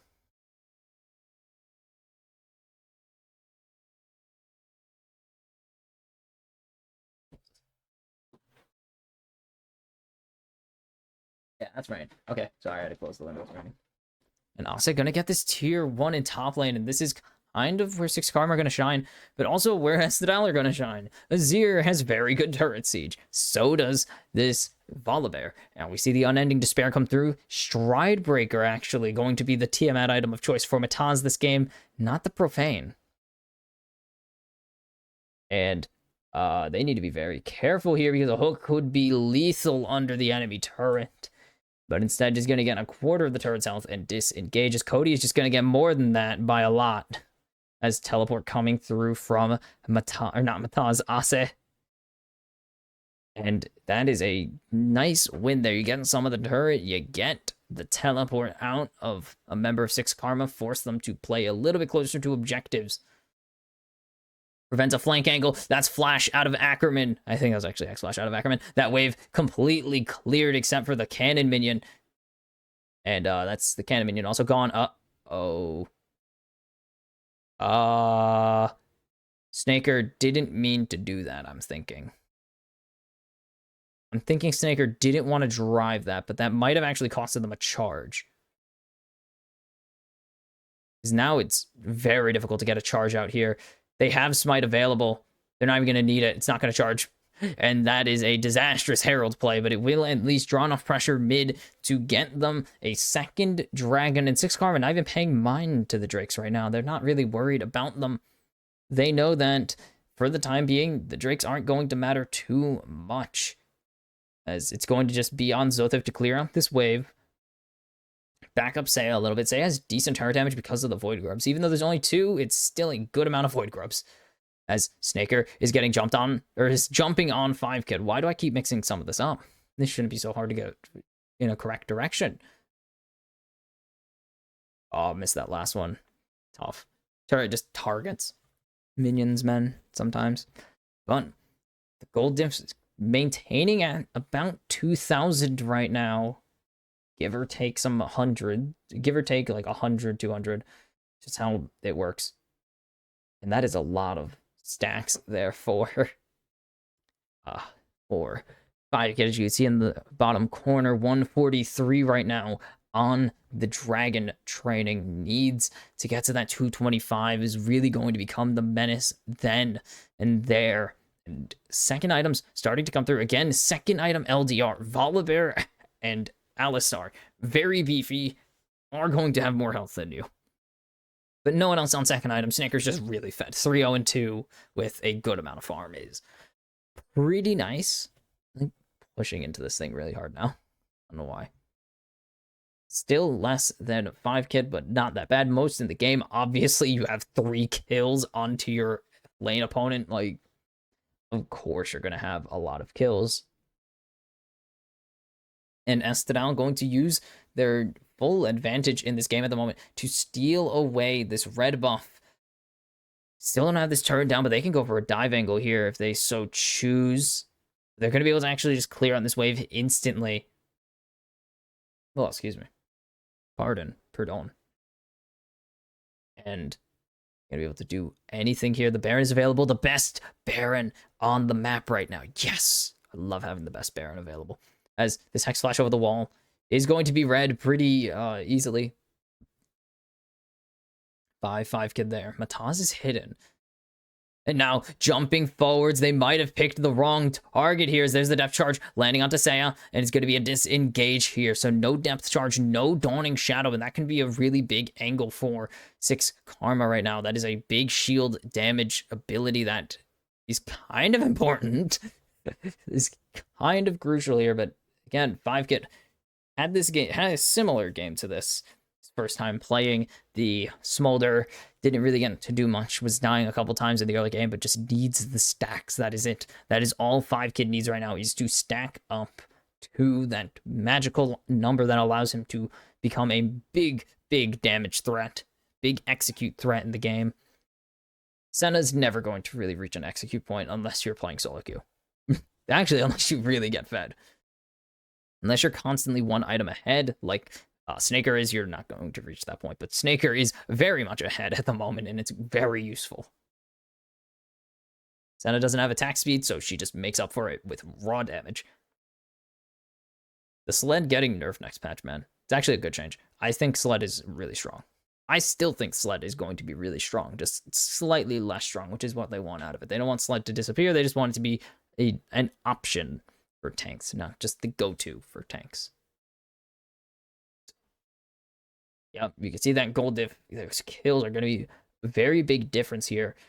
But it's almost exclusively in jungle and bot lane. They're actually losing top lane right now and are relatively close in the... in the mid lane. Just about a single amp tome away as Rebels caught out here. That's a lot of damage coming from Cody, but a flash ulti away from Rebel, and that's the paranoia coming down just to make sure no one has any ideas. But with Rebel down, that is a big angle to start pushing and threatening. Snaker's gonna ulti, just trying to kill Rebel on his base, actually. But with Rebel gone, that is a big tank, big beefy target down as the Dragon comes in. Hits Snaker for a good amount of damage. Doesn't hit Cody for nearly as much. The dodge away. 5-Kid only at 191 right now. Zothif is over the wall, though. They need to be very careful here. This is a flash out from 5-Kid. They don't have a tank right now, but Ase is going to jump back using his ultimate flash out. And Mataz is soloing Zothif right now. Saya going forwards. Saya going to find the kill here. And have they found it? They have indeed. As that's 1 for Rebel, 1 for Smolder. And that's the Baron for 6 Karma. And that is 4 for nothing right now. And Snaker trying to hide as best as he can. And he's going to shut down Smolder right there. Rebel's picking up a kill on to Snaker. It's the ace. 4-6 Karma. 4 for 1 is, or 5 for 1 is the final result. This will be the dragon in their pocket. 2-2. And this all starts with this play right there. The dragon comes down, forces Snaker to start playing very conservative. And now with Zothev going over this wall right there, going for this play. Against 5Kid's Flash, now has to fight Mataz.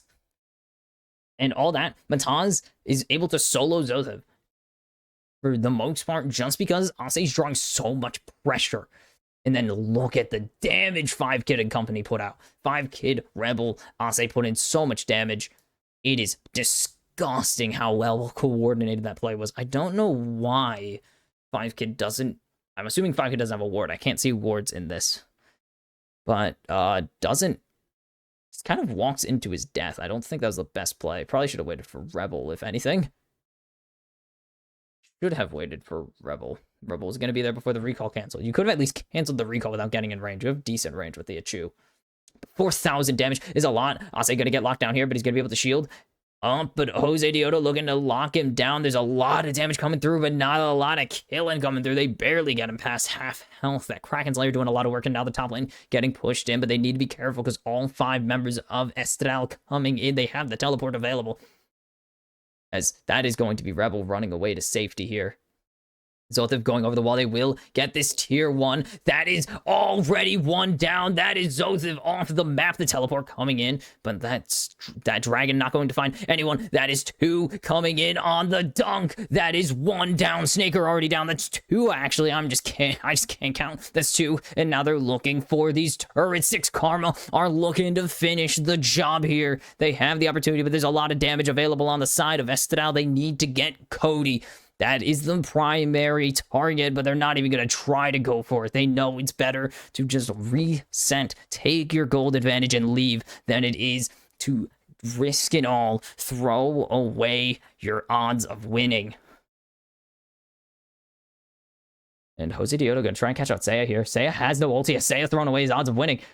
Yes, indeed. Seiya misses the charm. Here comes Ackerman to close the gates. And that is a Seiya trying... 2 hard. Actually, they're both 3, 1, and 2. That's kind of adorable that we have 2 Aries identical minus CS. Almost identical. That's actually kind of impressive. But that is Seiya getting a little too cute there and dying for the cause. That is a finished Muramana for Snaker now. That is a 2-item Smolder coming up on RFC. Actually, no, Spear. No, wait, RFC before Spear? Not going to go for Spear this game. Or yet. It's going to be 4th item. Okay. And now, 231, we have the stacks. Look at the total damage. 5Kid's about to start rocketing up there. He's been delayed on his damage start, so this is going to be absolutely huge for 6 Karma's team fighting. 2.5 to Baron, 215 to the Drake. The winner gets Drake Soul Point. And this all starts with a good jump onto Zothev. And then Dragon ulti over the top doesn't really matter, but this is what matters more. After that pick, Ase finds a dunk onto 2. They get Snaker down. They get the top turret. They get a flash out of Ackerman, too. Really nice.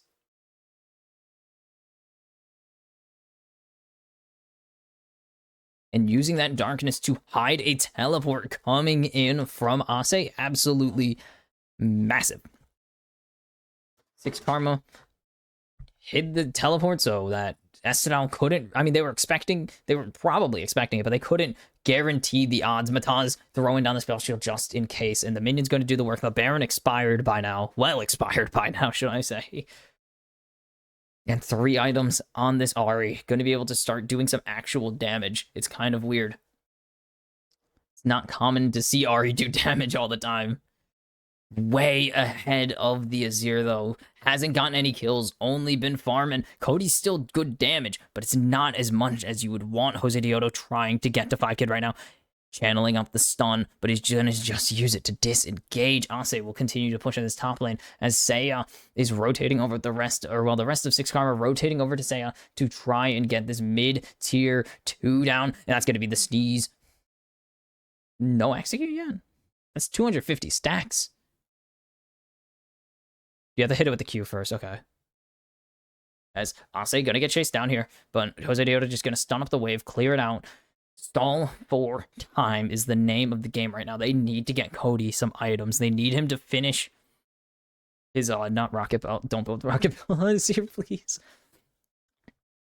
They need him to finish a GA. They need him, not a GA, a Zanya's. Whoops. They always just used to be so interchangeable for me because of the stopwatch. Or brain interchangeable in terms of build, but I just actually goofed because Steel Sigil's a thing now. They need him to be able to do a ton of damage here. They need him to finish his second item right now. They want him to get that. I think that's Horizon Focus. Is that Shadow Flame? Shadow Flame doesn't build out of Wand.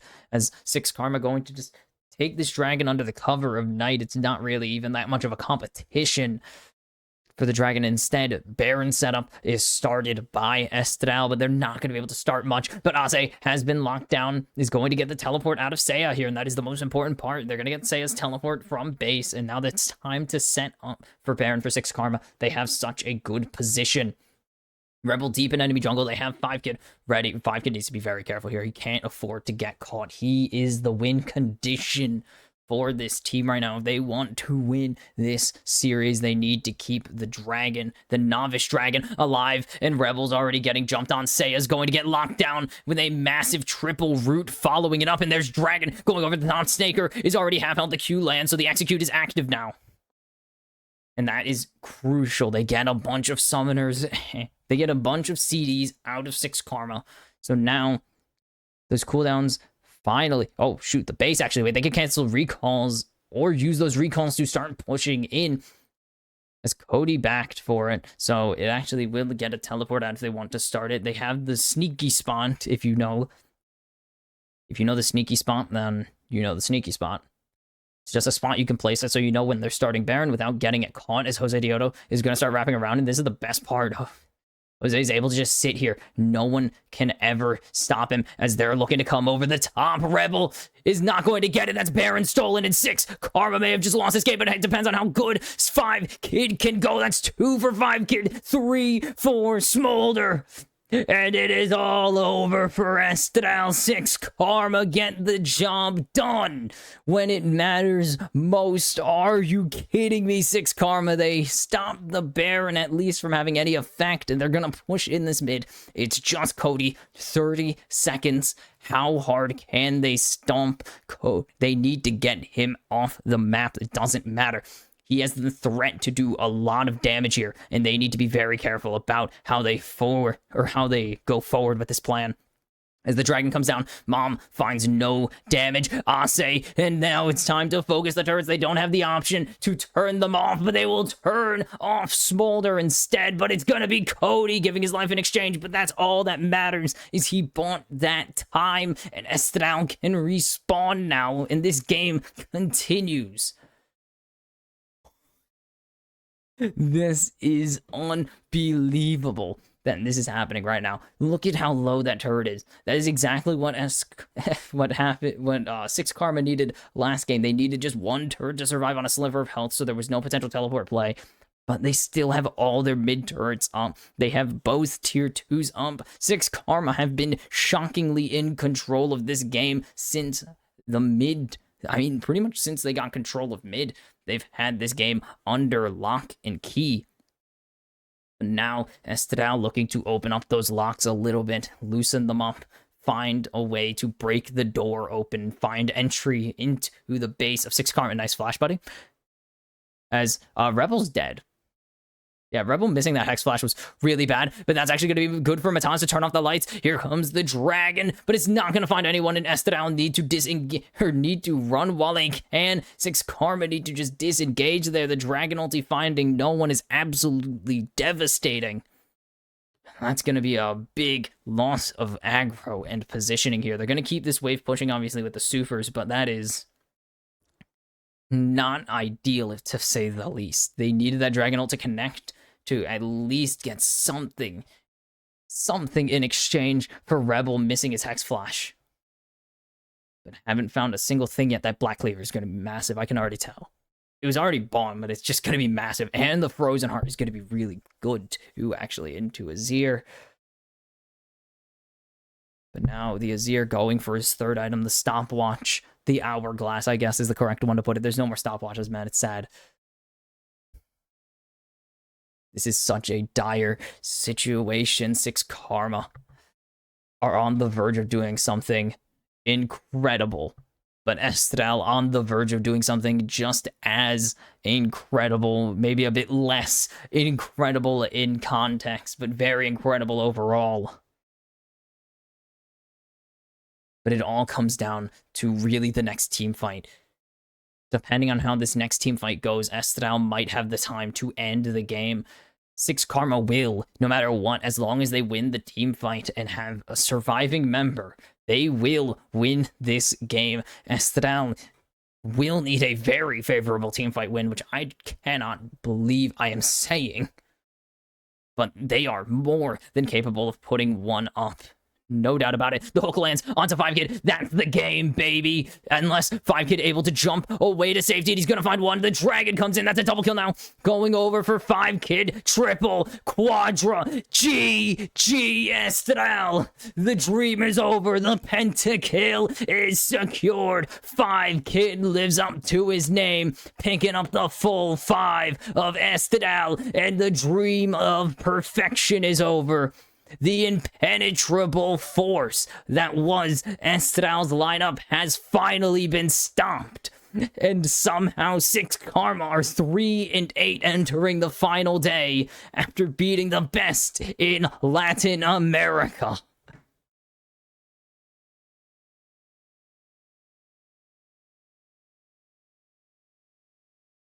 And it was so certain. Everyone was saying 2-0 Estral to start the day, and the dreams are shattered. 6 Karma play their hearts out and become the first team to take a pair of games off of Estral all season.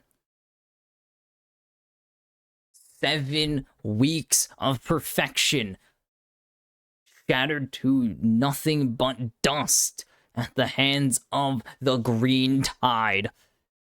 Holy, and I was out of focus for so long. I was just like, I didn't even check. Hi. Camera? Camera. Camera. Camera. Camera. Come back to me, camera. Come on. God damn it. I don't care that oh, there we go.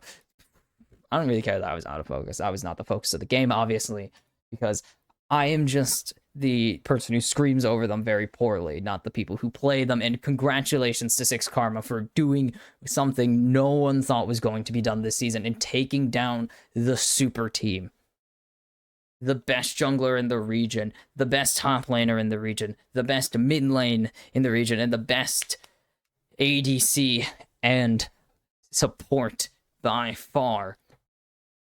And it is just unbelievable that somebody has finally taken them down, and it is, of all teams, the team guaranteed to be the 6th seed in the playoffs, and that is a big way to enter your game against Isterus tomorrow. A massive motivator and a great an incredible reminder that, 1, it ain't over till it's over, as Estral learned in Game 1.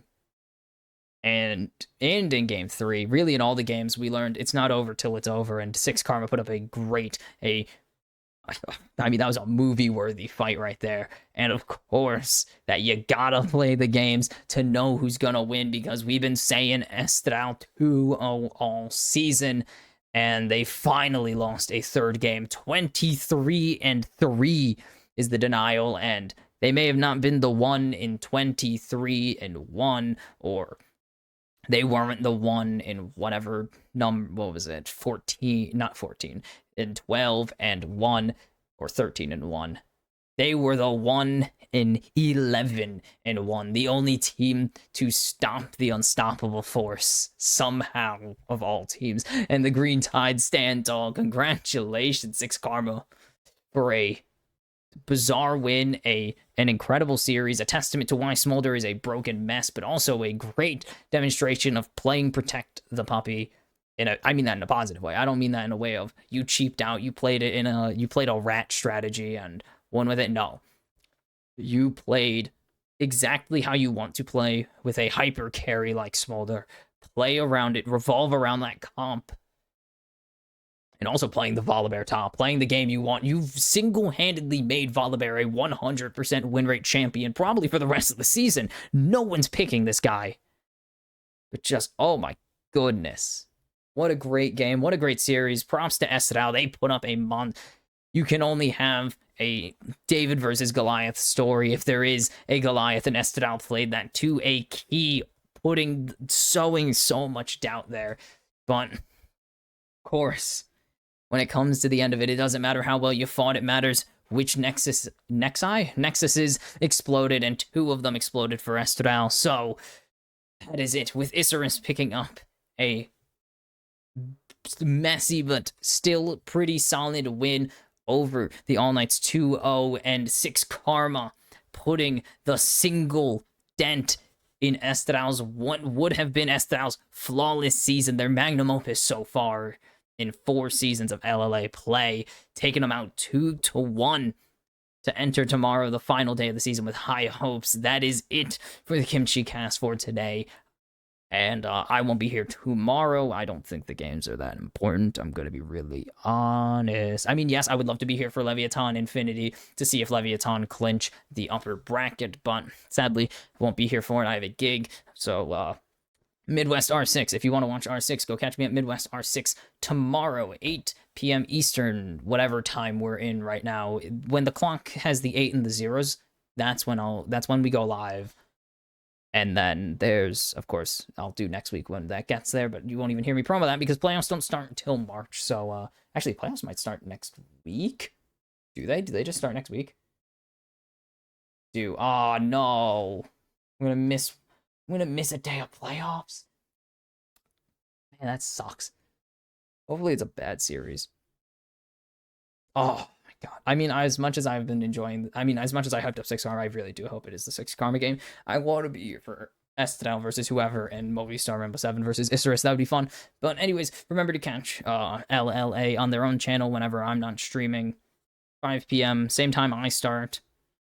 Go catch them, watch them in their native language, because honestly, the casters sound like they're having the time of their lives, like always, and I really appreciate that they can make any team game really seem fun to play and always put hype and build them properly, and build them even if they are the Infinities versus 6 Karmas. Still a fun time. But Midwest R6, 8 o'clock if you want to watch me cast some first-person shooty bang bangs. Otherwise, that is it for the Kimchi Cast. I've been your host, Box Kimchi. This has been the little gremlin Leo who lives on my microphone. I will see you next week. Playoffs start. I'm so goddamn excited. Of course, follow me on Twitter if you haven't already at Box Kimchi, where I never tweet ever. Go watch this back on the Kimchi Cast YouTube channel, or watch I only have speedrunning videos on my main channel, Box Kimchi on YouTube. But of course, as always, have a good night.